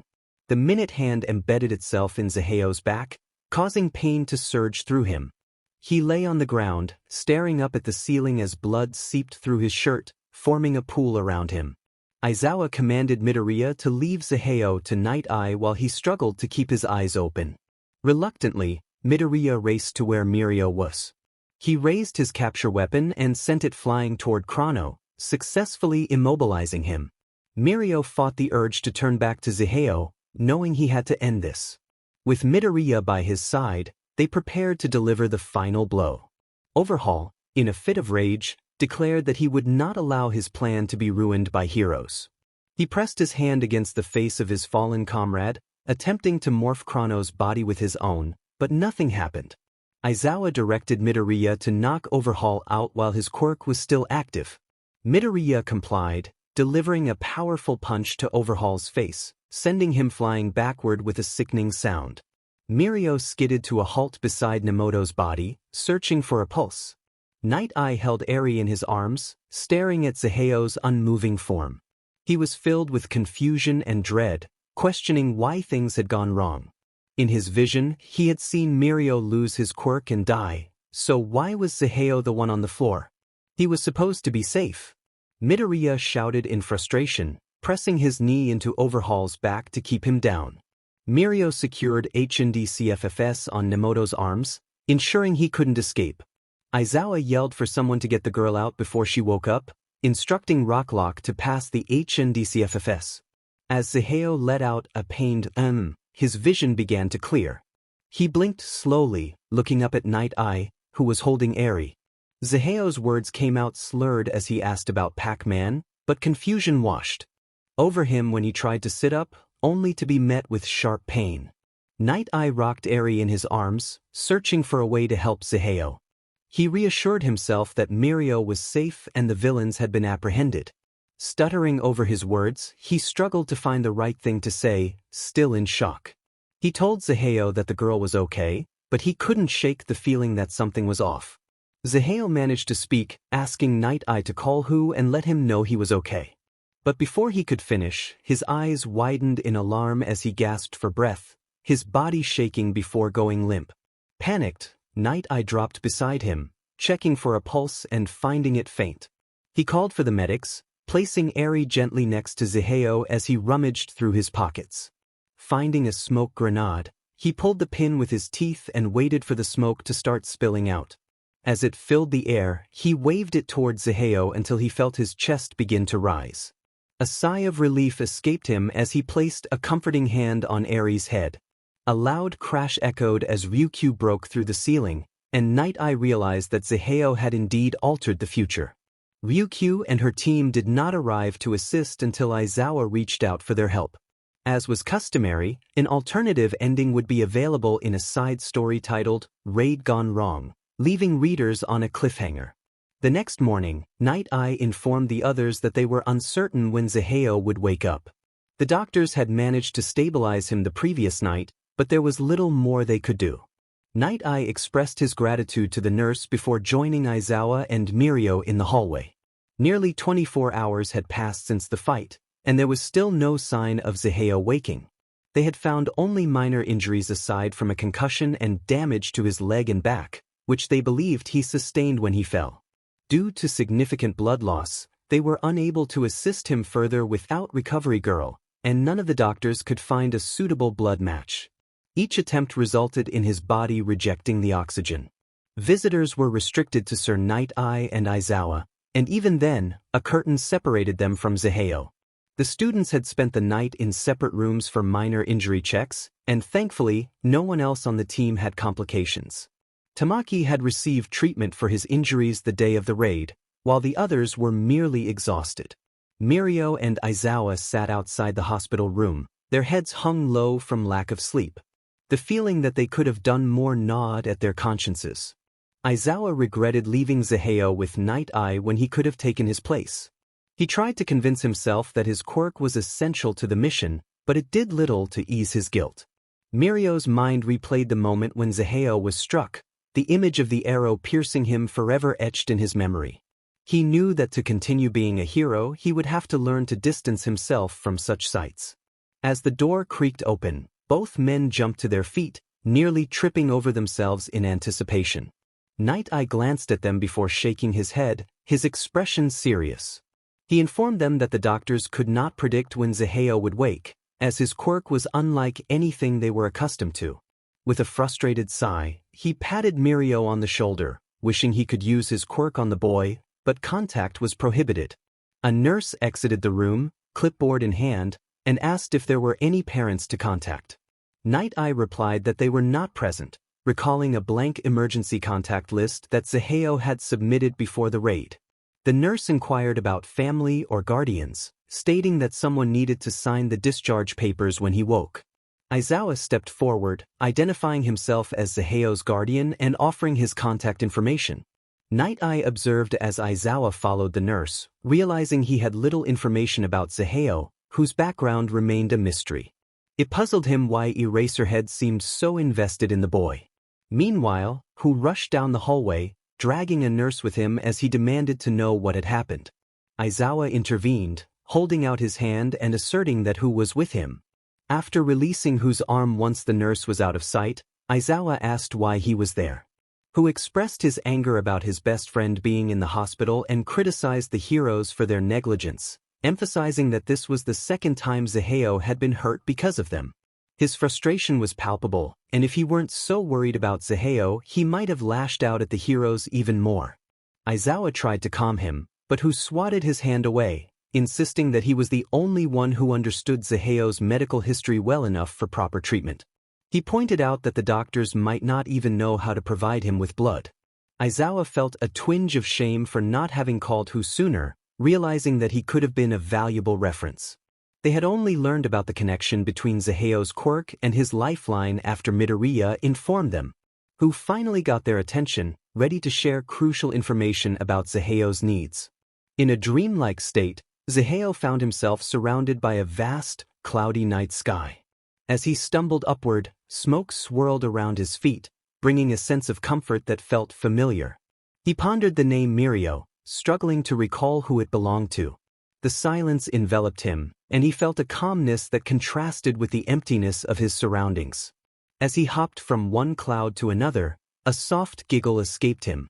The blue tint of the clouds brought him peace, and he felt blissful, free from hunger, thirst, or pain.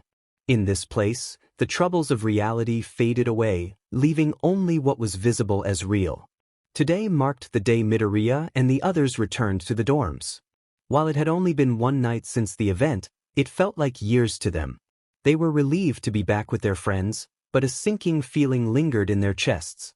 None of them were allowed to see Zaheo or learn about his condition. Whenever they tried to ask their teacher, he would dismiss them. Mirio stayed at the hospital to keep an eye on Tamaki and Eri. The only reason he was permitted to do so was because he was 18 and a crucial source of information about what had happened that morning. Even Eri had shown no signs of waking up, as the doctors believed she was suffering from psychological shock. That night, everyone went to sleep feeling uneasy. Without Zaheo, they felt vulnerable in their own beds.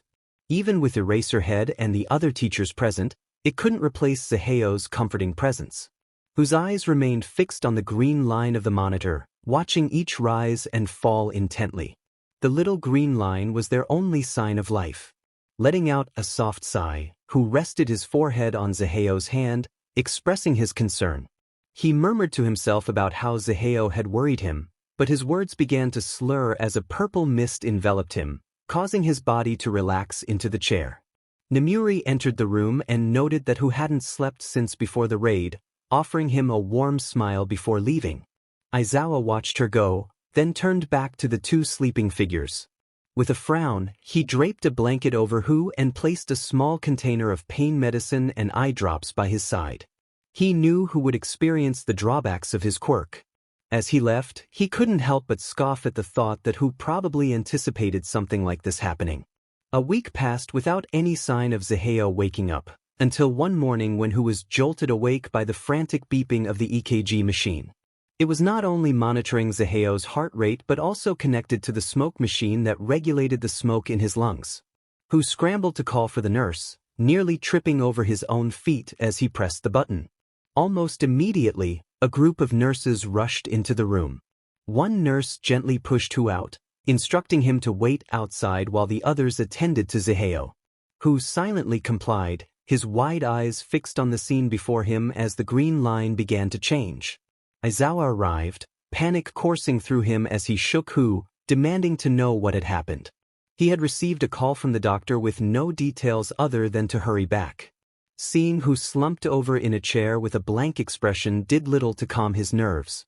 He was so focused on Hu that he didn't notice Mirio standing behind him, out of breath.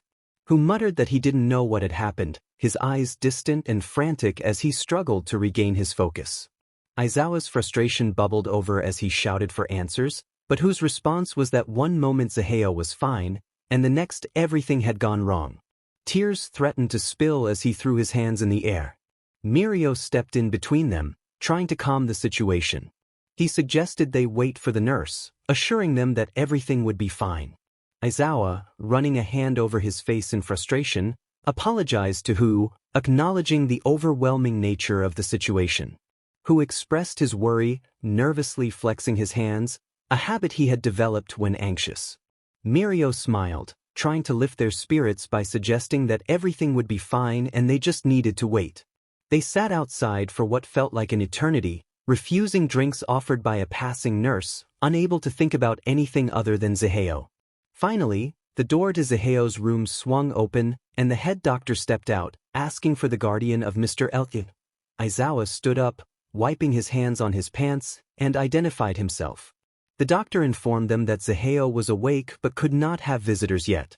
Hu's frustration boiled over as he demanded to know why they couldn't see him.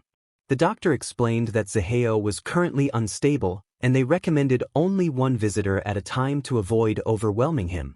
Aizawa placed a comforting hand on Hu's shoulder and asked when they could visit. The doctor assured them that in an hour, after the smoke levels were stabilized, they would be allowed to see him. Zaheo sighed as he stared up at the sky, slowly bringing his fingers to his lips in confusion. He wondered what he was doing. A voice urged him to wake up, insisting that the dream was over. He jolted awake, looking around frantically, calling out for his father. As he ran through the endless dark sky, the smoke danced around him, evading his every step. He called out for his dad, his footsteps echoing in the vast emptiness. Stumbling, he fell, pain shooting through his hands as he caught himself. He pleaded for answers, curling into a fetal position on the ground. Just then, he felt a hand on his back, causing him to flinch in surprise. The hand patted him warmly, offering comfort in his moment of despair. The voice offered comfort, expressing regret for the delay. The figure of a man appeared, and as he looked at his son, tears welled in his eyes. He embraced the boy, feeling the warmth of his presence. The boy, overwhelmed with emotion, launched himself into a hug, feeling the gentle shake of his father's shoulders as he chuckled softly. The boy expressed his longing, tears streaming down his face as he buried himself in his father's shoulder, creating a small puddle on the floor. The father apologized, acknowledging his shortcomings and the love he should have shown. He held his son tightly, rubbing his back in a soothing manner. The boy pleaded for his father to stay, expressing his need for him. The father, with a heavy heart, reminded his son that he was already gone and that it was time for him to move forward. He gently wiped away the tears from his son's face, encouraging him to embrace the amazing friends waiting for him. With warmth in his smile, the father reassured his son that he would achieve great things, having already surpassed him in many ways. He kissed the top of the boy's head, proud of the person he had become. As he began to fade into a mist, he urged his son to never forgive him, feeling unworthy of his kindness. The boy watched as the blue fog merged with the clouds, disappearing into the clear sky, whispering a heartfelt goodbye to his father. In the midst of this emotional encounter, it became clear that the boy was in a coma, his mind using this time to heal from the pain caused by his father. While he had expressed childish qualities, the moment he heard his father's voice, he felt himself grow up quickly, symbolizing the need to mature due to his father's absence. The father was merely a mental image created by the boy, a reflection of his inner struggle. The tears that fell to the floor instead of soaking into his father's shirt served as a reminder that not all wounds could be healed with simple apologies.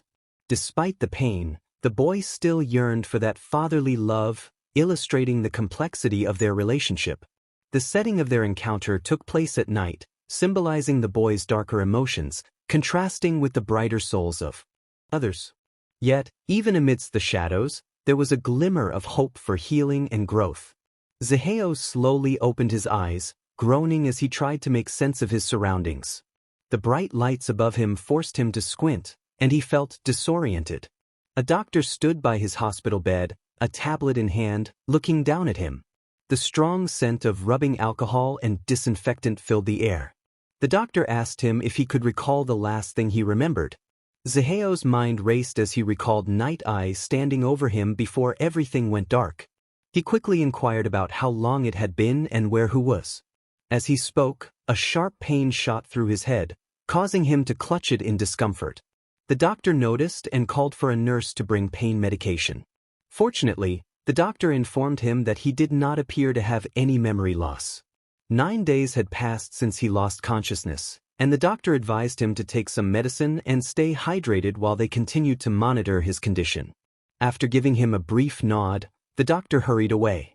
Zaheo attempted to sit up, but a sudden pain in his stomach forced him to gasp and place a hand on his abdomen.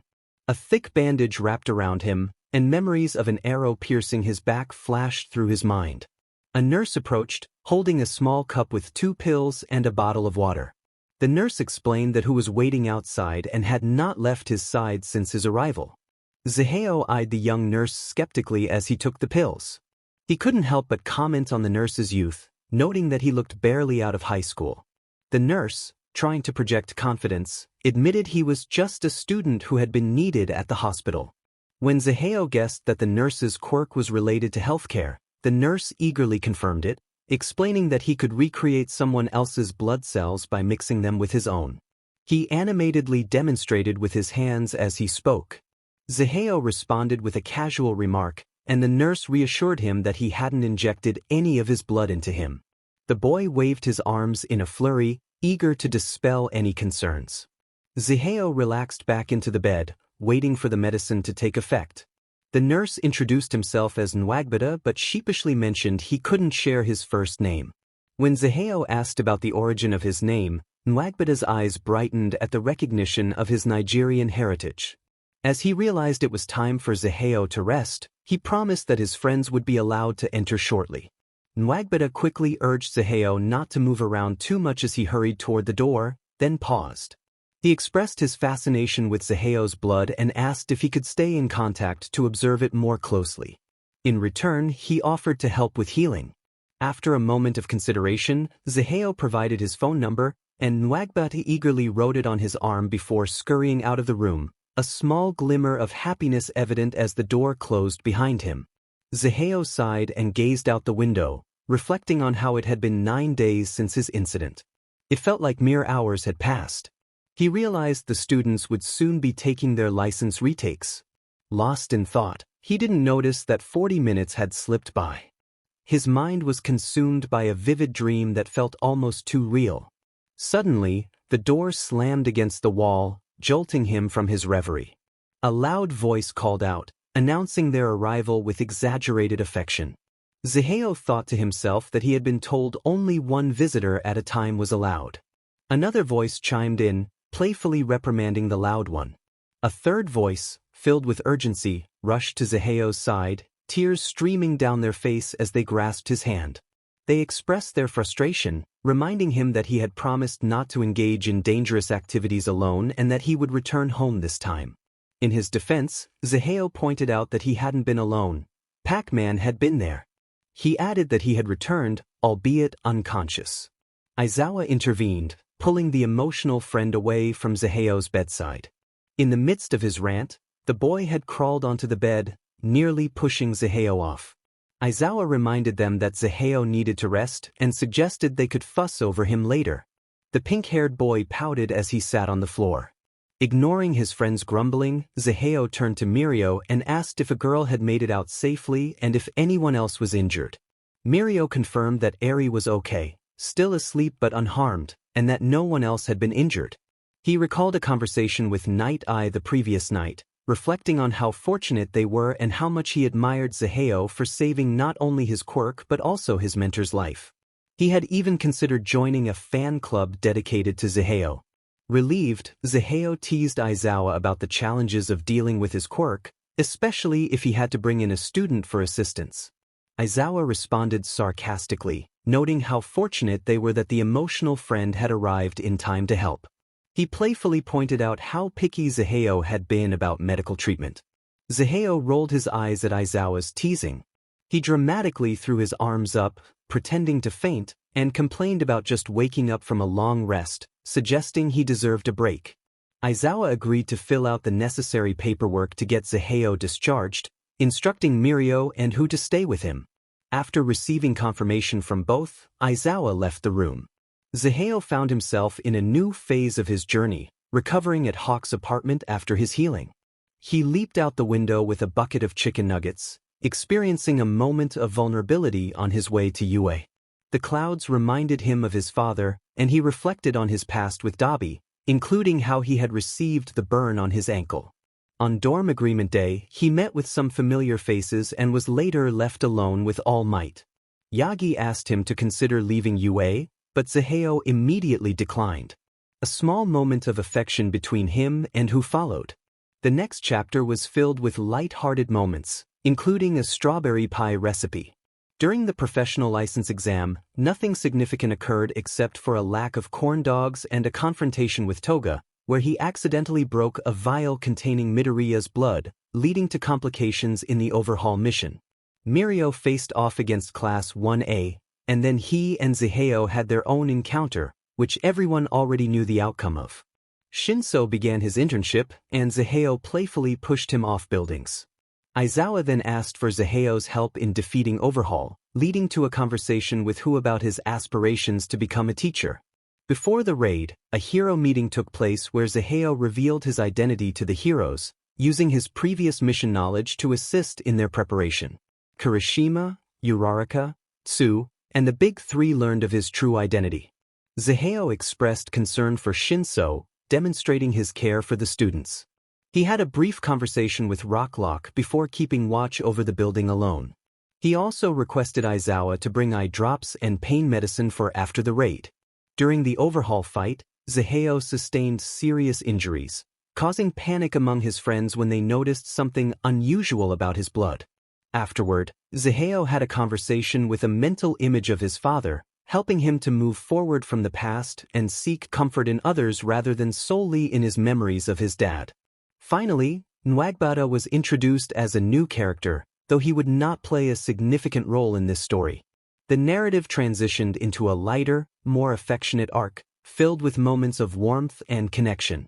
Playful screams echoed throughout the large building as children ran around energetically. Frustrated yells accompanied their joyous giggles as they caused chaos with their quirks. The students stood by helplessly, their ideas falling short as the kids refused to listen. Their teacher could only watch with a grave expression as the first years were playfully tormented. One of the heroes, observing from the stands, turned to his companion, the former number 1 hero. Their eyes were fixed on the group of students below, but their conversation was about something else entirely. Yagi was taken aback by Endeavor's unexpected questions. Throughout his career, he never imagined the hero would seek to be anything but the strongest. Perhaps this new perspective Endeavor was considering could help him become a true symbol for society and learn the real meaning of being the number 1 hero. Suddenly, a new voice interrupted their conversation. All Might jumped in surprise, staring at Zaheo with wide eyes. The 17-year-old's mischievous grin revealed his delight at startling the retired hero. Endeavor noted All Might's reaction and began to feel wary. Yagi stammered, trying to regain his composure. He asked if Zaheo had just come from the hospital, his voice shaky. Endeavor regarded the young man with a mix of anger and curiosity. Who was he to make the former number 1 hero so nervous? He appeared to be just an average teenager. A small smirk crept onto Zaheo's lips as he approached. He expressed his lack of enthusiasm for Endeavor's work, his tone dripping with disdain. The tension thickened as the two glared at each other. Nervously, All Might stood up and placed a hand on Endeavor's shoulder, suggesting they all sit down and watch the festivities instead. Reluctantly, Endeavor took his seat, turning his attention to his son, who was clearly struggling to convince the children that his name was not something silly.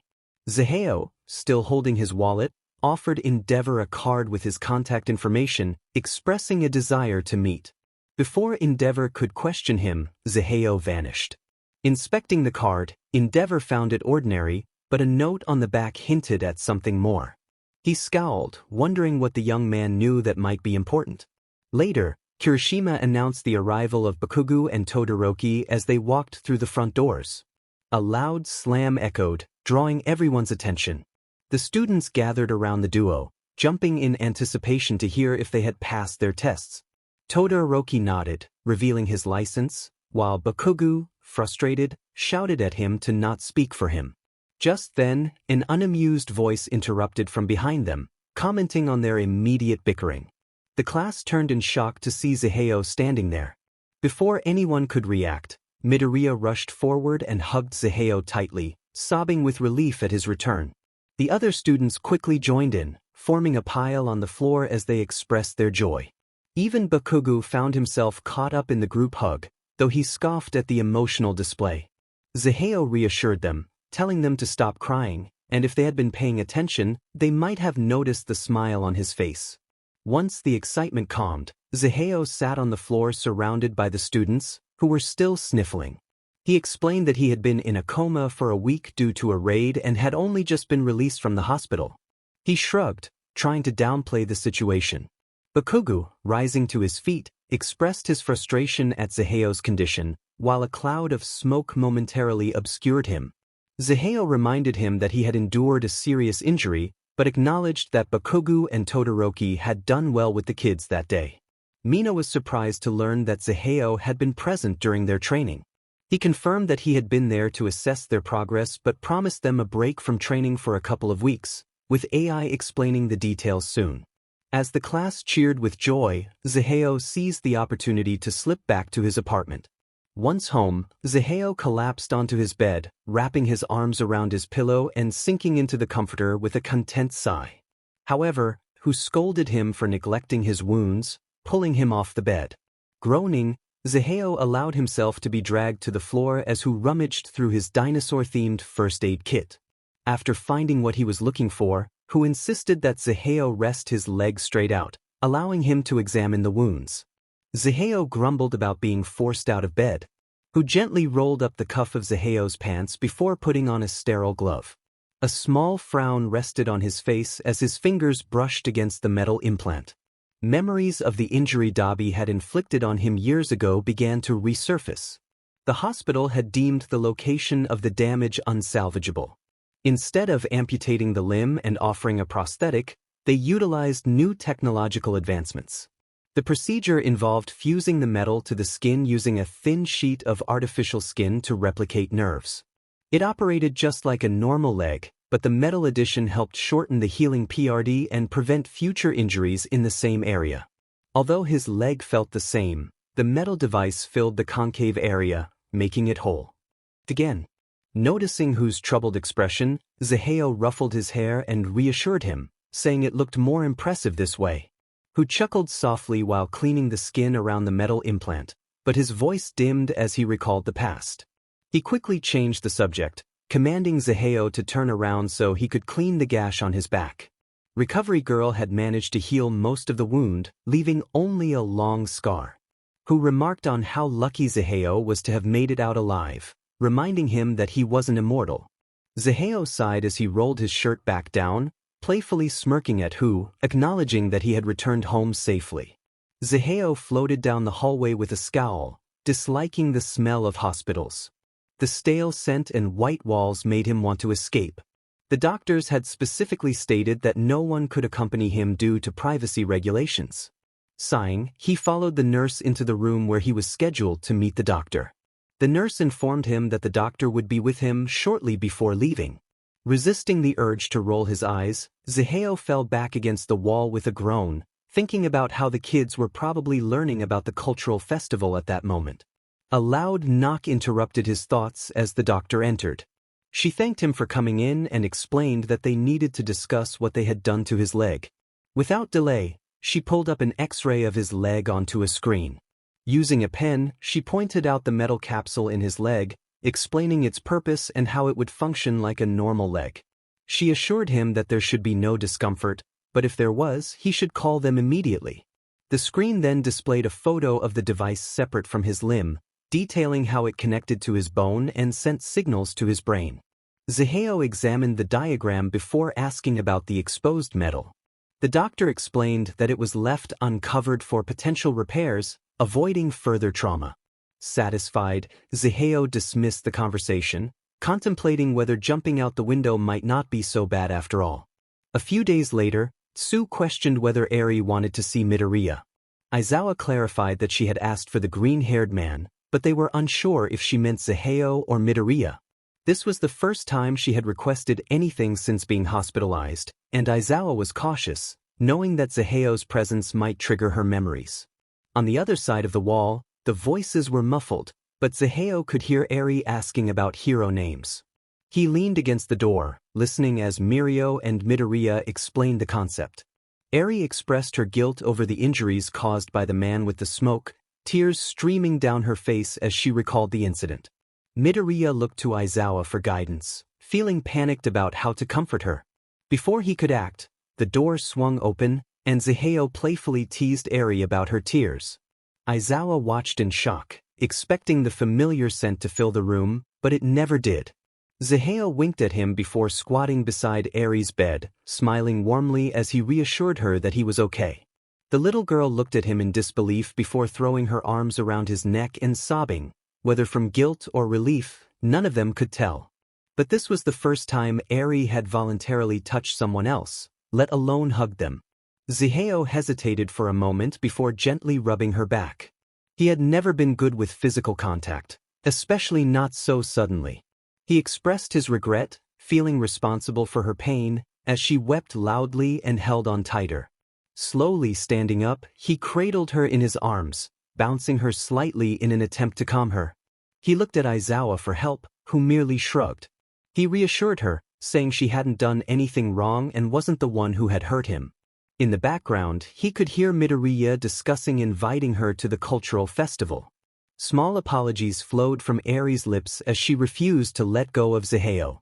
After a few moments of rocking her, Eri's small sobs began to subside. He tried to sound enthusiastic as he placed her back down onto the bed, telling her it was okay now and that if she went to the festival, she could see many colorful things and have so much fun.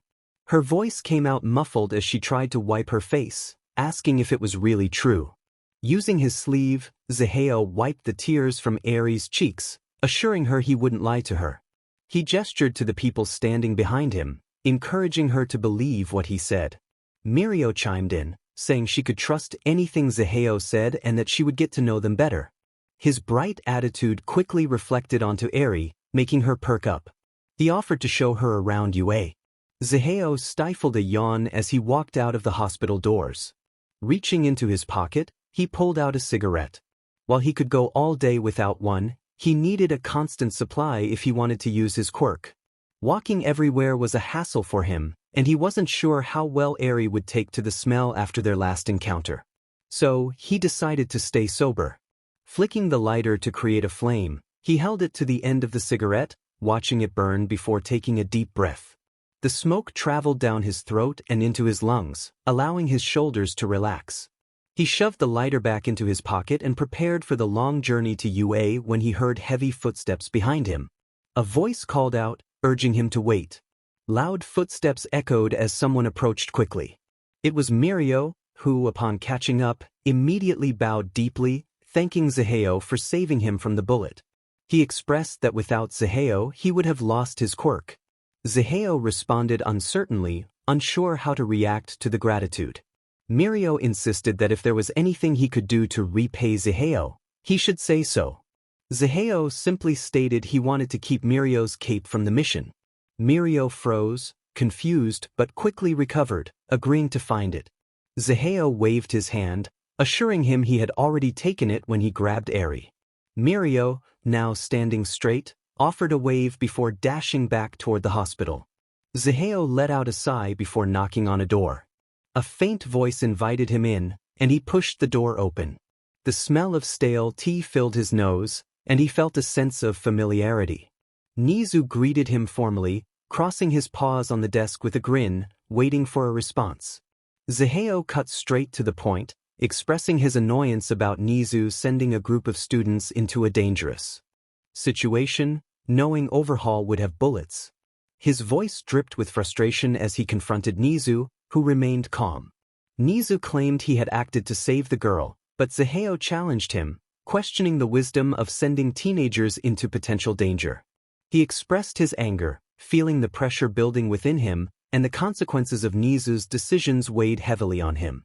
He felt the sting of his own injuries as he confronted Nezu about the risks taken. Nezu stood firm, stating he had the situation under control. Zaheo struggled to contain his anger, feeling the tension rise as he pointed out the severity of the situation. He reminded Nezu that he had a metal rod in his leg because of the reckless decisions made. Nezu, unfazed, reminded Zaheo that he had been the one to suggest allowing the students to participate. His paws rested on the desk as he leaned forward, his smile replaced by a hard look in his eyes. The boy's head hung low as he forced the smoke back into his lungs. It was true, he wasn't innocent either. Just because he managed to save the day didn't mean he was right to begin with. Relaxing his hand, he turned to the animals standing beside the desk.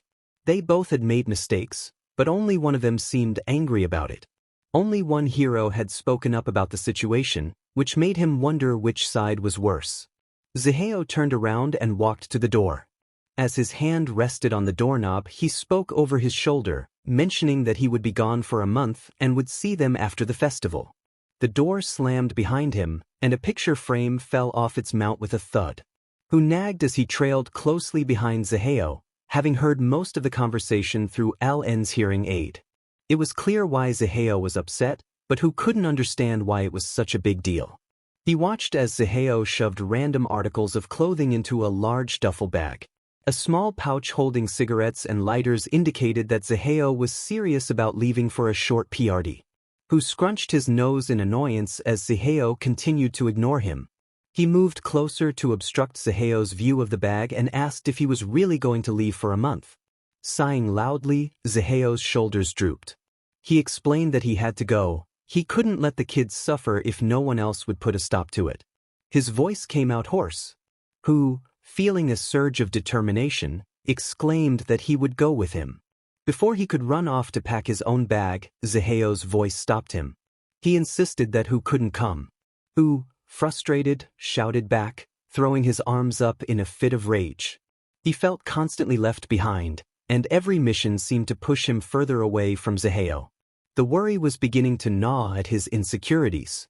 He questioned whether Ziheo thought he wasn't good enough to be by his side, recalling how every time he sent him out alone, he returned injured. Ziheo, with a tired look, urged Hu not to fight and insisted he needed to leave. Hu refused to back down until he understood why Ziheo had to do this alone. In a moment of vulnerability, Ziheo shouted that he felt replaceable, not a hero student or even a son anymore. He expressed his need to protect Zero and the others. His voice trailed off as he zipped up his bag. Hu's breathing became ragged as he tried to maintain his composure, urging Ziheo to consider living for himself. Ziheo chuckled, dismissing the idea of living for himself, and stated he had to go, leaving food in the fridge. He rushed past Hu and slammed the door behind him. Ziheo lay back on his disk of smoke, watching the sky drift away. The heavy smell of tobacco filled the air as he raised the cigarette to his lips, reflecting on how he was pushing everyone away, just like before. A week passed without any word from Ziheo. Most people were too busy preparing for the cultural festival, which was only 3 weeks away. Hu remained in his apartment, keeping up with surveillance on campus. Miles away, Ziheo's lips formed a straight line as he looked up at the familiar tall building. It felt like years since he had been there, though it was only a few months. Shaking off any stray thoughts, he walked through the large doorway. The sounds of various tools echoed as he walked down the long corridor, the nostalgic scent of oil and chemicals overwhelming his senses. Finally, he arrived in front of a certain door. Letting out a quiet sigh, he raised his hand to knock. Loud shuffling could be heard from the other side, followed by a series of exclamations. Ziheo rolled his eyes with a soft smile as he recognized the familiar voice. Tucking a cigarette between his lips, he lit it just as the door swung open. A woman, roughly 5 feet 9 inches, with dark brown skin and smudges of oil greeted him with a big smile. The right side of her face was adorned with white patches, creating a beautiful mosaic of vitiligo. Her striking white eyes stared at Ziheo, her smile slowly shifting to a blank expression. Ziheo tucked his lighter into his pocket and grinned widely. He greeted her, and a moment of silence passed before she engulfed him in her arms, cheering joyfully as she lifted him off the ground. After a moment, she set him down and grabbed his shoulders, giving him a serious look as she asked if Hu was with him. Ziheo replied that Hu hadn't come this time, trying to suppress the dizziness from her exuberance. She expressed relief and ushered him inside, kicking random tools out of the way. The workshop was cluttered with machinery and wires, making it difficult to navigate. Unbothered by the mess, Ziheo pointed to his ears, explaining he needed new hearing aids and some more weapons. He was confident she would be able to fix something up since she had known him for so long. He smirked, knowing she would welcome the challenge, especially from him. If it had been Hu asking, he probably wouldn't even be allowed in the workshop. A hearty laugh erupted from Doc as she threw her head back, expressing her willingness to help her dear little brother. A mischievous glint appeared in her eyes as she contemplated the various weapons he could use. Ziheo groaned, expressing his frustration. He acknowledged her question, albeit reluctantly.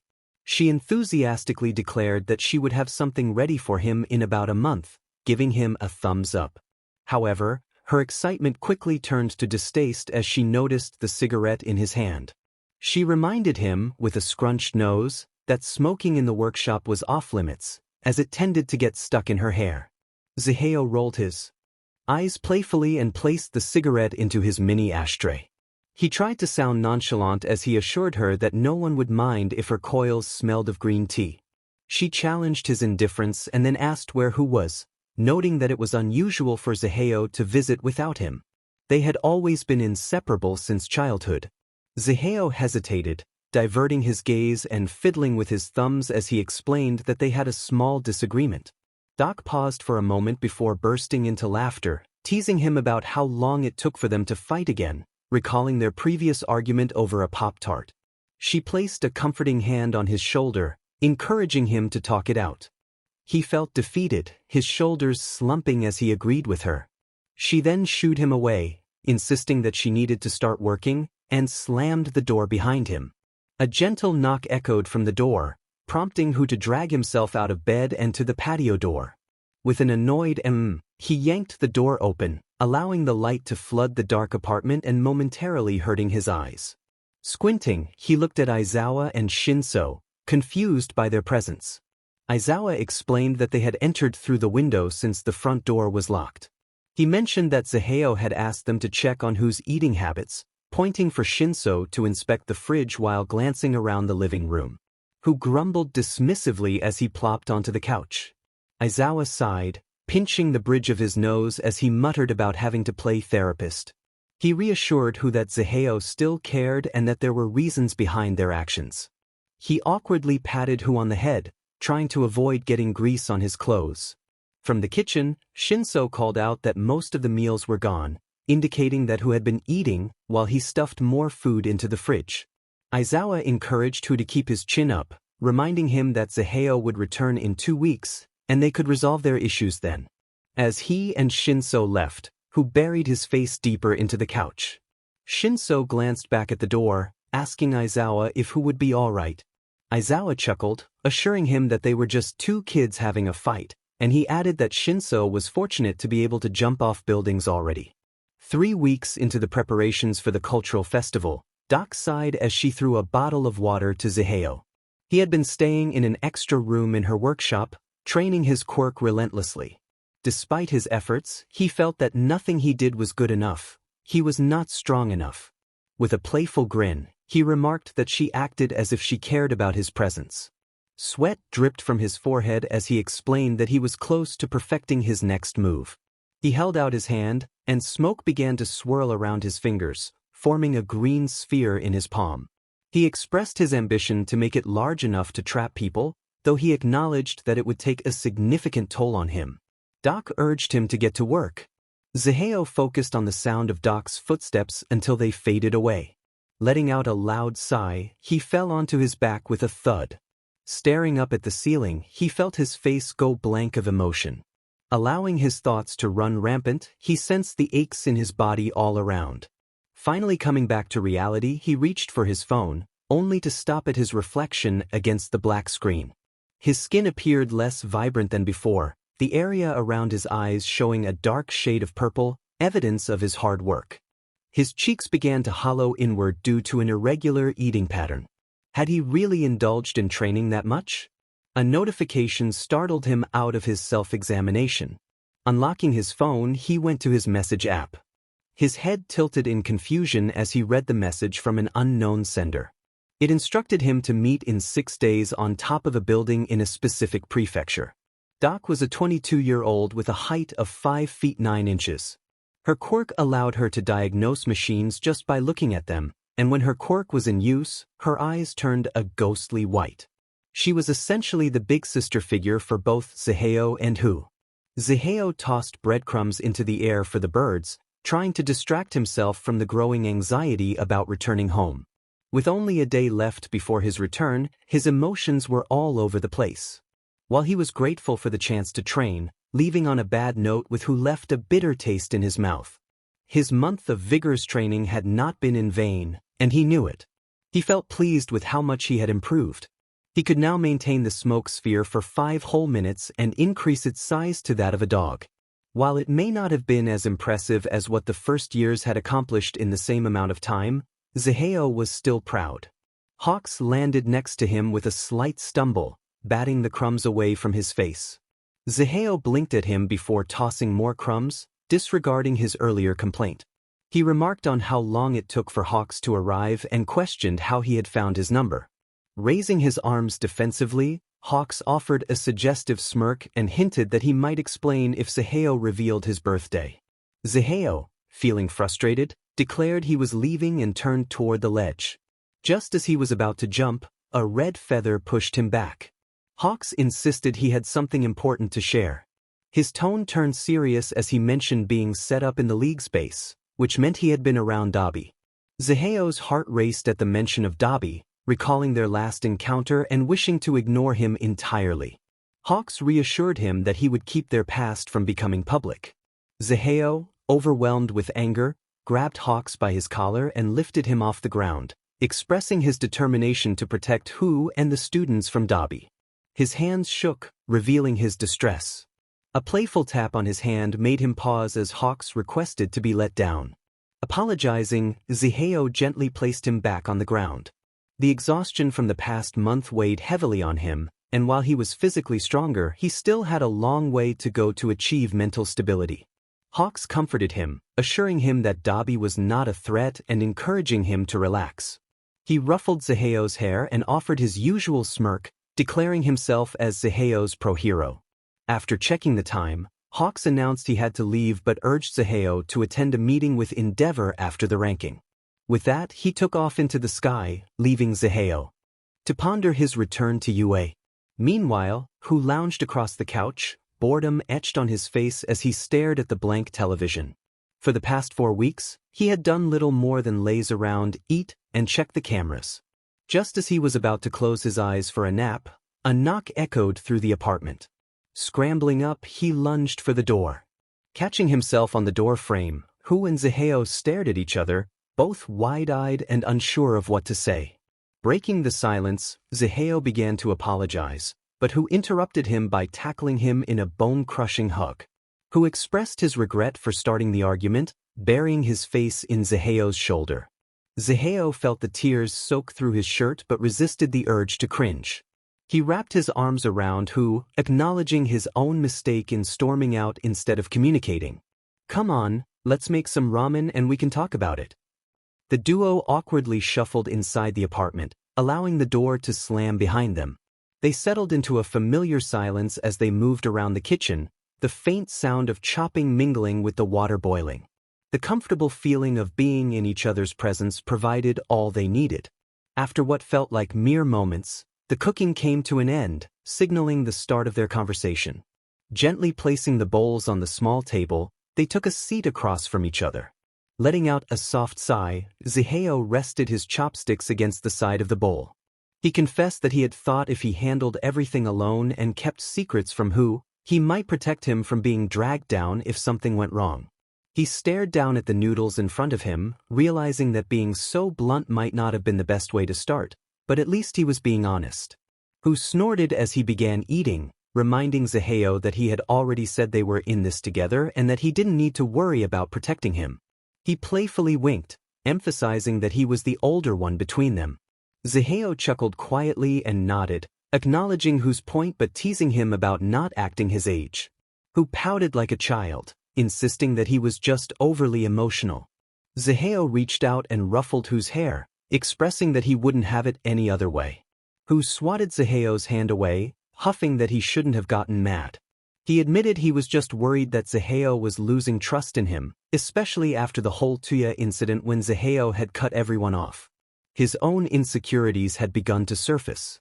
Zaheo reassured Hu that he would always trust him the most, flicking his forehead gently when he saw Hu's distraught expression. Hu rubbed the slight red mark on his forehead, a pout still on his lips. No more words were spoken as they ate. They had said all that needed to be said, and things finally began to feel normal again. The apartment no longer felt so empty. Zaheo released a happy sigh as he sank further into his bed. After congratulating all the students for their efforts at the cultural festival, he indulged in some much-needed sleep. Nothing beat the comfort of his own bed, especially when he could wake up whenever he wanted. Flickers of light began to shine through the curtains, hitting him directly in the eye. Groaning, Zaheo rolled off his bed with an annoyed expression. Wrapping the gray blanket around himself to ward off the chill, he sluggishly dragged himself out of his room. Letting a yawn escape his lips, he stumbled into the kitchen in search of food. "Zaheo," Zaheo's heart sank. One thing he always made sure to do was wake up before WHAAA, and this was exactly why. Before he had a chance to respond, WHAAA scooped him up like a cat, shaking him playfully. "Good morning," WHAAA exclaimed, giving Zaheo one last squeeze before setting him back on the floor, where Zaheo met him with a flick to the forehead. "Too early," Zaheo grumbled before turning back to the fridge, his face contorting into a scowl as he searched for something to eat. WHAAA stifled a laugh at Zaheo's complaints about the lack of milk. It was unusual for him to be the first one awake, but he always found joy in Zaheo's grumpy morning demeanor, likening it to a cat just back from the groomer.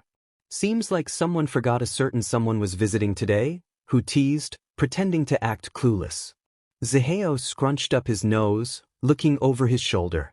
"What do you mean?" His entire body froze as he glanced at the calendar.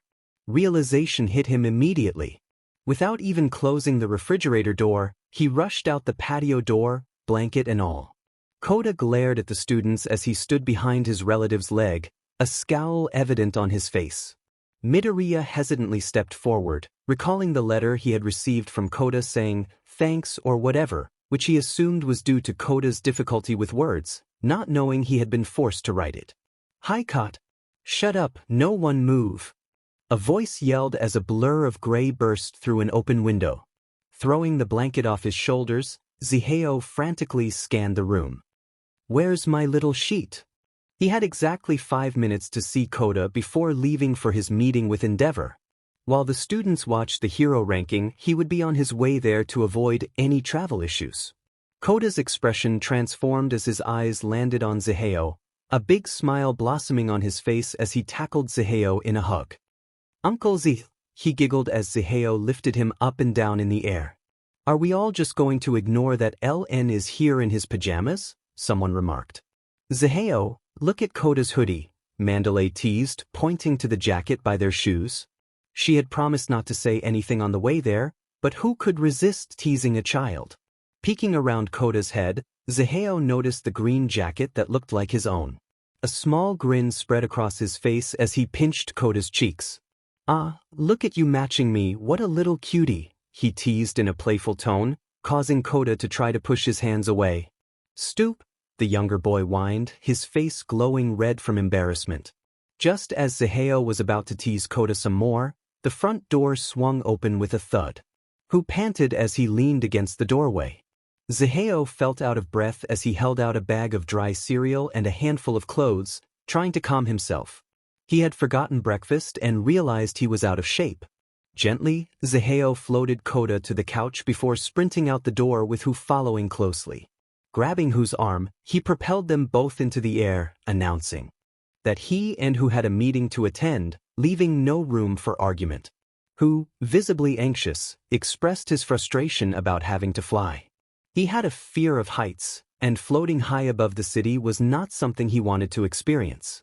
His fingers dug into Zaheo's arm as he tried to avoid looking down. Zaheo chuckled, rolling his eyes as he explained that they were meeting with Endeavor and Hawks after the rankings, thinking who would want to join him. As he peeled WHAA's fingers off his arm, he cloaked himself in smoke to change into his vigilante outfit, mindful of the reporters outside. WHAA groaned, face-palming in defeat, and asked why they were going there. He felt a bit more confident knowing that Zaheo wouldn't let him fall. Zaheo explained that they were going to discuss the situation with Dabi, provided Endeavor was willing to pay for the information. WHAA looked incredulous at the idea of the number one hero paying them for details about his own son, but Zaheo assured him that Mr. Oleander had taught them differently. As they flew, WHAA pointed out a building that seemed to be in distress, noticing red flames liking at its structure. Zaheo's eyes widened in shock as he realized the urgency of the situation. He quickly formulated a plan, instructing WHAA to convey messages to Hawks while he prepared to assist Endeavor. WHAA agreed enthusiastically, eager to be part of the action. Zaheo separated the cloud they were riding on and sent a wave of smoke toward WHAA, propelling him toward Hawks. With WHAA on his way, Zaheo focused on helping Endeavor. Meanwhile, Endeavor grunted as a Nomu struck him with a flaming punch, sending him crashing to the ground. The creature loomed over him, unimpressed, taunting him for being weak. Just then, a voice cut through the chaos, and Zaheo appeared, using a swift kick to distract the Nomu. He positioned himself in front of Endeavor, ready to protect him, and challenged the creature with a smirk hidden behind his mask. The Nomu hissed in response, extending a long black tendril from its arm, causing destruction as it scraped against nearby buildings. Zaheo prepared to deflect the attack with his staff, dodging debris as he urged Endeavor to get back on his feet. This was his first encounter with a Nomu up close, and its erratic fighting style was unlike anything he had seen before. Endeavor struggled to regain his focus, the ringing in his ears making it difficult to think. He was determined to prove himself to Shoto and show that he could be a better hero and father. As Zaheo shouted encouragement, Endeavor ignited his flames and surged forward, aiming to land a punch. However, the Nomu dodged and leaped onto a nearby building, mocking Endeavor for being too slow. The civilians below began to panic, shouting and pushing against one another. Amid the chaos, someone pointed out that Endeavor was pursuing the Nomu, and a wave of relief washed over the crowd as they saw the flame hero chasing after the villain, surrounded by bright red flames. A loud shout echoed as he charged into danger. The Nomu glanced back at Endeavor, questioning if he too possessed regeneration. Endeavor fought through the pain, pushing his body beyond its limits despite feeling paralyzed. A surge of determination coursed through Zaheo as he realized what the hero was attempting. He shouted encouragement, promising to support Endeavor while unleashing a thick wave of smoke toward them. Zaheo was confident in the hero's ability to withstand the heat, and if not, it was a risk he was willing to take. As the smoke enveloped Endeavor, it began to scorch the Nomu's face. The creature screeched in discomfort, flailing its head in an attempt to escape the onslaught. In the midst of its confusion, Endeavor seized the opportunity to strike, landing a powerful blow into the Nomu's open mouth. Flames erupted from the Nomu as it was sent reeling backward. Endeavor grunted, hoping Zaheo understood his intentions. The pain he felt earlier was a reminder that he was still conscious, but he knew he had to end the fight soon or face dire consequences. With a nod, Zaheo activated the smoke canisters, creating a massive cloud that lifted them higher into the sky, away from the crowd and buildings below. He focused intently on his quirk, envisioning a shield formed from the smoke, strong enough to absorb any stray attacks. As the smoke thickened, he felt his jaw tighten, praying it would hold. From above the smoke, Endeavor called out, unleashing all the fire he could muster. A brilliant light pierced through the haze, causing the Nomu to halt in its tracks, paralyzed by fear. As both Endeavor and the Nomu began to plummet, their bodies went limp. Zaheo urged himself to concentrate, and just as they neared the smoke layer, it solidified. He relaxed slightly as the two figures floated gently down to the street, landing safely in the arms of other pro-heroes. Just as he began to feel a sense of accomplishment, his vision blurred, and he swayed, preparing to collapse.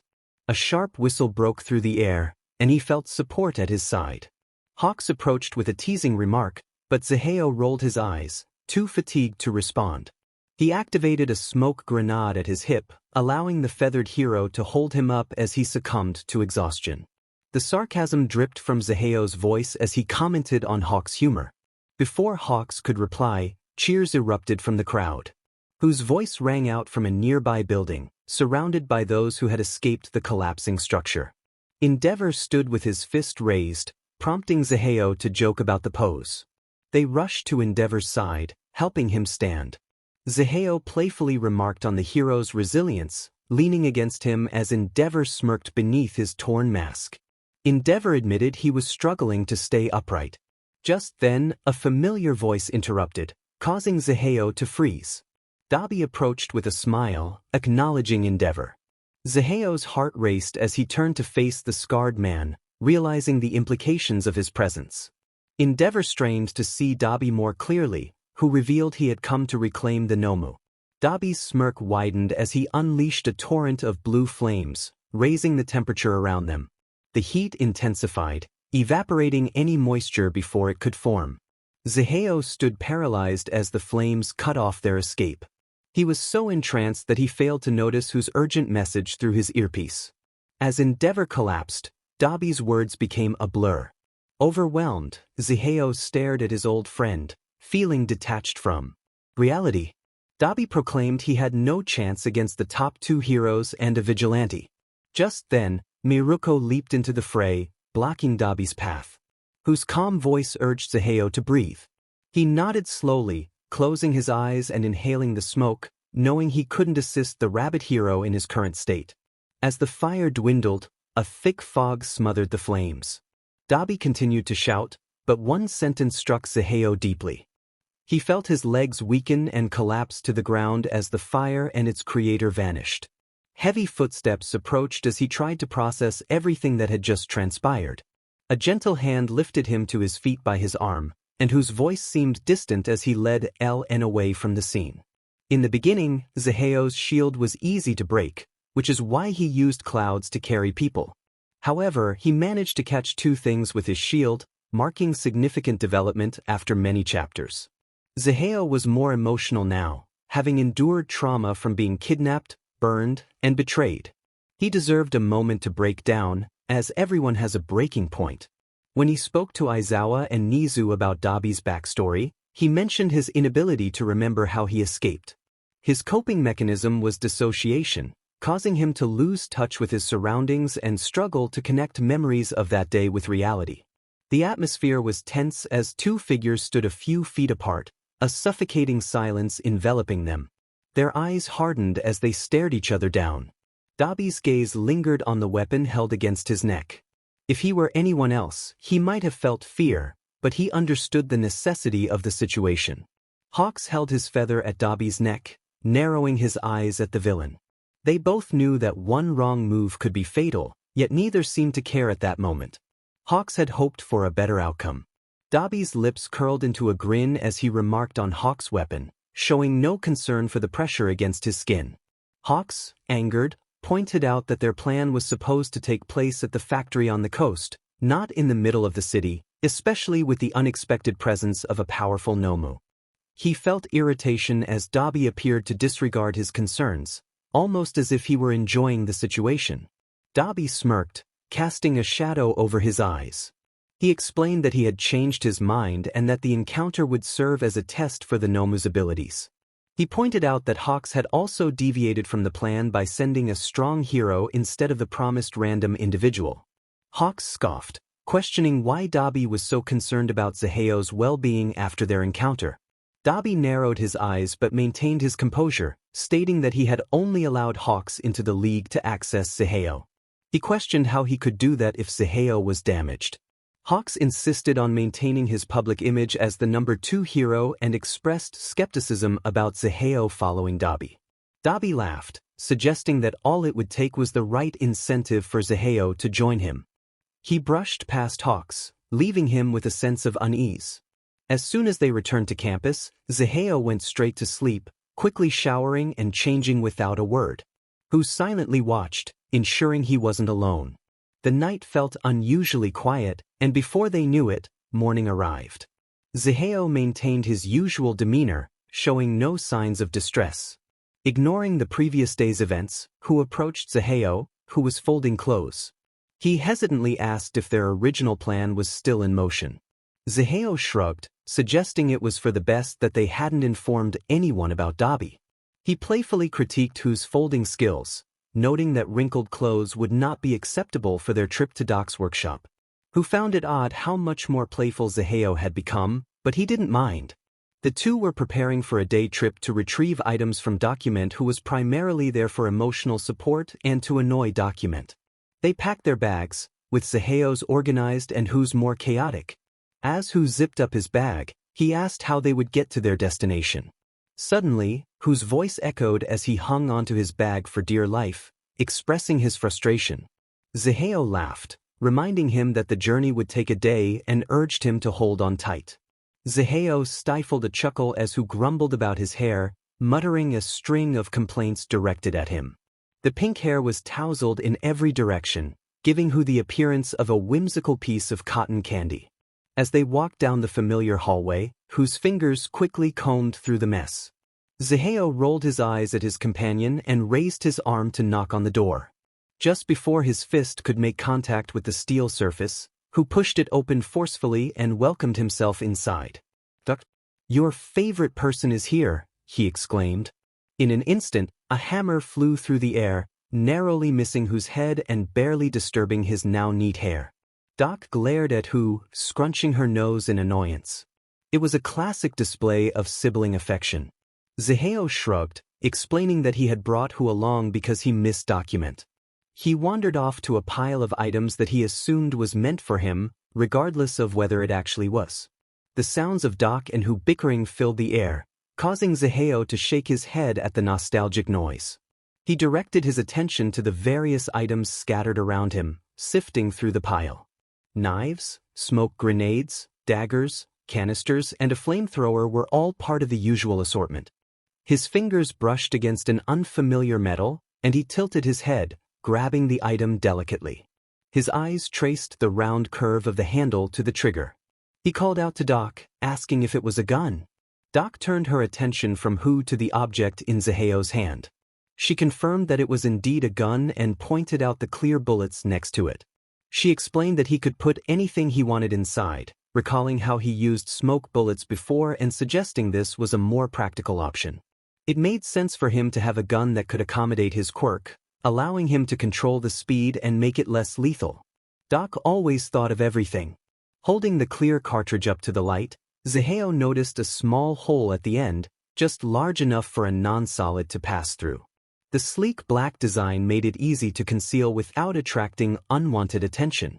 Unlike a traditional gun that required a mini explosion to fire a bullet, this one only needed enough force to push it out of the barrel. Zaheo's quirk, combined with a little force, would handle the rest. He admired the weapon like a child on Christmas morning, whispering to himself about how perfect it was. He then asked Doc what else she had made. Doc, shoving Hu aside, dashed toward the pile to boast about her creations. She landed with a thud and began gloating about her work. She pointed out that she had noticed his daggers were dull, so she had made new ones. Tracing her fingers along the center of a blade, she showed him a tiny gap where he could fit smoke or poison for a quick escape. Then, holding up a small metal rod, she pressed a button, and it expanded to 6 times its size. She commented on how his staff was not very effective, trailing off as her gaze shifted. Zaheo's expression turned to confusion as he sensed something was missing. Noticing his puzzled look, Doc reached into her pocket and produced a circular container. She revealed 2 small black pills, explaining that they were his new hearing aids. She instructed him to stick them in his ears, assuring him they would stay put. If he wanted to send signals to Hu, he only needed to blink the same number of times as taps he wanted to send. Hesitantly, Zaheo took the capsules. Trusting Doc, he inserted them into his ears. A high-pitched sound filled his ears before the ambient noise around him amplified. He was pleasantly surprised to find they stayed in place, unlike the ones Nezu had given him, which required constant adjustment. Doc continued to rummage through the pile, tossing random items behind her, including a watch with a hidden camera.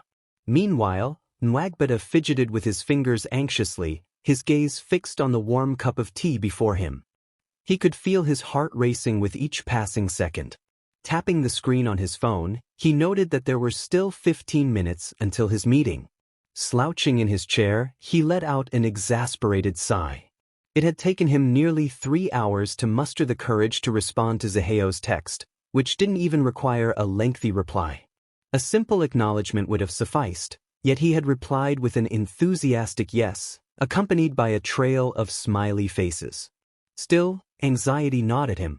Though he was generally anxious, the more he thought about the situation, the more nervous he became. Each second felt like it added fuel to the fire. When he had asked Zaheo for the favor of studying his blood, it had been a spur-of-the-moment decision. Nwagbata hadn't realized the potential dangers until later. He had been so fascinated by the idea of blood without oxygen that he spoke without thinking. He had allowed an unknown man, who had shown up at the hospital in critical condition, to contact him. This not only went against hospital protocol but also raised moral concerns. As far as he knew, Zaheo was not a pro-hero, although he must have had connections, given how many heroes had tried to reach him. The worry alone was almost enough to make him back out, but his desire to please others took over. After all, Zaheo had given him a vial of his blood, so he couldn't be that bad. Nwagbata couldn't refuse Zaheo's offer after being told there would be a favor in return. It just didn't feel right. Curiosity lingered in Nwagbata's mind about how Zaheo's anatomy functioned. They were scheduled to meet at a bar at the edge of town, an area that wasn't the worst but certainly not the best. Nwagbata was surprised to gain entry, being a year under the legal drinking age. He felt a tremor of anxiety when presenting his ID. Upon seeing the name on the card, the bouncer escorted him to a private booth far from the entrance, just as Zaheo had mentioned. Chuckling nervously to himself, Nwagbata stared at his hands resting in his lap, wondering if this was a bad idea. Zaheo, noticing his unease, suggested that he could leave if he wanted. Startled, Nwagbata looked up at Zaheo, his expression reflecting his apprehension, resembling a frightened rabbit caught in a tense situation.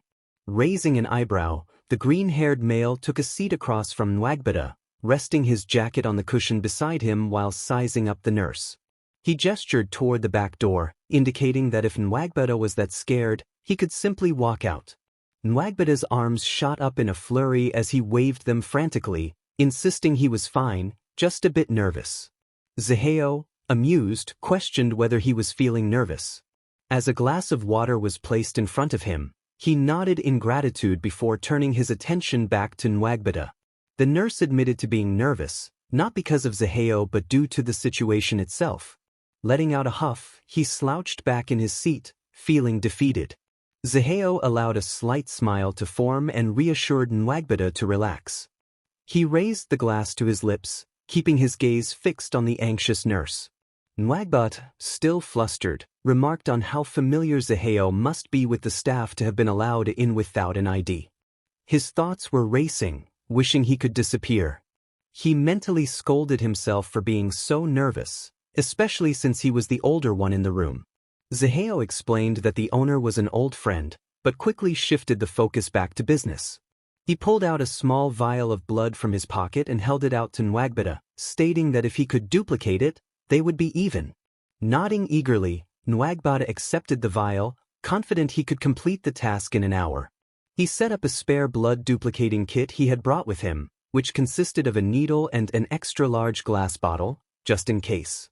By pricking his finger, he could add a drop of his blood to the bottle and mix it with the blood Zaheo provided. The duplication would occur when his blood made contact with another, acting as a copying mechanism to create an accurate replica. The process worked in a ratio of 1 drop of his blood to 5 drops of the target blood. However, he had to be cautious, as blood loss symptoms could arise, and if he wasn't careful, he could unintentionally create more than intended. Zaheo rested his head on his hands, intertwining his fingers, and declared the arrangement perfect. Later, as Zaheo and Aizawa walked side by side from the conference room, a loud yawn escaped Zaheo's mouth. Surprisingly, he had managed to stay awake throughout the entire meeting, which mainly consisted of comments about the students' improvements. They had spent 2 hours observing a battle between Class 1A and Class 1B, taking notes on any noticeable changes since the beginning of the year. It was a moment for Zaheo to take pride in the progress made under his guidance. Their footsteps echoed in the corridor as students hurried past, bowing respectfully. Aizawa hesitated before mentioning Shinso, drawing a comparison to someone else. It was a sentiment shared by others, including present Mike. While Shinso exhibited traits similar to Aizawa, there was an unspoken connection to Shirakumo that lingered in the air. Aizawa questioned if that was the reason Zaheo had brought Shinso into the class. Zaheo, focused on the ground ahead, ignored the question and urged Aizawa to move along. Aizawa pressed on, asking if Zaheo missed his father. The question hung in the air, heavy and bittersweet. Aizawa needed to know if he was the only one still grieving the loss. For a brief moment, Zaheo paused, just long enough for anyone else to miss it. He acknowledged that everyone missed their loved ones but admitted he wouldn't wish for his father to return. Emotions were complex, and while one couldn't force feelings, they could recognize the absence of them. Meanwhile, Eri watched the loud blonde from Class 1B, hiding behind Mirio's legs as if he were a shield. Only the top of her head was visible as she clung to him, her voice trembling as she referred to it as the dark side. Monoma, ever theatrical, laughed and posed dramatically, questioning her meaning. Mirio, maintaining his upbeat demeanor, reminded everyone that he had dubbed Monoma the dark side during the school festival. I walk the path of justice and no other. Midoriya, feeling a bit anxious, wondered why everyone had gathered. Aizawa and Zaheo approached the dorms, observing the situation unfold. Aizawa acknowledged Midoriya and Togata, explaining that Monoma would assist them, while Eri could use some emotional support during his presence. He offered a brief wave, primarily directed at Eri, though he acknowledged the boys as well. Monoma, with his eyes still closed, boisterously declared his frustration, unaware of the new arrival. Zaheo, clearly annoyed, flicked Monoma's forehead, prompting him to recognize the voice. The realization hit Monoma hard. It was the same person who had previously shut the door in his face during the first month of school. As Monoma opened his eyes, he was met with Zaheo's irritated expression. Panic washed over him, and a single thought echoed in his mind: "I'm dropping out." Nito, holding the newly ground horn on his head, apologized to Aizawa, expressing his disappointment in being unable to contribute. He had hoped to impress Zaheo and be of assistance. Aizawa scratched his head, acknowledging the situation. Monoma explained to Eri that her quirk was similar to Aizawa's, but his ability only captured the essence of a quirk. If a quirk required stored energy to function, he couldn't replicate it. This limitation had previously hindered him from copying Aizawa's or LN's abilities. After offering Eri a reassuring glance, he finally stood up. Zaheo placed a comforting hand on Monoma's shoulder, praising him for his efforts before lifting Eri into his arms. Mirio, curious, inquired about the purpose of copying Eri's quirk. Zaheo shrugged, adjusting Eri on his hip as she buried her face in his shoulder, seeking comfort from the attention of others. He explained that they wanted Eri to have support while learning to control her quirk, and if Monoma could copy it, he could help teach her. He understood how challenging it could be to master a power one was unfamiliar with. Gently flicking Eri's forehead, he encouraged her, assuring her that she would succeed regardless of any mistakes. Mirio enthusiastically chimed in, promising to stand by her side. A light-hearted joke circulated among the group about Monoma's admiration for Zaheo, which they found amusing. As the story progressed, Bakugo and Todoroki prepared to retake their exam. After leaving the hospital, Zaheo encountered Endeavor and All Might, giving All Might his card and inviting him to meet. He later surprised the students at the dorms, leading to a heartfelt group hug. Upon returning home, he discussed his injury with Hu and briefly mentioned Tuya's actions. Zaheo returned to the hospital to address his leg and spent time with Eri, showcasing his caring nature. Before heading home, Mirio caught up with him, expressing gratitude for his help during the overhaul fight and inquiring how he could repay him. Zaheo jokingly mentioned the cape he wore during the mission. Tensions arose as Nezu and Zaheo argued, followed by a disagreement with Hu, leading to some emotional moments. Zaheo met with Doc, revealing that he had been training. Aizawa and Shinso were tasked with checking on Hu. Meanwhile, Zaheo received a concerning message about a meeting. Later, he met with Hawks, visibly fatigued, before returning home to reconcile with Hu. Koda made an appearance, hinting at future developments in the story. The narrative continued with a confrontation involving Endeavor, Nomu, Zaheo, and Dabi, followed by brief exchanges between Hawks and Dabi. Zaheo and Hu visited Doc to retrieve his weapons, including an unexpected firearm. As the story unfolded, Monoma's amusing infatuation was noted, and Eri remained a part of the journey. The arc may have been short, but the promise of an extra-long one loomed ahead, leaving readers curious about what was to come. As if the war arc was about to begin. Groaning, Zaheo sluggishly followed behind the weary pro-hero.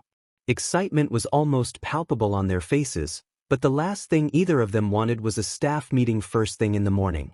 The uncertainty of the meeting's purpose only added to their discomfort. Midnight glanced down at the stack of papers in her hand and asked what was going on. Contrary to Zaheo's assumption, there were only 8 people in the room, including him. 2 long tables faced each other, with 4 people on each side. Cementos, Ectoplasm, Snipe, and Zaheo occupied the left side, while Midnight, Vlad King, Aizawa, and Nezu sat on the right.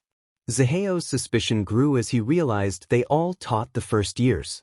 As ectoplasm began to speak, Zaheo curiously grabbed the packet in front of him. His eyes widened as he read its contents. The Public Safety Commission had requested that every student participate in what they were calling practical field testing. Nezu's voice resonated in Zaheo's ears as he processed the information. He felt his fingertips digging into his palm, but the pain barely registered. Vlad King's fist slammed against the table in front of him, his frustration evident. He exclaimed that it was outrageous for the commission to demand the students head into the field. Zaheo kept his head lowered, knowing it would be unwise to draw attention to himself. Midnight, maintaining an unusual calm, remarked that it seemed the commission was worried about a lack of personnel, even though society was already saturated with heroes. Ectoplasm read aloud from the request, indicating that the goal was to train the students to counteract the villain organizations that had recently emerged. He noted that something significant had occurred because of Daika City. Snipe questioned why the commission didn't just come out and say it, suggesting that the League was likely involved. The Chimera finally spoke up, suggesting that the commission had detected a great danger ahead. The ambiguity of the document seemed intentional, designed to keep the truth hidden. Nezu stated that the work-study request felt like a message. Frustrated, Zaheo expressed his belief that the commission was unwilling to admit they were sending the students into a dangerous situation. He felt that this second work-study was merely a way to prepare them for conflict.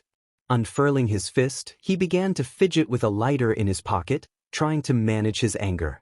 Cementos added that the situation was unprecedented, and all the heroes understood the source of his frustration.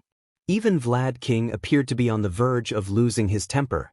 Nezu raised a paw to signal the meeting's conclusion. He emphasized that preparing for danger was a hero's job and instructed everyone to contact the most accomplished heroes. He reminded them to inform their students once the meeting was over and mentioned Aizawa regarding the commission's other program. Zaheo was dismissed along with the other heroes, except for Aizawa and Nezu, before Nezu could elaborate on the program. Seething with anger, Zaheo rushed to light a cigarette. His lips formed a straight line as he glared at the ground. As he pulled the box from his pocket, a large hand gently pushed it down. Before he could protest, he was met with a gentle smile from Vlad King, who reminded him that tobacco wasn't good for teenagers.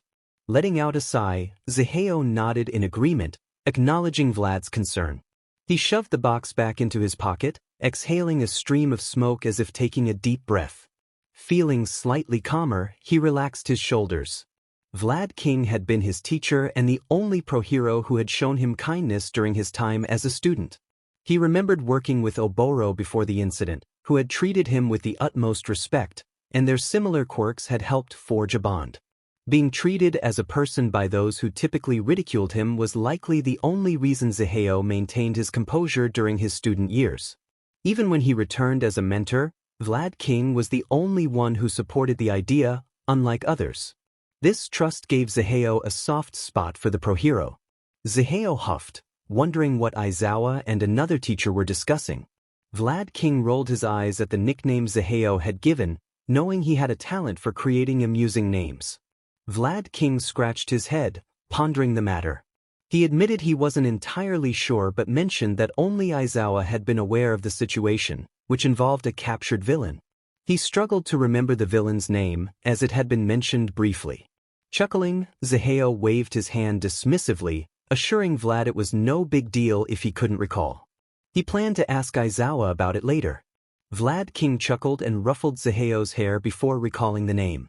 He exclaimed it was Kurogyri, the transportation villain associated with the League, and noted they would have a tough time without him. After giving Zaheo a final pat on the head, Vlad King checked his watch and announced he had to leave, suggesting that Zaheo might be able to help some of his students. Zaheo waved as the pro-hero walked away. Pulling out a herbal cigarette, he searched for the lighter in his pocket, muttering to himself that at least it wasn't tobacco. After lighting it, he took a long drag and glanced back at the building. He wondered why they needed Aizawa for Kurogyri, finding it puzzling. "Merry Christmas!" The students cheered, their common room adorned with decorations of all sizes. Laughter filled the air as everyone gathered around for drinks and snacks, creating a warm and comforting atmosphere reminiscent of home. "We're a little late. I hope they didn't start already," a scruffy voice said from the other side of the door, capturing everyone's attention as Aizawa and Eri entered the room.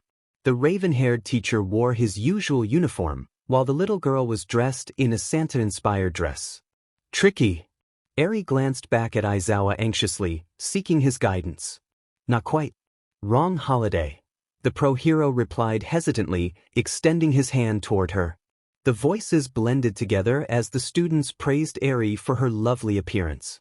Outside the main door, Zaheo leaned against the cold concrete wall, a half-finished cigarette resting between his lips. He felt content with this moment. He didn't need anything more. A faint smile graced his face as the students began to discover the presents he had hidden for them. The cold air nipped at his nose, turning it a bright red as snow began to accumulate around the building, creating a soft blanket of white. After taking a long drag of his cigarette, he kicked off the building and started his journey back to his apartment, thinking to himself, "Yeah, this is enough." Just as his feet hit the last step, the door behind him creaked open. A blob of purple emerged before a full face appeared. Zaheo watched as Shinso quietly closed the door behind him, wrapping his arms around his waist and shivering from the harsh winter. "Go back inside before you catch a cold," Zaheo warned playfully as he extinguished his cigarette, showing respect for the student. Shinso scrunched his nose for a moment before shaking his head. He smirked lazily, tilting his head slightly. "Not before you go in with me." "Nah, it isn't my party to crash," Zaheo replied, shaking his head and gesturing a refusal. "But you can take this for me." He swung a small shopping bag backward, letting it fly into Shinso's arms, who stumbled slightly to catch it. "What's this?" Shinso asked, reaching into the bag to pull out a wrapped box and a piece of worn metal. "No way. No, it can't be." He held the metal in front of him, watching as it expanded into a staff. His eyes sparkled with excitement as he admired the old piece of equipment. "Keep it, kid. I know you'll put it to good use," Zaheo said, smiling at Shinso's enthusiasm. During training, Zaheo often caught Shinso staring at his staff with the same wonder a child has when eyeing an open bag of chips. "The other thing is for AI. He'll know it's from me when he sees it." "Sees what?" A grumpy voice interrupted, startling Shinso. He jumped, looking at his teacher in surprise before letting out a sigh of relief. Zaheo nodded toward the box in Shinso's hand. "Can't let you go without a present too, old man." He grinned as Aizawa rolled his eyes. "Teeth," Aizawa said, taking the box from Shinso and signaling for him to go back inside. Shinso offered a nod and gleefully walked into the dorms, his eyes never leaving the staff. After all, who wouldn't want their favorite hero's trademark weapon? Aizawa waited until the door closed before unwrapping the gift. He froze, his hands shaking as he slowly revealed the contents. "Is this?" "It is," Zaheo replied, his lips forming a straight line as he kicked the snow off his shoe. Holding the item delicately, Aizawa lifted a small photo frame. Where did you get this?" His voice trembled as he stared at the picture in disbelief. Shrugging, Zaheo shoved his hands into the pockets of his hoodie. "Just laying around. I thought you'd enjoy it more than me." "I can't, it's yours." "Take it back," Aizawa insisted, holding out the frame. "Nope, no can do AI. Merry Christmas from both of us." The last part came out in a melancholy tone as Zaheo's eyes flickered downward for a brief moment. "Well, I gotta get home. I left the stove on with who in the house, and you know how that goes." He chuckled nervously, pointing toward his apartment. Before he could turn to leave, a soft voice reached his ears.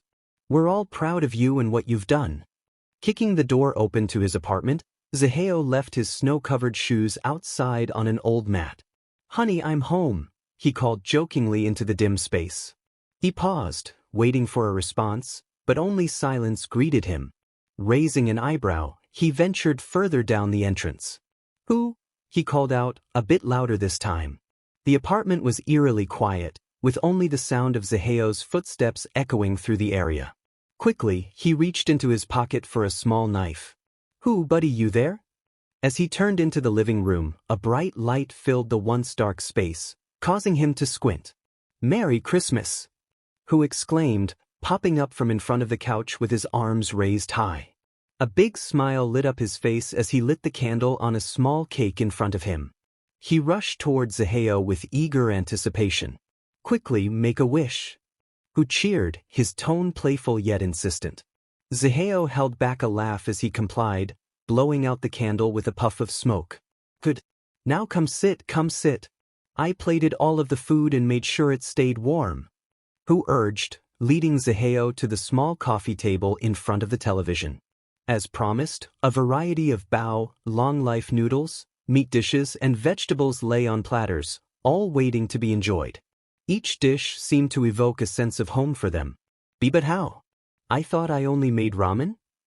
Zaheo stuttered as he took a seat on a cushion, his eyes wide with surprise. Grinning proudly, Who passed Zaheo a small plate and chopsticks. Who had asked the students to help him learn how to cook. Zaheo could only mutter a quiet thank you as a smile began to form on his face. Who understood that expressing gratitude wasn't Zaheo's strong suit, but the smile was enough for him. Who playfully nudged Zaheo's shoulder and encouraged him to dig in before the food got cold. He watched as the green-haired boy nodded and started to sample the various dishes. Suddenly, Who jumped up and rushed into the other room, having remembered something important. Zaheo observed with amusement as Who searched for whatever he had in mind. He was pleasantly surprised by how well the food tasted and relieved that he hadn't suffered any ill effects. A muffled yell from Who announced his return, and he rushed back into the room holding a small box. Who eagerly shoved the box into Zaheo's hands, wiping an imaginary bead of sweat from his forehead with a satisfied expression. He urged Zaheo to open it, and after a moment of hesitation, Zaheo complied, peeling back the tape with a hint of suspicion. He carefully unwrapped the box, holding the item delicately as if it might break. A soft smile appeared on his face as his finger traced the small tiger symbol on the bottom.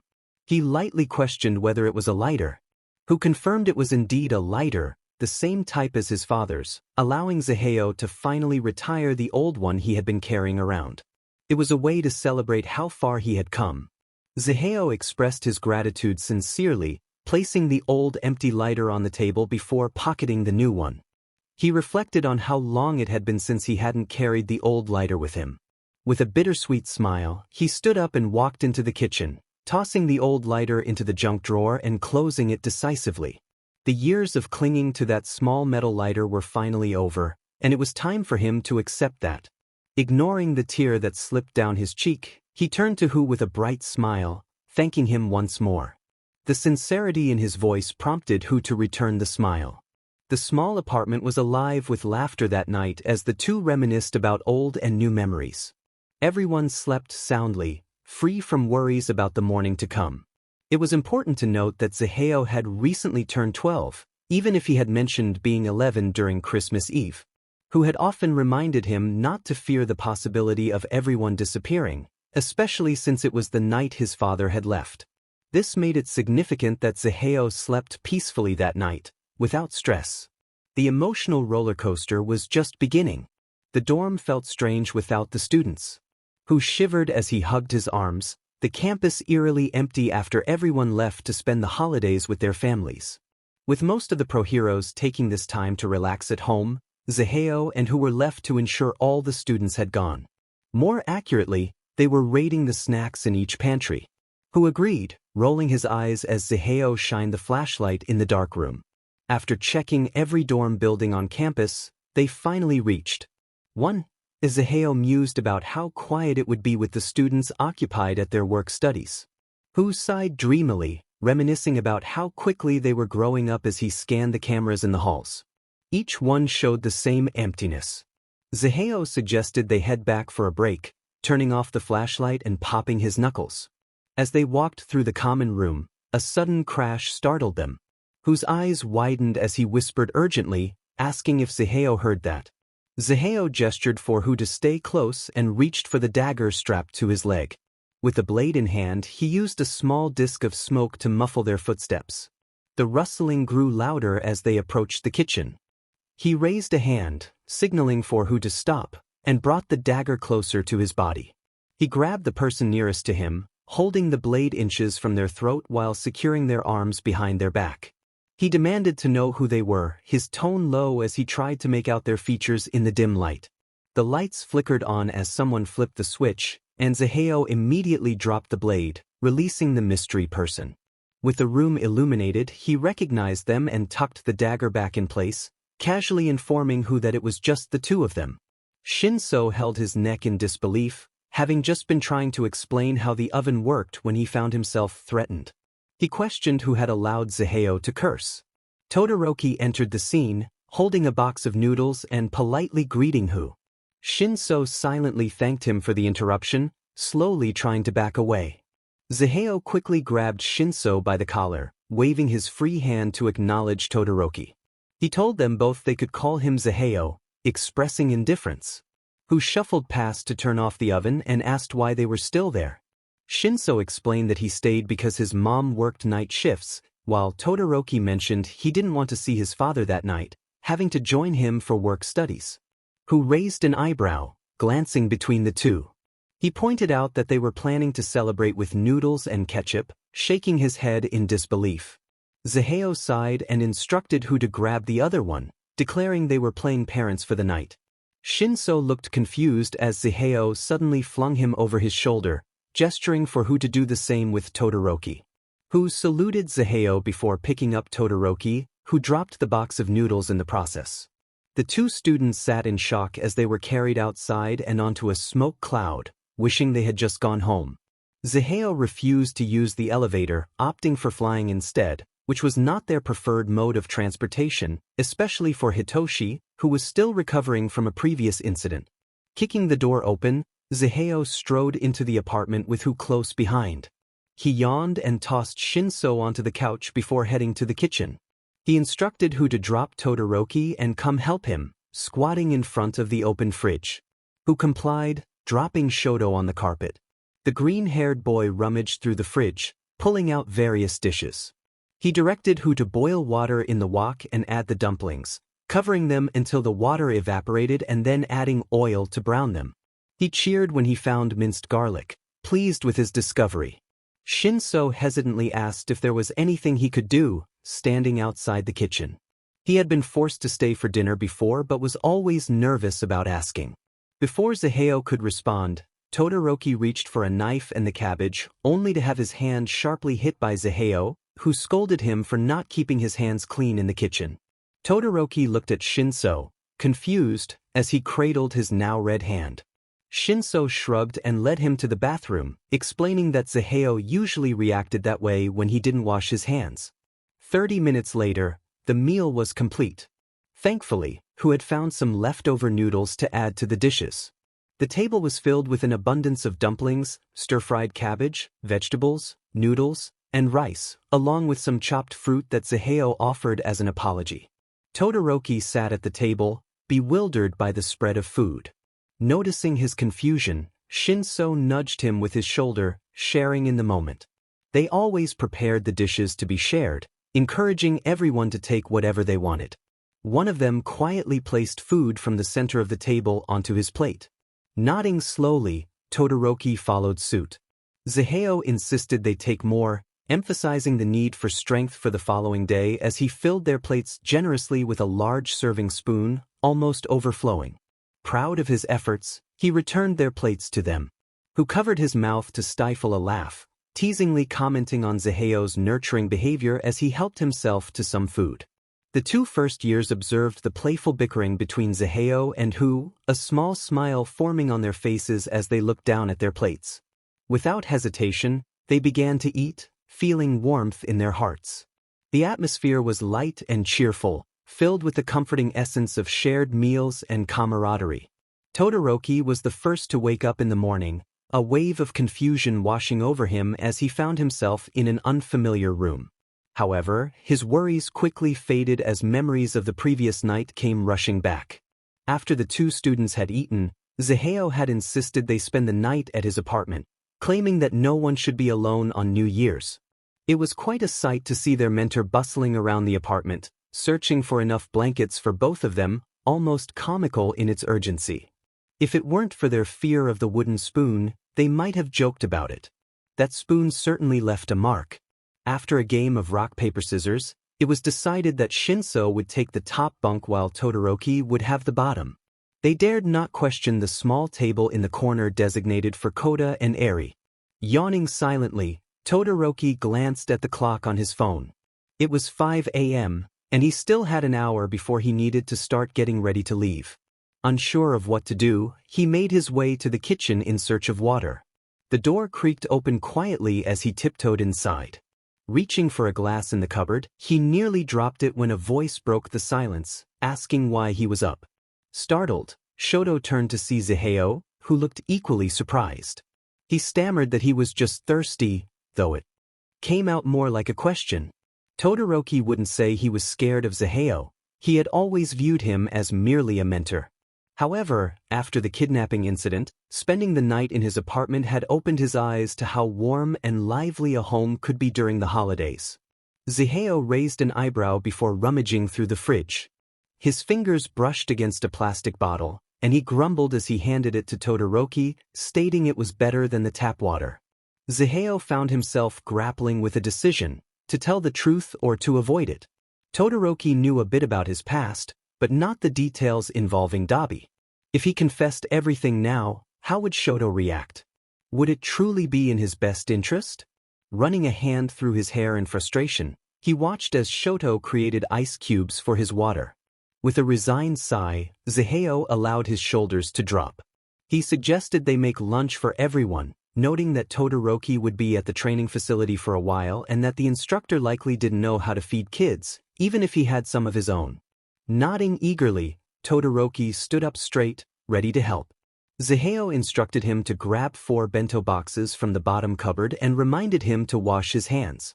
Todoroki held out a large bag filled with food, correcting himself to say that Ziheo had made lunch for them. Unfortunately, Shinso could not join them, as he was with another high-ranked hero. He pulled out 2 boxes, one for Midoriya and one for Bakugo, specifying the meals for each.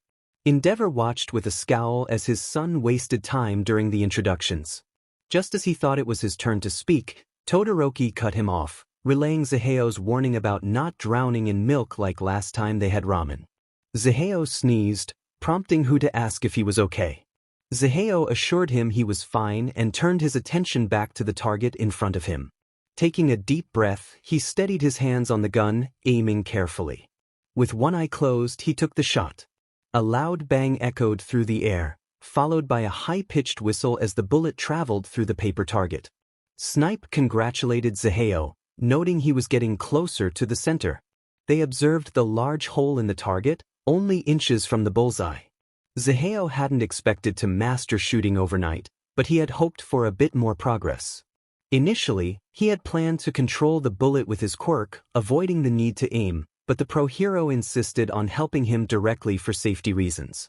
After a few rounds, Ziheo realized the gun was not compatible with his hearing aids, so he decided to turn them off for now, hoping no one would sneak up on him.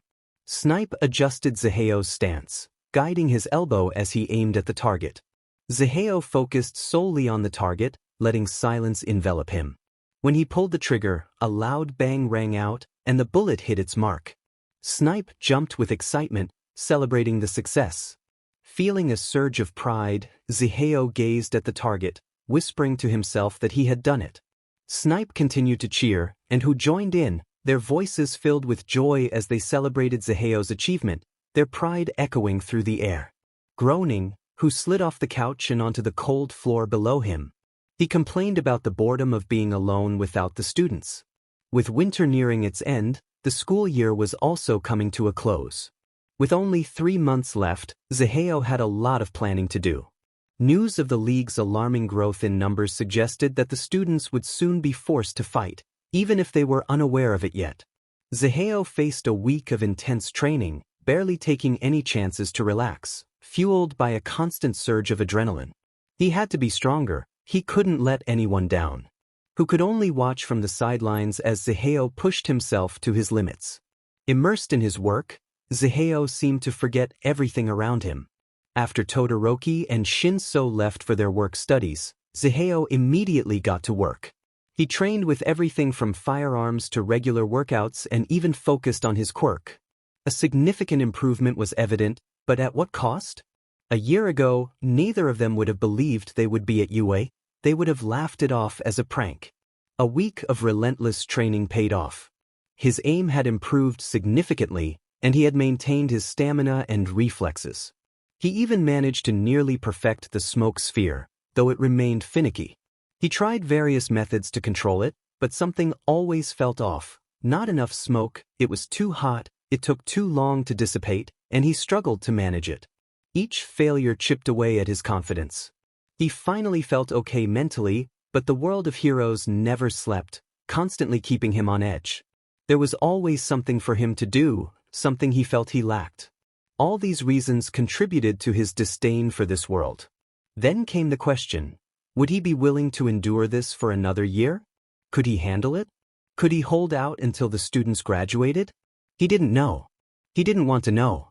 A part of him yearned for the answer, yet he was aware of his limits. He feared that if one more thing happened, he wouldn't be able to recover. It only took one small incident to push him over the edge. There was only so much he could do, and whatever WHAAA had him doing didn't seem worth it. If he were a student, it wouldn't have been any different. Everyone was a pawn in some way. So how were the higher-ups any better than what they were fighting against? Zaheo rubbed his temples, his growing headache only adding to his irritation. He wished the students wouldn't return, at least then they would be spared. He whispered to himself, knowing that no matter how much he yelled, it would all be pointless. Their fates were sealed the moment they walked through those dreaded gates. Finally, the dreaded week came to an end. The hallways buzzed with life as students chatted with friends they had missed over the break. Nezu watched from the cameras, sipping his freshly brewed tea. A ring echoed through the school, signaling the beginning of class. His keen eyes remained focused on the classroom full of happy students. As Aizawa entered, a grin spread across his lips. Pressing the button for the intercom, he called for Aizawa to report to the staff room. Nezu smiled as he glanced at the next name on his list, LN Zaheo. He waited eagerly for Aizawa to enter the staff room with present mic. Everything was finally coming together, though he didn't know all the details. He could imagine how things would unfold once they found out. Aizawa and present mic would go first, warming up the villain and confirming their theory. After that, they would send in their beloved Zaheo for an extra addition. A villain was a villain, regardless of their intentions. It was all perfect, a beautifully orchestrated blend of emotions. It was a pity it had to unfold this way. Zaheo was an interesting character, but in the end, they all fell victim to the trap. The trap, of course, was their humanity. The only thing Nezu lacked, making his job easier to stomach. There was no mental toll if one did not care. Such a simple answer that he couldn't understand why others didn't see it. If they could just rid themselves of the pesky emotions and attachments, they would find peace. Nezu believed Zaheo could reach that level of solitude, but he knew that after this meeting he would have to give up hope for the boy. A toy could only be played with for so long before it grew old and weathered. Such a shame. The slamming of a door caught Nezu's attention. He listened as the two teachers stormed down the hall. As their footsteps faded, he waited. 5 minutes passed, then 10. They should be halfway there. Raising his paw, he pushed the button that led to the training room. It should take them 5 minutes to arrive, and then another 5 to leave, arriving just at the right time. Perfect. The now lukewarm tea went down easily as Nezu watched the clock. A short beep sounded before Zaheo's voice came through the machine, asking if he had called. Nezu's cheerful tone responded, inviting him to the office for something of utmost importance. Zaheo acknowledged the request, signaling his disconnection from the intercom. A small grin curled up on Nezu's lips as he leaned back in his chair, placing the now empty glass on the desk before him. It was indeed a pity. Can't this thing go any faster? Zaheo cursed as he sped through traffic. The tension in his jaw caused pain to ignite along the side of his face. He could feel his teeth gritting together, almost loud enough to drown out the quiet radio playing in the background. If he had known traffic would be this jammed, he would have flown there, but with his emotions spiraling out of control, it was safer to stick to the roads. He couldn't risk losing control of his quirk at a time like this. The GPS announced the next turn, and Zaheo's mind was a chaotic mess. Nothing could have prepared him for this moment. All the time spent trying to move past his father, all those years of crying and praying, felt pointless. It was as if God had finally heard his call but was too cruel to respond when he needed it most. The moment Nezu mentioned Oboro's name, Zaheo dashed out the door without a second thought. He didn't even bother to inform who, he simply grabbed the keys and left. The wind whipped through his hair as the smell of tobacco lingered in the car. A loud screech echoed as Zaheo turned sharply into the prison entrance. He skidded to a stop, slamming the door behind him as he marched toward the front doors, crushing a cigarette underfoot as he walked. Tsukachi spoke with determination, explaining that getting Oboro to talk could provide a significant lead. Present Mike and Eraserhead were tasked with awakening any memories Oboro Shirakumo might have of his old life. Their group was separated by a protective panel of glass, with Gran Torino, Tsukachi, and several members of the research team waiting in case something went wrong. Present Mike and Aizawa faced Shigaraki's protector, separated only by a thin wall from what they believed to be their old friend. Both teachers wore stricken expressions. Part of them wished it were all a lie, a deception or mistake. Yet, another part secretly yearned to have their friend back. After Oboro's retirement, they had never heard from him again. They thought he simply needed space, but when they discovered his home abandoned and littered with broken bottles, they realized something was terribly wrong. After some investigation, they found a police report from a minor pro hero who had spoken to Oboro's son, revealing that both Oboro and his wife were dead, and there were no traces of their son. It wasn't until that school year that they learned Zaheo had changed his last name to his mother's maiden name. Present Mike shouted, expressing disbelief at the suggestion of taking Oboro on a trip down memory lane. Gran Torino agreed, leaving the security room with a small wave to Tsukachi as he closed the door behind him. Tsukachi, visibly exhausted, replied that if they couldn't succeed, they would contact Oboro's family. Aizawa activated his quirk, the bright red contrasting with the dark circles under his eyes. He expressed that no parents should have to endure such a sickening situation as they awaited Kurogiri's awakening. Zaheo's fingers tapped a rhythm against his thigh as he walked down the narrow hallway, the sound of footsteps echoing off the high ceilings. His heart raced, drowning out everything else as he approached the cell. A gentle hand clasped around his arm before he could enter the security room. Gran Torino spoke earnestly, reminding him that he could leave if he needed to. Nodding, Zaheo stepped into the room without hesitation.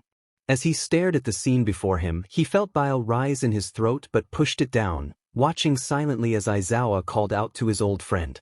The shouting became distant, and the room around him seemed to expand as he lost touch with his senses. Feeling smaller than ever, he watched breathlessly from the side.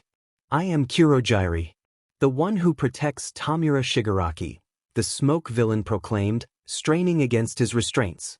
A flicker of hope ignited in Zaheo's mind. Their voices weren't the same. Perhaps they had made a mistake. As Aizawa's patience wore thin, he stood tall, holding out the goggles that matched Oboro's. He shouted that they had all been classmates and pro-heroes together. Present Mike echoed his desperation, calling out Oboro's name.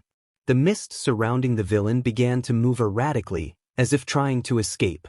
In slow motion, silence enveloped Zaheo's mind as the image of his father came into view. His eyes widened as the outline became clearer. Even after 6 years, he would recognize that face anywhere. The screams around him faded into muffled sounds as he entered his own world, raising his arm toward the glass. "Dad." But just as quickly as he appeared, the figure vanished. A cloud of violet smoke erupted violently, suffocating the room in a purple haze before it dissipated like a candle's flame. In an instant, all hope that Zaheo had was extinguished. Gran Torino rushed to catch Zaheo as he crumbled to the floor. The pro-hero looked at him with a mix of concern and worry, supporting him by the arm. He scanned the room for assistance, speaking quietly to the teenager to hang in there. He remembered hearing about Zaheo from Midoriya during his work study, And the boy was nothing like he had imagined. Instead of a big, emotionless figure, he saw a scared kid who just wanted to hug his father. How many people had Zaheo deceived with his brave facade? Zaheo shook his head, his eyes unfocused. He needed to see his father. Despite his trembling hands and unsteady legs, he stood tall, leaning against Gran Torino for support as he stumbled toward the door, determined to enter the jail cell. Tsukachi began to protest, but Gran Torino raised a hand to stop him, his expression firm. He insisted that they let Zaheo go in, noting that his father was asleep and would not be a disturbance since Present Mike and Eraserhead had already left. Gran Torino turned back to Zaheo, guiding him through the doorway. With a defeated sigh, Tsukachi pressed the button to unlock the doors. Although it was against protocol for anyone other than trained professionals to enter the room, Gran Torino's approval made it impossible for them to refuse. Zaheo's legs felt heavy as he walked the short distance, every part of him urging him to run, though he didn't know where to go. He felt as if he were watching everything through someone else's eyes, the world around him distant and surreal. He was dissociating, feeling reality slip away, but he couldn't stop it. Gran Torino observed as Zaheo's hand trembled while reaching for the door. He allowed the teenager to take his time, waiting patiently. The sudden beep of the door unlocking seemed to bring Zaheo back to the moment. In a blur, he found himself standing before his father. The onlookers turned away out of respect as a cry escaped from the distressed youth. They waited silently for him to finish mourning. Zaheo's hands searched through the calm violet mist, feeling for something familiar until he found it the textured skin he recognized all too well. He recalled how many times he had washed his father's face when he was too drunk to do so, how often he had studied the curve of Oboro's nose and his facial features, forcing himself to remember every detail. After what felt like an eternity, the room fell silent. Zaheo's hands dropped to the floor as he leaned back to sit on his legs. Gran Torino offered him a tissue, hesitating before suggesting that they could call Eraserhead back in if Zaheo wanted to try to get his father to talk again. Zaheo remained quiet for a moment, his hair obscuring his face. Gran Torino leaned down to get a better look. Zaheo muttered a small response, reaching through the heavy purple mist until his fingers brushed against a cold face. Looking up, his eyes were hard, devoid of emotion.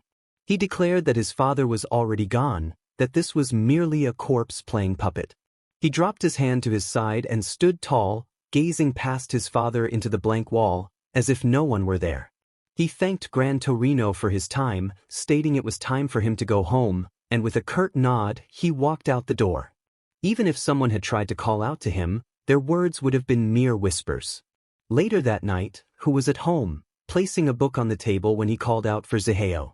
Receiving no response, he felt a chill run down his spine and stood up from the couch, growing wary. As he turned the corner, he gasped at the sight before him. Zaheo sat on the cold floor, his legs folded beneath him, tears staining his cheeks and his face swollen with emotion. He stared blankly at the floor, lost in a trance. Hu rushed to his side, sliding onto the floor in front of him. He rested his hands on Zaheo's shoulders, urging him to look up. Alarmed, he asked what had happened, his eyes scanning for any sign of injury. Slowly, Zaheo placed his hand on top of Hu's, his brows furrowed, his gray eyes filled with a deep sadness that nearly brought Hu to tears. Zaheo managed a shaky smile, trying to convey that he was okay, but his voice broke as he revealed that his father had been turned into a nomu and used. A broken laugh escaped him as he glanced down, allowing his tears to flow. He expressed his exhaustion, questioning why he had to keep going. Hu enveloped Zaheo in a comforting hug, whispering apologies as the cries of a broken child filled the home. Their sorrow echoed through the night, leaving no room for words. The next night, Hu expressed concern for Zaheo as he prepared to leave. Zaheo nodded tiredly, placing a hand on Hu's head, assuring him that he had to go. With a quick smile, he stepped out the back door. He had not slept, and while his tears had finally stopped, his mind was still a whirlwind of sorrow, guilt, relief, and anger. He felt guilty for finding peace after learning the truth, yet angry at himself for not uncovering it sooner. Everything he had worked for felt meaningless. Everything he did led to the answer being right in front of him all along. He felt anger towards One for All, towards heroes, towards All Might, and towards his own foolishness. He was frustrated with himself for not feeling sorrow over his father's death. The tears he shed were not those of mourning but of realization. He understood that he would never truly be happy here or anywhere else, living a life filled with shame for not feeling the way he was expected to. Pushing himself forward, he landed gracefully on the ground in front of the dorm building. His eyes watched as Midoriya and Bakugo finally made their appearance. Zaheo moved his hands into his pockets and fished out a familiar package. The cigarette rested between his fingers as he took long drags of the tobacco-filled paper. He wasn't entirely sure why he was there, in front of the dorms during their celebration. Perhaps he needed to prove something to himself that the others could smile just fine without him. He observed the students gathering for dinner, dark bags under his eyes, feeling the cold air raise the hair on his arms.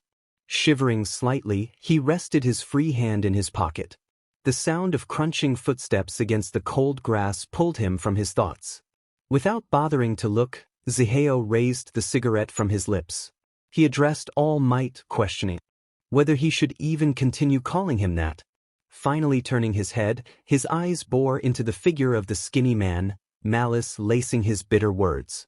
Yagi's steps faltered for a moment before he took another step forward. He asked what Zaheo was planning, taking a sharp intake of breath before exhaling after his question.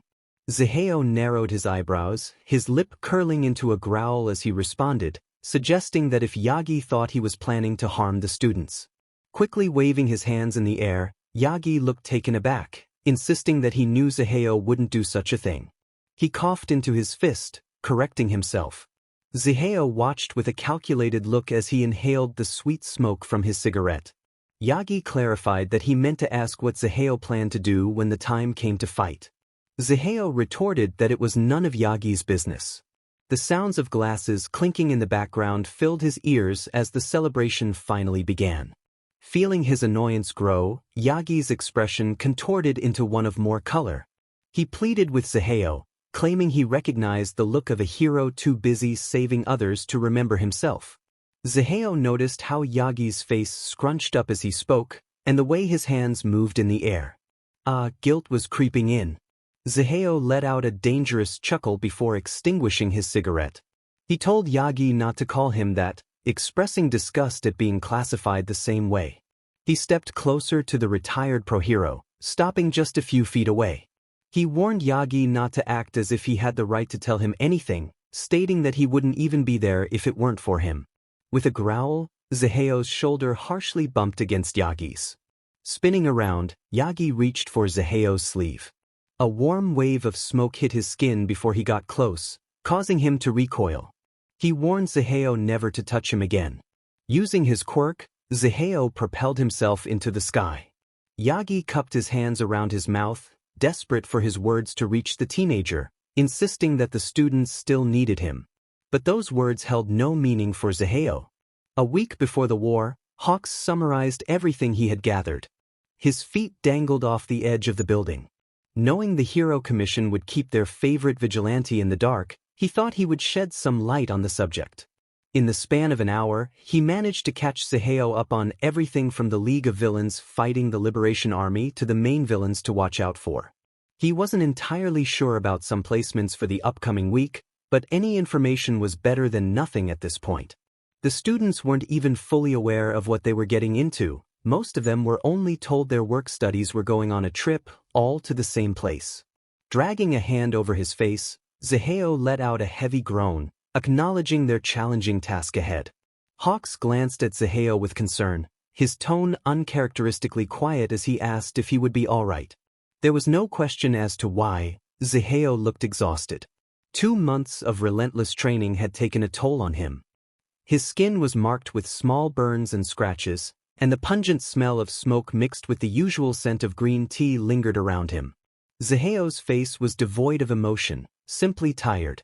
He stated that he had no choice at this point, confirming he would be on the front lines with Tokoyami, Kirishima, and Kaminari. He trusted he would see Hawks there too. A familiar smirk curled onto Hawks' lips as he assured Zaheo he would be there, but mentioned he had something to handle first. Zaheo noticed a hint of sadness in the hero's tone, perhaps even guilt. Zaheo's lips formed a straight line as he patted the winged hero on the shoulder, letting out a small sigh. He reassured Hawks that they would both be sinners by the end of it. The greenette forced himself to walk into the staff room, feeling all eyes on him. Ignoring the stares, he made his way to his designated seat between Aizawa and Night Eye, the others finally tearing their gazes away. Endeavor stood at the head of the table, his flames bright as ever. His stern gaze seemed to pierce into everyone he looked at. The table was filled with UA staff and pro-heroes who could be confirmed as loyal, especially with the League's expansion making everyone on guard. The main suspect was Green Smog.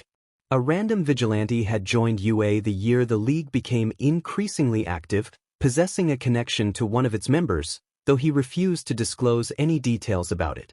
Only those close to him were aware of his involvement in the overhaul mission. To everyone else, he was merely an unnamed teenager attempting to play the role of a hero, which seemed unreasonable to them. The meeting dragged on, and Zaheo rested his head on his hand, boredom etched on his face. The discussions revolved around topics he already knew. The entire placement talk felt impractical. Everyone was already aware of their respective positions for the upcoming fight, so why reinforce it? If they needed a reminder, perhaps they weren't suited for this. Or maybe it was just his irritability getting the best of him.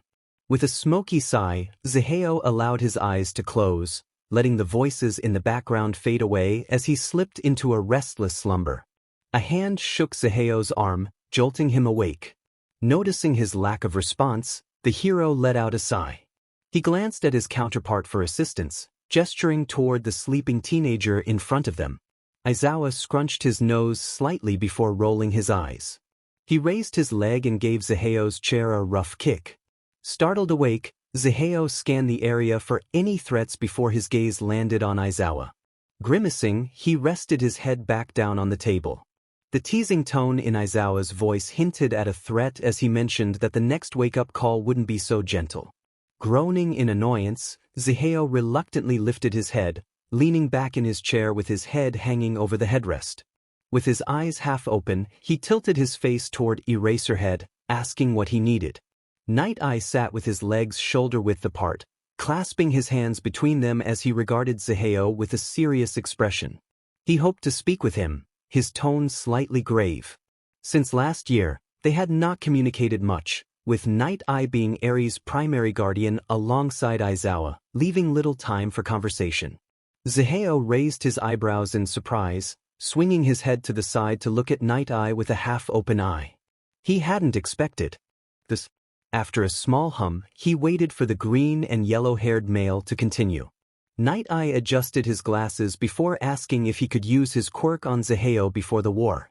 His tone, though intended to be stern, carried an undercurrent of desperation.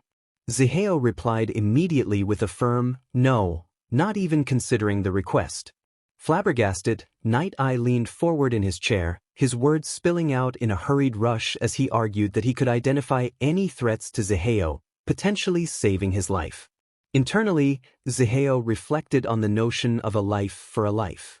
Shaking his head, Zaheo stood up, stretching his arms with a loud crack from his joints. He declined Night Eye's offer, admitting that he hadn't even realized he had prevented the hero's death that day. He had been preoccupied with other matters. It was true that others had misunderstood his actions, but it didn't matter to him. The truth would come out eventually.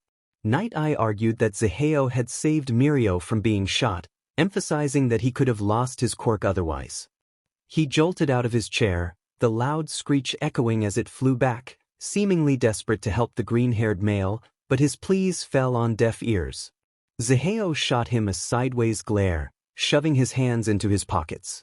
Clicking his tongue, he stepped around his chair, questioning when he had ever claimed to act for Mirio's sake. His words carried a slight threat as he stood taller than the hero.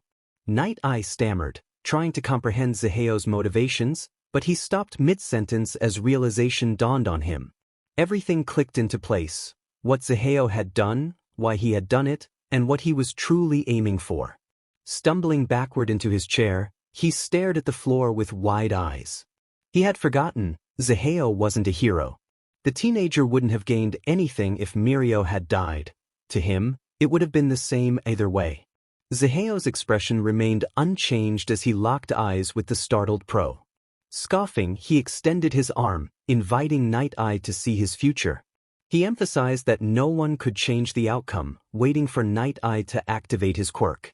Mirai's arm trembled as it inched closer to Zahale's skin, fear creeping in that he might already be correct. He prayed his theory was wrong. As he stared into Zahale's eyes, the future unfolded in his mind, leaving him breathless. A second passed before he forced himself to look away, breathing heavily and trembling as he focused on his shoes. Aizawa, confused, glanced between the two, asking what Night Eye had seen. Zahale interrupted, advising Aizawa not to ask. He squatted down to Night Eye's height, lowering his voice to ensure only the trembling male could hear, warning him not to share what he had seen with anyone else. He instructed Night Eye to consider them even before walking out the door. The towns appeared eerily empty, with even random bystanders taking note of the absence of heroes. For miles around, no heroes could be spotted, except for those who were not traders. The heroes who remained took advantage of this situation, identifying those who could no longer be trusted. A wave of pro-heroes clustered together, forming three main groups, one focused on Shigaraki, another assisting citizens, and the last fighting against the army. Evacuating civilians was the first priority for some, while others sought revenge. Present Mike and Eraserhead stood tall behind the current number one hero, their minds set on confronting the doctor responsible for all the chaos. As the group of heroes contained the doctor, Mirko charged underground, heading straight for Shigaraki's body. Encased in a tube of unknown liquid, the main star of the show lay in a peaceful sleep, unaware of the dangers surrounding him. She fought valiantly on her own, defeating any Nomu that crossed her path. Capturing Shigaraki was her primary goal. If she failed, everything else would have been in vain. The outcome of this battle rested solely on her shoulders. Half of the students from Class 1A sat in the forest, waiting for their signal. Jiro's hands were clenched in her lap as she connected her ear jacks to the rough terrain below. Listening for any vibrations, she prepared to relay their movements. It was clear that none of them were particularly worried about their classmates, especially one in particular. Denki shouted at the top of his lungs, expressing his desire to be with his friends. Concern was evident on his face as he charged headfirst into the chaos. The loud rumbling of footsteps drowned out his voice. Tokoyami was close by, yet it did little to ease his anxiety. Despite the crowd of heroes surrounding him, he found it hard to believe that everything would be okay. Midnight looked at him with a gentle but sad expression. Her voice remained calm despite the circumstances. She reminded him that they all knew what they were getting into and that they needed his quirk. She encouraged him to think of it as helping the adults who were struggling. However, her words seemed to have little effect. From above, Zahale's voice dripped with disdain as he criticized the situation. He perched on a circular metal disc, using his quirk to maintain his speed. The disc allowed him to channel his smoke into more essential tasks without having to control its density, enabling him to focus on moving forward. Glancing down at Kaminari, Zahale exhaled a puff of smoke. He wasn't in the mood for sympathy. Whenever he focused on a mission, his emotions seemed to vanish. Yet, Denki's frightened expression stirred a sense of bitterness within him. None of the students had experienced fighting at this level. It felt wrong. But Zahale also recognized his own shortcomings, having accepted their presence here without much resistance. He reassured Kaminari, expressing his belief in him and the support of his friends. They would be right behind him every step of the way. His unexpectedly kind tone caught both Tokoyami and Denki off guard. They had never heard their mentor speak so gently before, which was almost more frightening than the villains themselves. As if struck by a sudden realization, Kaminari's worries began to fade with each word. Yet something still held him back. The overwhelming nature of the situation nearly brought him to tears. Suddenly, a warm hand ruffled his hair. Looking up, he met Zahale's calm gaze, a hint of a smile on his face. Zahale encouraged him to imagine who he was fighting for, recalling how he had to do the same at the beginning. Kaminari glanced behind him, contemplating who. he was truly fighting for. His friends, his classmates, the people who cared for him and relied on him. In an instant, his hesitation vanished, and he raised his arm high, a smirk forming on his lips. He neutralized the oncoming attack from the villain in charge, feeling a wave of relief wash over him. He declared that he had taken down the commander, urging everyone to clean up the rest quickly so their friends wouldn't worry. Electricity crackled around him, and his clothing began to tear slightly, but he stood firm. A proud look filled Zaheo's eyes as he whispered under his breath, acknowledging Kaminari's achievement. Wasting no time, Zaheo rushed to Midnight's side. The plan was for her to incapacitate the villains with her quirk, but someone needed to ensure that no one inhaled the fumes. Kamui Woods was tasked with gathering those who fell asleep, while Zaheo, as Green Smog, was the ideal candidate for the operation, allowing him to leave the students' side. Who directed from his position, informing them of the situation. He was tasked with staying with Jiro and the other students, guiding heroes toward civilians who had not yet evacuated. Drones flew overhead, equipped with cameras, and only who had access to the live feed. As Zaheo and the students worked alongside the pro-heroes to round up the remaining villains, another hero was on a mission of his own in the same building. Bright blue flames engulfed 3 figures in a pool of intense heat. None of them were innocent, and even the so-called hero had blood on his hands. Dabi unleashed years of pent-up hatred, not out of sorrow for his counterpart's demise, but as an outlet for all the emotions that had built up over time. He laughed maniacally as he sent a wave of fire toward the wingless hero. Hawks felt the heat against his skin as the flames brushed his feathers.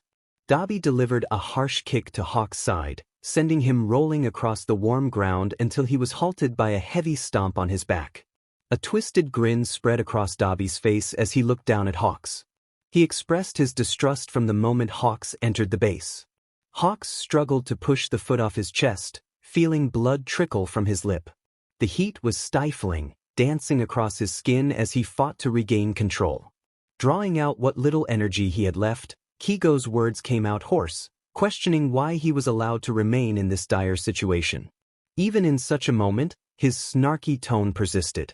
Dabi, with a crazed look in his eyes, laughed and tossed his hand into his hair, applying more weight onto his foot. He relished the horror on the hero's face, revealing that Kigo was unwittingly bringing Zaheo right to him. Dabi's cruel smile hinted at the satisfaction of seeing his plan come together. Kigo felt his breath catch in his throat. He had thought he was the one in control, but now he realized he was merely a pawn in Dabi's game. Dabi had orchestrated everything, and all that remained was for Zaheo to appear. Suddenly, a black shadow darted between them, separating the two with remarkable speed. Dabi stumbled backward, losing his balance as a cloak of darkness enveloped the pro-hero, shielding him protectively. Tokoyami stood cautiously over Hawk's fallen body, his dark shadow assessing the injuries. Something felt wrong, prompting him to rush from the front lines. Concern for Hawks consumed his thoughts. Dark Shadow began to express worry, but Tokoyami cut him off, sweat dripping from his face as he took in the overwhelming scent of burnt feathers and despair. The blood on the ground only heightened his fears. Dabi smirked, smoke trailing from the side of his mouth as he taunted them about the student's presence. He pointed at Hawks, accusing him of having killed someone in a cowardly act. Dabi's demeanor shifted as he feigned the villainous persona they were familiar with, hiding his true excitement for the moment when everything would unfold. Hawks, now wingless, whispered Tokoyami's name, silently wishing for him to flee and warn Zaheo not to come. But Tokoyami, driven by concern for his teacher, ignored Hawk's silent pleas. Dabi watched with amusement as the hero's hope began to crumble, realizing that they were all pawns in a larger game. Dabi spoke calmly, sending a wave of blue flames toward them. The flames illuminated the darkness, forcing Dark Shadow to struggle to protect them. Just before the flames could reach them, a familiar scent of green tea enveloped them, creating a protective barrier. A threatening voice echoed through the broken walls, reminding Dabi of a previous promise. Dabi's excitement surged as he recognized that Zaheo had arrived, ready to confront him. A roar of anger erupted from Zaheo as he burst through the broken roof, dagger in hand, charging toward Dabi. He held the blade inches from Dabi's neck, demanding Tokoyami to leave. Despite Tokoyami's protests, Ziheo insisted he go, determined to confront Dabi alone. Dabi, amused, took pleasure in the situation, enjoying the tension as he allowed his flames to die down, eager to prolong the encounter. As Tokoyami fled, Dabi taunted Ziheo about holding a dagger to his own friend, relishing the irony. Ziheo, undeterred, pressed the dagger deeper into Dabi's scarred skin, declaring he would never join him again. The sight of blood did not faze him. His focus remained unwavering. Dabi, laughing, released his flames, sending them in all directions. Ziheo winced as the heat singed his skin, but he used a thin sheet of smoke to shield himself. Dabi, grinning like a madman, urged Ziheo to join him, believing they could all be together again. But before he could continue, a gun emerged from the dark cloud, aimed directly at his face. Dabi's eyes widened in shock as he recoiled, realizing that a gun was not part of his plan. Ziheo had never used one before. Why would he now? A sudden feeling of shock and dread filled his system. Desperate to hide it, he covered his voice with a snarky tone, referencing hawks and taunting, suggesting that killing wasn't very heroic.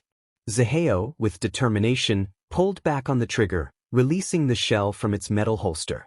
A loud bang rang through the air as the bullet flew with a sharp whistle, striking its target.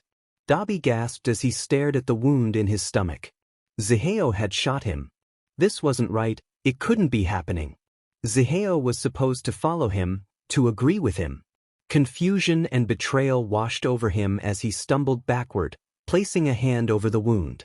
A harsh kick above his hand sent him crashing to the ground. Ziheo stared down at the hyperventilating figure below him, his face betraying no emotion as he pressed the bottom of his shoe into the ground. Dabi's hand shakily rose in front of him, but nothing happened. The realization finally set in. Ziheo leaned down, his voice low and dangerous, suggesting that this was where Dabi would meet his end. He whispered that perhaps they would meet again in the afterlife. Pushing off Dabi's stomach, Ziheo stood tall, lifting a finger to his ear, waiting for whose instructions. Whose voice came through clearly, informing Ziheo that Shigaraki was heading towards Star and Deku, urging him to use his quirk to follow. Before taking to the sky, Ziheo glanced down at Dabi one last time, cryptically stating that it was a leg for a leg. He spun the dagger in his hand and moved it down into Dabi's leg, leaving an identical wound. Ignoring the pained cries, Ziheo broke into a sprint, loading another bullet into his gun as his quirk lifted him into the sky. He thought to himself that he had only one bullet left. Dabi had chosen not to use his quirk, believing that fire would only empower Ziheo. He had joined the league knowing it would bring Ziheo to him, convinced that Ziheo and who would follow him. Dabi, mentally troubled, still viewed them as children who adored him, which is why he was so shocked when Ziheo shot him. Meanwhile, Gran Torino had swiftly grabbed Midoriya and Bakugo, flying them away from the battlefield at high speed. The wind rushed past them as they were pulled from danger. Gran Torino expressed his anger and concern, warning them about Shigaraki's destructive quirk, which could obliterate anything it touched. He emphasized that they were not prepared to face such a powerful opponent. As they landed in a pile of rubble, the three watched from a distance as Ryukyu transformed into her dragon form, preparing to confront Shigaraki. A deep voice commanded Shigaraki to leave the students alone, and a glow of red emerged through the ashes as Aizawa faced the villain, rendering his quirk useless. Relief washed over the students as they witnessed Ryukyu sending Shigaraki flying. Suddenly, a loud bang echoed through the air, causing the students to wince and cover their ears. Amidst the noise, a familiar, chilling voice reached them, dripping with bloodlust. Ziheo hovered above Shigaraki's falling body, declaring that they were even now. Before Shigaraki could react, a bullet lodged itself into his arm, leaving him in a state of confusion. He questioned Ziheo's choice of words and the sudden proximity, but the pain from the bullet quickly set in, filling him with rage. Shigaraki realized that Aizawa's quirk was not active, and he was just as surprised as Shigaraki was. Desperately trying to summon his power, he gritted his teeth, feeling the weight of defeat as he fell closer to the ground. Ziheo's voice cut through him, suggesting that it was over, leaving Shigaraki to wonder what that truly meant. He has yet to become whole. Aizawa felt a rush of confusion and fear as he processed the chaos around him. He had thought it was over when rubble struck him, believing he was the cause of the war's tragic conclusion. But then he realized that Shigaraki's quirk had never activated. The desire for vengeance faded, replaced by curiosity. He recalled the students fleeing, Shigaraki attempting to use his quirk, and then the villain collapsing. What was he missing? What was it? Oh, the gun. A bullet was fired. Ziheo's gun. Aizawa's eyes widened in horror as he looked at Ziheo. His voice trembled as he watched Ziheo approach Shigaraki's fallen form. He realized the implications of Ziheo's actions. You used her blood. You had Ares' blood. But, Tao. The conversation he had with Night Eye the previous week clouded his thoughts. This was what Night Eye had foreseen. It all made sense now. The fear in Night Eye's eyes, Ziheo's involvement in the overhaul mission, it all connected. A sinister grin spread across Ziheo's face as he watched the realization dawn on Shigaraki.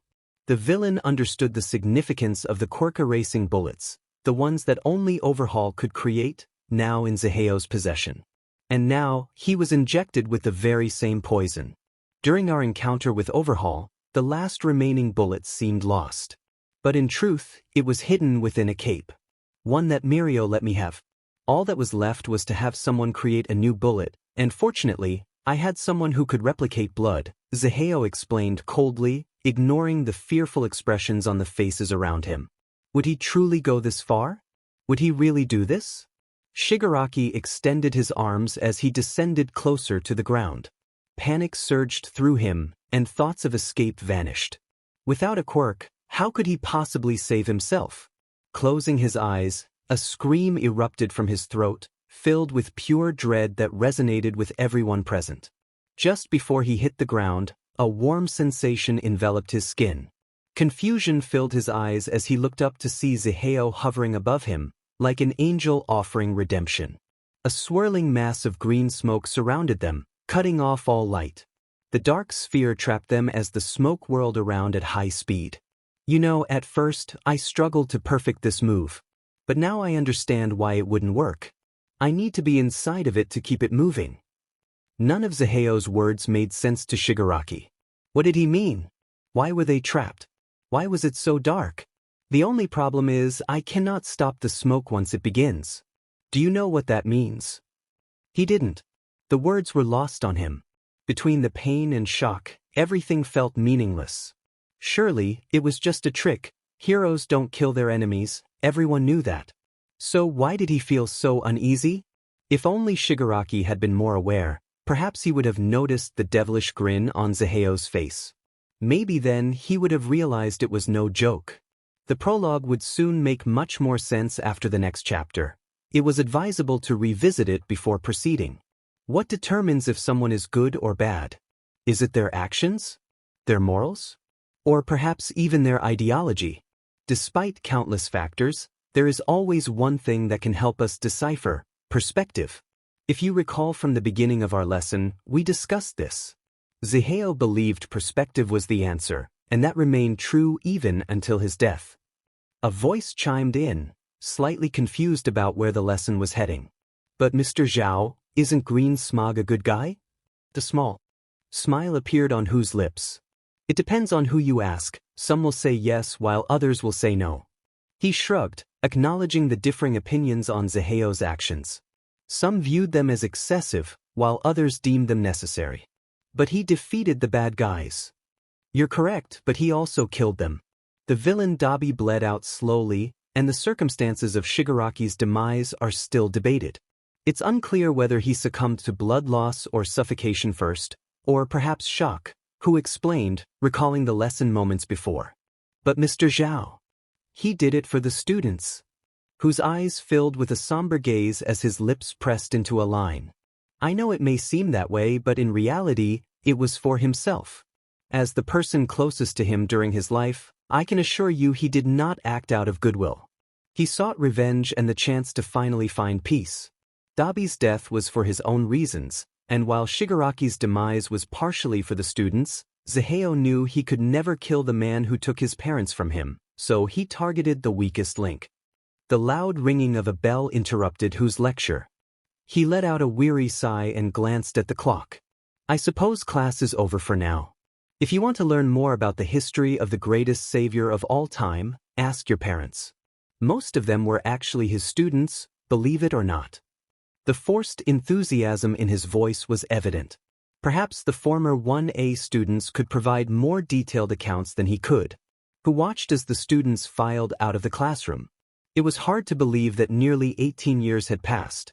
With all the former 1A students becoming pro-heroes and starting families, who had chosen to remain at UA. He had no other purpose. Living in the old training facility was his calling. Nezu had helped him through school and even offered him a teaching position at UA. Now, he was fulfilling his dream of being someone kids could rely on, someone he wished he and Zaheo could have been all those years ago. And just as he promised, he shared Zaheo's story with every student he had the honor to guide. A knock on the door pulled him from his thoughts. He turned his attention to the door frame and let out a soft hum. A man with dark purple hair stood in the doorway, a lighter hanging from a black string around his neck. 2 staffs rested on his back, though one hadn't been used in years. With a familiar costume in a new color scheme, Shinso grinned at the teacher, teasing him about still working in the same place. Who rolled his eyes and tossed a pen at the pro-hero, scoffing about having nowhere else to go. He taunted Shinso about his responsibilities as the number 1 hero, noticing the scowl that crossed his face in response. Shinso began to express his reluctance about the press meetings, then shifted the topic, suggesting they attend Zaheo's memorial that evening. Today marked the 18th anniversary of the tragic events they both struggled to move past. Who had foreseen the outcome, found it particularly difficult to adapt to life without Zaheo. He wished he could have intervened, but he remembered Zaheo's belief about saving those who did not wish to be saved. Initially, he thought it was a crazy notion, but now he understood. Zaheo had given up on a world that had failed him. His death left a more significant impact than his life ever could. It was a bittersweet realization. Who recognized that Zaheo had been too weary to continue, so he silently watched as Zaheo finally found his peace. Only death could grant him the rest he so desperately needed. Shinso had suffered greatly after Who. Unaware of the entire plan, he nearly dropped out of UA upon learning of Zaheo's death. If it hadn't been for Who's support, he might not have become the number 1 hero. Todoroki was not far behind in the rankings, and it was no surprise that the two of them had achieved gold, both seeing Zaheo as their brother. Whose shoulders slumped as he nodded and began to stand. He remarked that Zaheo would probably come back to haunt them if they didn't attend the memorial, his tone tinged with sadness. Even now, he had not fully recovered. Perhaps one day he would, but until then he would continue to share Zaheo's legacy. What determines if someone is good or bad? Is there truly a way to tell? Such a simple question had shaped Zaheo's entire life, even until his last moments. In another life, perhaps he could provide an answer. The dark bags under Whose eyes contrasted sharply with the bright color of his hair, revealing his sleepless nights over the past week. Only a few heroes were aware of Zaheo's death, the rest were told he was missing in action. They couldn't disclose the truth without knowing the exact circumstances surrounding his death. After 3 days, the smoke sphere finally dissipated, revealing 2 bodies lying feet apart, marked by cuts and burns. Zaheo's cause of death was clear after examination. He had used all the smoke in his lungs to suffocate Shigaraki. Professionals believed the smoke sphere had drained Zaheo's energy, causing him to faint, while the smoke continued to envelop him, ultimately leading to his demise. Shigaraki's cause of death was less straightforward. He had suffered significant blood loss and damaged lungs. It was possible he had even succumbed to shock. Now, it was finally time to inform the students. They deserved to know the truth. Who dragged himself from his apartment and down the elevator, his eyes dull and unfocused as he made his way to the dorms. Despite the pain, he felt a slight sense of relief, knowing that Zaheo could finally rest. Without bothering to knock, he entered through the large doors of the dorm. A flash drive rested in his hand as he sluggishly moved toward the common room. He had texted Aizawa an hour earlier to gather all the students in one area. Raising his arm slightly, he greeted the crowd of expectant eyes. Turning his attention to the TV, he plugged in the USB. A small sigh escaped him as he turned around. It was now or never. He explained that WHAAA had left a message for everyone, instructing him to play it if everything went according to plan. The students leaned forward, their curiosity piqued, asking questions about WHAAA's whereabouts and well-being. Aizawa, with a curt nod to Who, signaled for him to press play.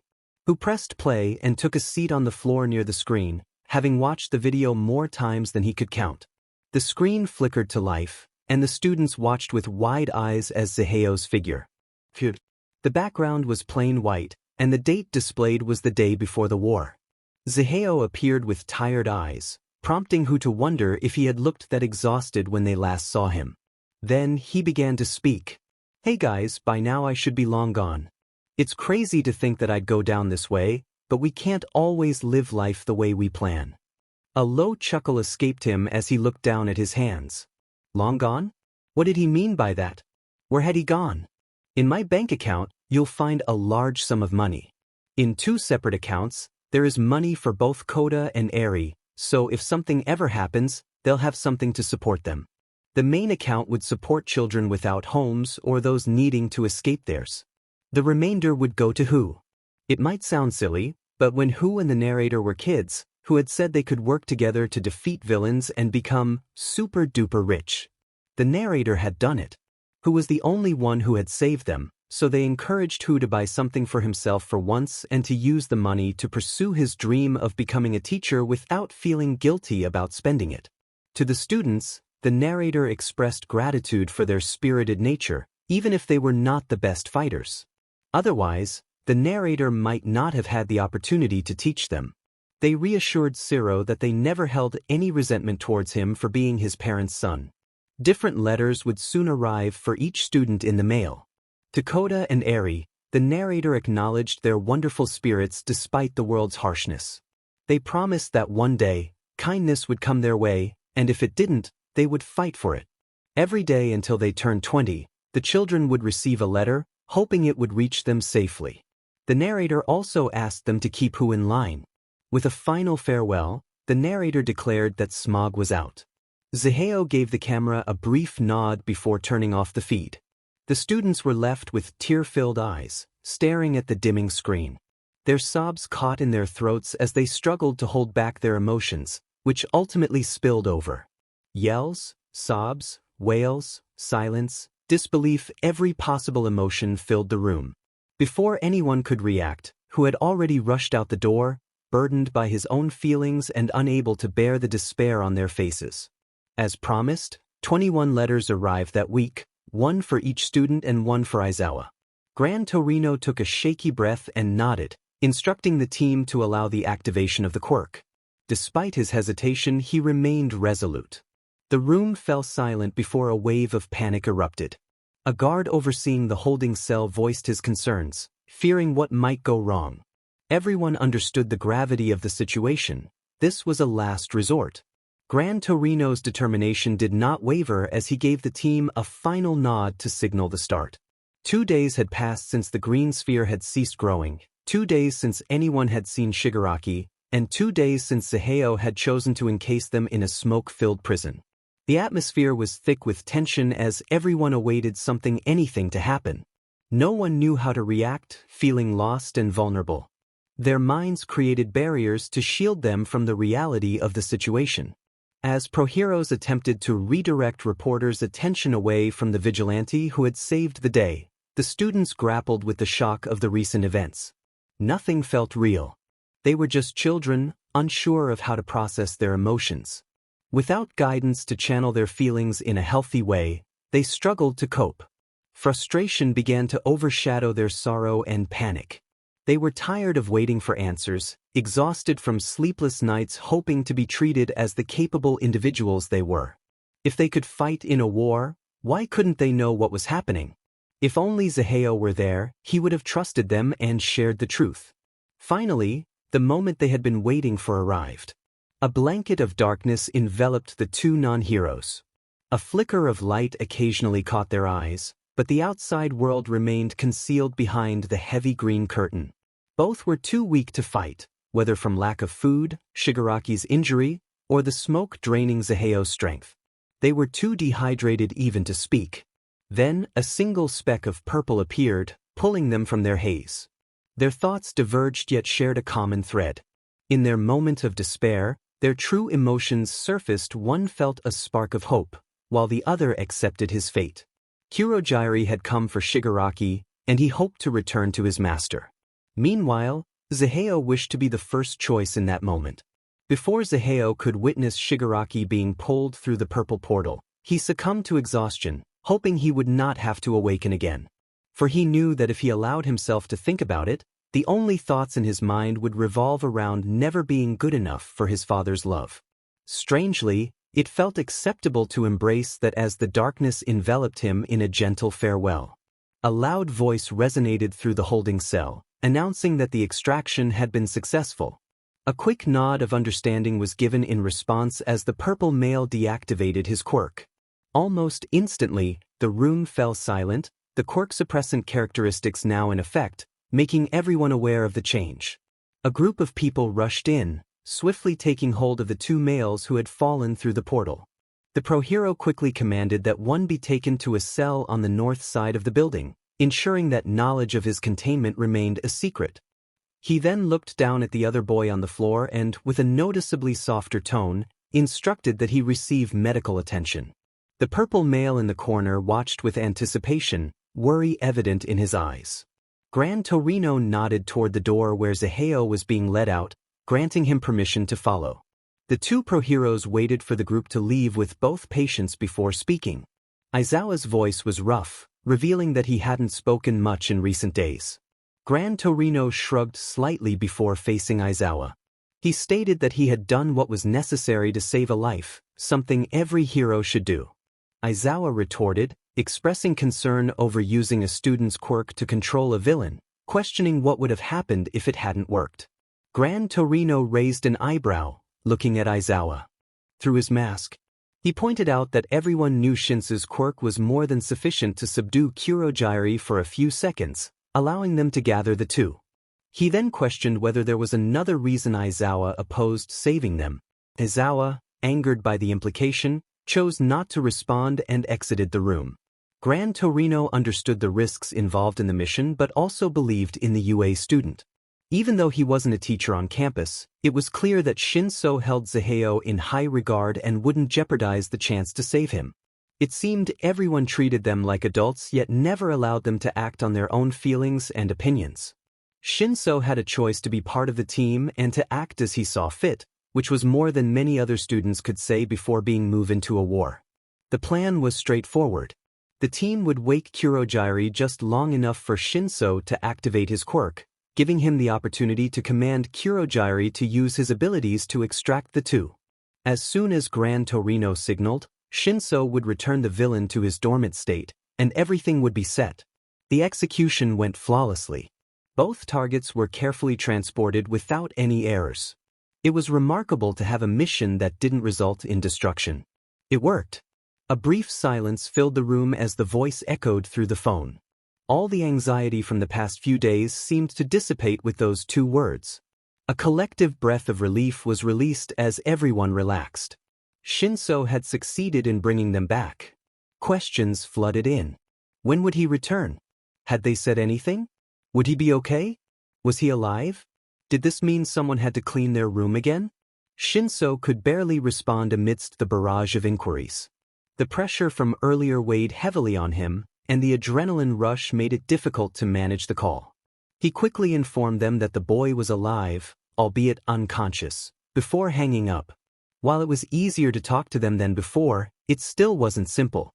He sank into the cold metal chair outside the hospital room, feeling as though he should have his own chair given how often he visited for Zaheo. His foot tapped impatiently against the floor, matching the rhythm of his fingers.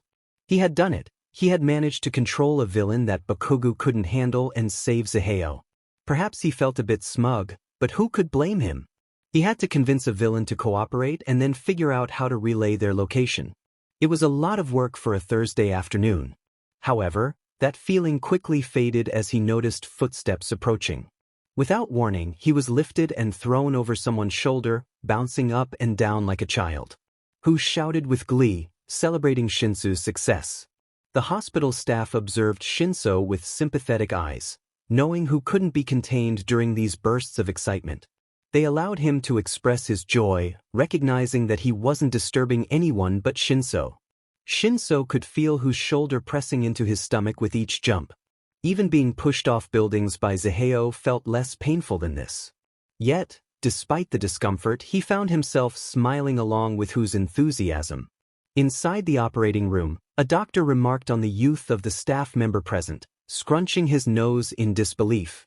Another staff member explained that Nwagbata had worked with Zaheo before and was the only one capable of replicating his blood. The doctor reluctantly agreed to proceed. Shigaraki was the first to awaken. Zaheo found himself in a prison hospital, utterly bewildered. He remembered Kurogiri saving him, but now he was in a strange place. However, his situation was not the main focus. The real drama unfolded on the other side of the building, where a nurse was in distress after a cup of water was thrown at her head. As Zaheo began to show signs of waking up, the nurse, in a moment of panic, had decided to offer him a glass of water, but things escalated quickly. He awoke with a start, his voice filled with confusion and frustration as he questioned his surroundings and the machines attached to him. He recognized a familiar face but struggled to recall the name. Just as he was about to finish his thought, a sedative was administered, cutting him off mid-sentence. Shinso and who had tried to warn the team about Zaheo's potential reaction to waking up in an unfamiliar environment, but their advice went unheeded. A moment of silence passed before relief washed over the group. They hurried to act before the sedative's effects faded. Days later, Shinso and who were on edge as they waited for the door to Zaheo's room to open. When it finally creaked open, they sprang to their feet, eager to hear from the nurse. She cautioned them to be careful when Zaheo woke up, as he had been a bit aggressive earlier. With a nod, they entered the brightly lit room, where the smell of smoke lingered from when Zaheo had removed his breathing mask. To their surprise, he looked relatively fine, aside from some bandages covering burns and a large gauze wrap around his throat. As they observed him, Shinso couldn't help but comment on Zaheo's appearance, prompting a playful argument about Shinsu's non-existent mother. Their bickering was interrupted when 2 cups were suddenly thrown at them, clattering loudly on the floor and startling them. Nwagbata, stifling a laugh, realized the visitors were unaware that Zaheo was awake. Annoyed by the lack of information, Zaheo called out for answers, his voice rough from his injuries. He took a sip from the water beside him, trying to soothe his throat, and turned to face the two. He demanded an explanation for why he was still alive. Shinso and who exchanged nervous glances, unsure of how to respond. Who fumbled for words, explaining that the decision had been made to bring back Shigaraki alive, leaving Zaheo feeling frustrated. He expressed his irritation at being denied the peace he thought he had achieved, feeling a mix of emotions about his situation. Despite his annoyance, he acknowledged the effort his friends had made to be there for him. He thanked them for not giving up on him, which surprised both Shinso and Hu. Their relief was palpable and they couldn't help but express their gratitude, overwhelmed by the sight of him awake and talking. Their heartfelt moment was interrupted by a ringing phone. Nwagbata handed Zaheo the device, and with a sigh, he answered, feeling the weight of his friends resting on him. The medication was strong, dulling his senses, but he was grateful to be surrounded by those who cared. Nezu replied with an amused hum before speaking, indicating he had something to share. Earlier, Nezu sat at the end of a long table, his hands perfectly folded on his lap as he calmly faced the Hero Commission. They attempted to intimidate him by placing him directly across from the chairman. A small grin grew on his face as he enjoyed the little game of reverse cat and mouse. He asked what they meant, noting he had already informed them of Shigaraki's current condition. He wondered when he had last experienced such joy in teasing the higher-ups. The chairman's frustration was evident as he slammed his fist against the table, demanding to know the vigilante's whereabouts. He insisted that the vigilante, who had defeated the villain Dabi, needed to be brought in. Nezu blinked in response, pointing out that the commission had previously been indifferent to the deaths of villains, as long as the public remained unaware. He could barely contain his amusement as the chairman's face turned red. Nezu had no particular feelings about Zaheo facing punishment, but he had signed a contract at the beginning of Zaheo's employment. He added that, as far as he knew, Zaheo was dead, having received no word of his survival. A hero from the sidelines shouted accusations, claiming Nezu had ordered Gran Torino to retrieve Shigaraki. Nezu remained focused on the chairman, clarifying that he had only instructed them to imprison Shigaraki. It was not a lie, he had merely suggested they find a way to do so, and Zaheo had happened to be in the way. He concluded by stating he had a school to run and students to look after, leaving the meeting. Back in the present, Nezu continued, expressing a playful tone about how the string he used to keep the carrot dangling was severed, lamenting how he would manage to keep Zaheo at UA. Although Nezu could not see Zaheo, he sensed the eye roll directed at him. Zaheo teased back, suggesting that he felt like a dead man walking and that Nezu seemed reluctant to let him go. Nezu affirmed that he would see Zaheo once he healed to renew his contract. As the call ended, Zaheo felt Shinso and Hu stir slightly. A smile crossed his face as he glanced at his contacts, deciding to call the rest of the students. He acknowledged that he couldn't escape them just yet. In the last week of March, a mysterious hero had emerged, defeating evil forces. While his identity was not well known, it was clear he had given his life for others. The news report emphasized that without him, many would have perished. However, Siro dismissed the broadcast, grumbling that the hero was not dead, as he was still eating their food. Since Green Smog's supposed death, the students had an unexpected guest in their dorm. Where else could Zaheo go? They had missed their chance to be rid of him. Zaheo smirked, taking a handful of popcorn from Siro's bag, amused by the irony of his situation. It was unexpected to find himself having movie nights with a group of aspiring heroes after retiring as a vigilante. Over 3 months had passed since the war ended, and the entire population believed Green Smog was dead, except for those at UA. Denki chimed in, reminding Siro of how he had cried when he didn't know where Zaheo was. Kirishima added that Siro had cried even harder when Zaheo pretended to have amnesia to scare him on the phone, causing Siro's ears to turn red from embarrassment. Zaheo chuckled, ruffling Siro's hair, teasing him about how much he cared. He then announced that he would be their teacher for the next 2 years, whispering sadly, under his breath. The room erupted in cheers until someone paused, questioning whether that meant training would be harder next year. The realization caused the students to go pale, and Zaheo's smile was not reassuring.